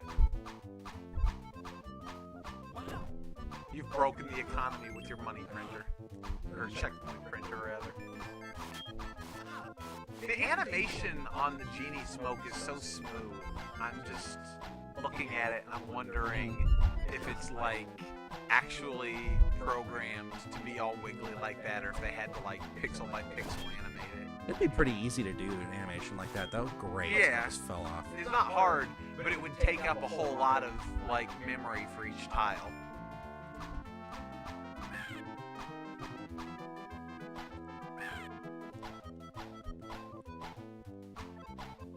It's annoying that the Iagos come back to life after you murder them. I guess that's on brand for the show. Bada bing, bada boom. I'm Gilbert Gottfried, and I hate smoke. Are you controlling the carpet to some degree? Nope. I'm just stabbing back and forth in case of... I like the Sultan's meeples. Yeah. I always wanted to get those. Like, that looked like a very fun toy to play with. They did a good job making the Sultan, like, likable as Yes. the ruler. He was a man-child.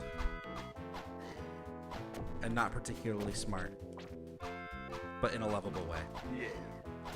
He just wants to play with his toys that he gets for being the king. Yes, so many more wishes. I wish I could get to the end of the game. I'm almost there. I think it's literally like 1 or 2 more stages. It's like, you gotta fight Jafar.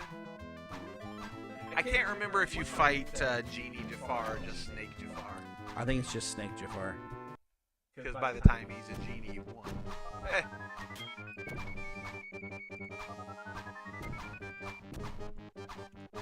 I'm trying to remember how this works.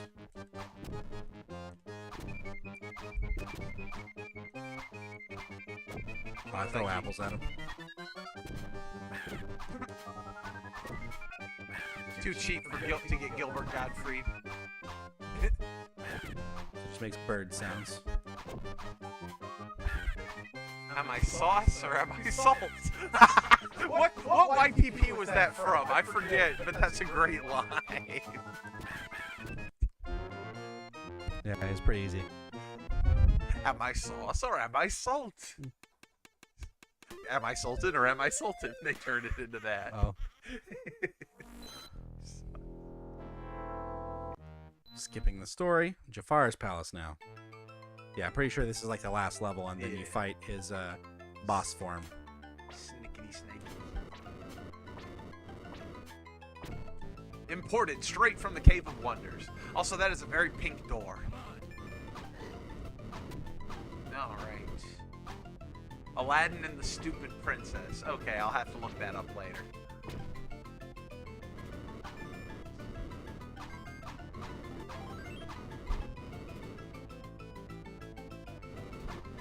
I jumped right into that fire.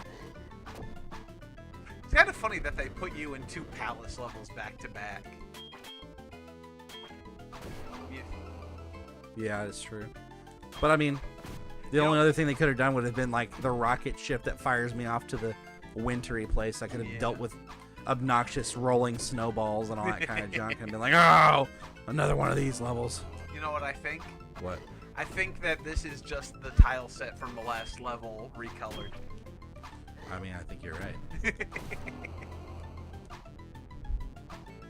Because why do more work when you can do less work? That's clearly taken from the dungeon. Mm-hmm. Except now yellow. Wow, a palette shift.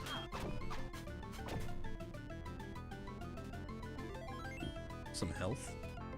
Grateful. Ouch. Run the gauntlet. That is a very pink door. It's salmon. It's like it's clearly salmon. It's magenta. It's like a very Technicolor, like crazy door. Oh no! I thought that was like a hurt floor. Nope, it's a kill floor. Much to my chagrin. We'll go a little quicker this time. I wonder, because I know some emulators have like a rewind feature. I like that Jafar keeps the meeples around. Mm-hmm. Oh, there was a beast meeple. At least he knows. Did you see that? I didn't. Yeah, one of the meeples was the beast. Good choice.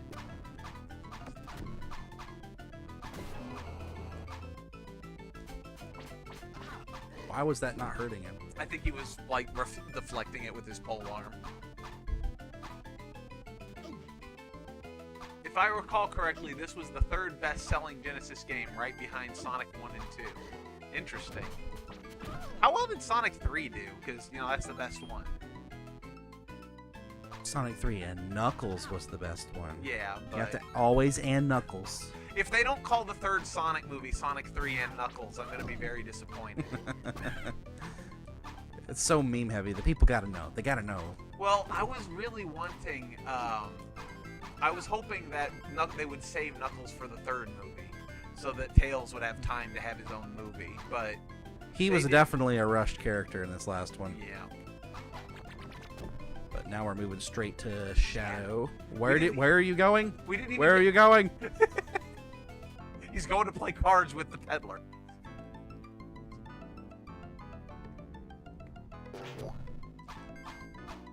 I mean, I could stop and buy crap. But I have no need. I don't need it. But now you're here, so you might as well. I need it. I don't need it. I don't need it. I need Oh, for the love of... I'm right Good here. thing the checkpoint was right Yeah. here.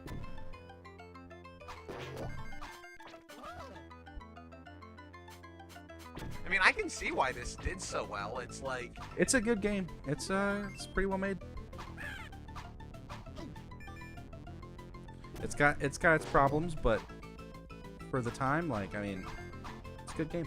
I mean, compared to like some of the other direct licensed game crap that was out there, you know.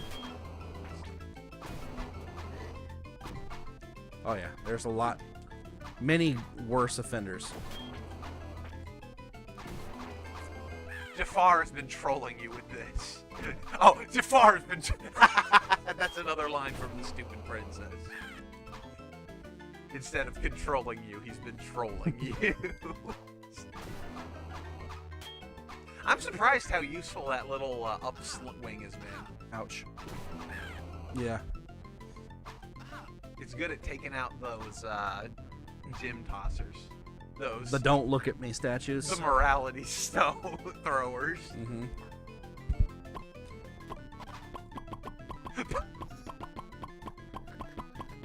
For some reason, a cork sound. But I ain't mad about it.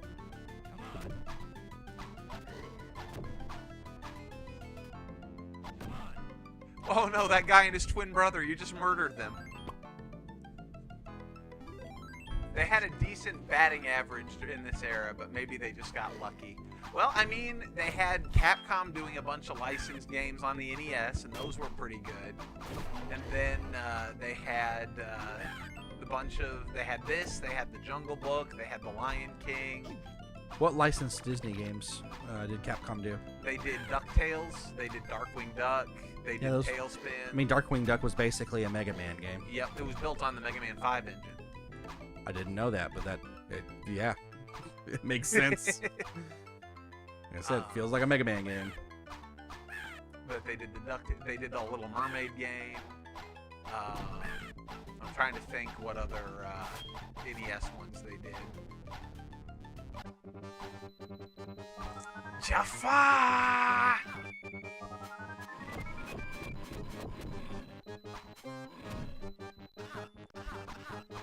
Jafar's been trolling you. That is a weird attack. What is he doing even? It like pulls me in.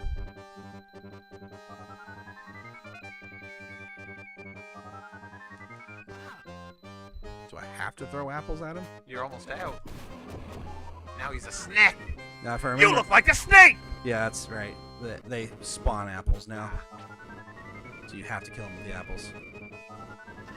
But you have to move the whole time, which is tough. Apples.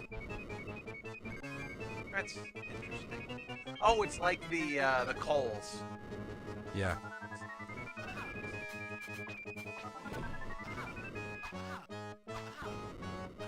Are you even doing damage with the sword? No. Okay, I can stand on the floor. Oops. Well, that's, Yeah, they did it the Chippendale game. yeah, if I remember correctly, those were really hard but kind of fun. They were really good. They were like co-op platformers, and they were like one of the better examples of that. Mm-hmm. I'm trying to think. Oh, they did Goof Troop on the SNES. Oh, So, yeah. Yeah, so That was a fun one. I was thinking, what other Disney afternoon games?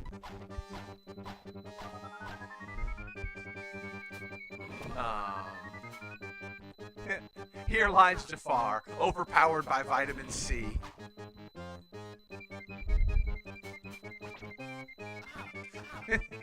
Your think magic staff is no match for my apples. I think I'm supposed to basically use the sword to disengage from Jafar. Ah. No, I have to go get more apples.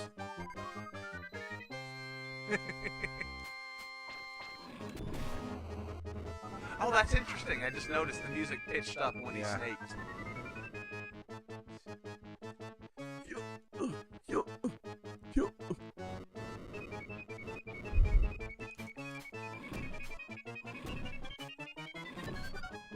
No, you fool, I'm a carnivore. I can't eat apples. Wreaking havoc on my digestive system. I like the line on the evil overlord list. I will never turn into a giant snake. It never helps. Yeah.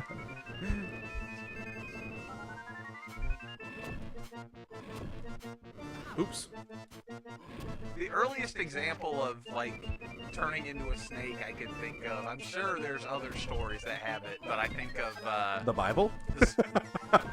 well, yeah, but that's. I'm I was joking. thinking of the Silver Chair, where the villain like turns into a snake when their scheme has been overthrown. I think that's the game right there. Overpowered by vitamin C. Oh, they don't show the defeat of Jafar. Just he got appled to death. The end. Here are your apples. I win. Smoochy, smoochy. Oh, Virgin Day. Not for long. David Perry. He did Animation. programming and project management and the animation engine. Busy man. Development tools by Echidna. I wonder where he got that nickname. Tom Tanaka. Background art, Steve Crow. Yeah, I don't necessarily recognize Oh, any of Tommy these. Tallarico. I don't know who that is. He did the Earthworm Jim music. Oh, well, there you go. Let's see. So this was like a very assorted evening. Yeah, it really was. We had some ups, we had some downs, we had some all-arounds. The SNES version has a much more intimidating final boss. It's still just Snake Jafar, though, isn't it? He's just like, you fight on him instead of him just hiding in the middle and getting appled to death. Yeah, they just threw apples at him. Well, I suppose I should probably take a break here and get ready for some New Year's Eve celebration stuff here. Virgil the cat is my favorite Sonic character. Virgil that the was cat? one of the product testers. Was Oh. Virgil the cat. It's just, I assume that cat was stepping on controllers. And probably. things. But yeah, it was pretty fun. We beat a couple games, and we beat 3 games tonight. Yeah. And the one of them that was too bad, we just were like, okay, And the other one we're thinking, maybe save state later. yeah, we'll save state cheese at another time. But, all Because right. it seems like it could be fun. It's just one of those very punishing You gotta know what you're kinds of games. Yep. And it's like, nothing wrong with a game being hard, but you gotta... Well, basically, here's the thing, right? The reason I would argue that it was useful back then to be as punishing was because these games were still $50 and $60 when they were coming out back in the Yep. olden days. And we beat this in less than an hour. Right. So if kids were taking this $50, $60 game home and beating them in an hour and then going, okay, I want my next game, Mom. Yeah. Parents would have been like, this is ridiculous. Like, no. So, you know, in some ways they're like artificially inflating. Oh, Vector Man. That'd be a good thing. So I played through and beat the second one. I started playing the first one, but plot does have continues, but you gotta earn them. Yeah, right. But yeah. So back in the day, you know, when you're trying to extend your game, if they had made it more reasonable, then kids would have beat them too quickly. Yeah. And that wouldn't have flown. So it's useful in some ways based on the limitations they had at the time. It's like, I don't mind a hard game when dying sets me back, but what I'm doing is fun. But when you figured something out and it's just tedious execution, it's just like, come on, I know this. Just let me get to the part I need to actually beat. So to me, what makes a lot of sense is to do those passwords that they used to do, where you go to a password screen and it keeps track of your stats, you know, and that so that number would change depending on what you've got at that point. Yeah. It's like, okay, enter this string in when you come back, and the game will know, oh, okay, you need to put them here with this many lives and this many continues. Right. Man, what a jip. The credits music and the title music are the same. Also, ripped straight from the movie. How cheap? How cheap can you get? I mean, considering it's Disney, probably... I mean, considering how much it costs to just have the Mickey Mouse keychain in Smash Bros. These days. Yeah. Good grief. But, you know, they made a few decent games out of their content from back in the olden days. Also, I feel like they weren't quite as grubby and evil back in the 90s, early 90s. I forget which game, but there was one where they literally just didn't finish the game, so made it so difficult as to be impossible to get to the end, which didn't exist anyways. That sounds familiar, but I can't remember what it was. Cool Nerd says Action 52 question mark. I have no idea. Action 52 was just garbage all the way through, though, so I don't know if that was it. 52 was just garbage. Oh man. Well, Friends, this was an excellent evening. I appreciate you all jumping in for the stream and hanging out with us. I thought it was really fun. it was a good time. So have a happy new year and many more to come, we hope. also, before we go, I know that you've man, this computer's really bad. He's gonna die. Yeah. He died right there. So, if you guys have any other suggestions, feel free to recommend them to us. You're always welcome to hop on our Facebook and leave things, or I think there might be social community posts that you could probably post things on, or even in this video right here. recommend us some games that you want to see us play. We're probably going to play some more long-form games eventually. Like, we had fun with Mario RPG, and we were working our way through the, like, Paper Marios and Mario and Luigi's before we started streaming. Partners in Time was next on the list if we want to tackle that. Yeah, it's a possibility. That's a maybe for sure. And plus, we were in the middle of the quarry, which your sister was interested in asking continuing. for more. And Bug Fables is another game. She was like, well, you guys should totally play that. Yeah. But I probably need to pick like a specific day and time that I stream specifically like the quarry versus our like our Mario content and stuff, which my schedule's getting ready to change because I got a new job. I'm going to be working at TSA at the end of next month. So. He's going to be sniffing people's butts and taking that's their water. What dogs do. That's what the dogs do. I might have a dog sniff someone's butt. Maybe. Depends on if you're trouble or not. I will probably tell people to pour out water. I want to save all of the people on the airplane from all the water. Water can drown people. Yes, imagine if they get it. I was going to say, what if they drown the pilot? Bring their water bottle up there. Man, it'd be chaos. You can't be drowned pilots up there. Ugh. So anyway, I'm going to be saving the world basically. You're welcome. But yeah, my schedule is going to be a little bit more variable for a little bit. Like, so Wednesday, Becca, he'll sniff their shoes though. That's for free. My in-laws are coming into town on Wednesday, and we're going to be working on lots of productivity things around our house and the property and stuff. So probably we'll be busy from like Wednesday to Sunday and not do anything. So if we stream again, we may stream tomorrow because we both have tomorrow off. So who knows? Yeah, maybe we'll do some more goofy stuff tomorrow. So no promises. We're just spitballing. But either way, a good time was had by all. I'm pooped. Peace. Happy New Year. We're gonna go get some fizzy drinks together. So farewell. See you later. Friends.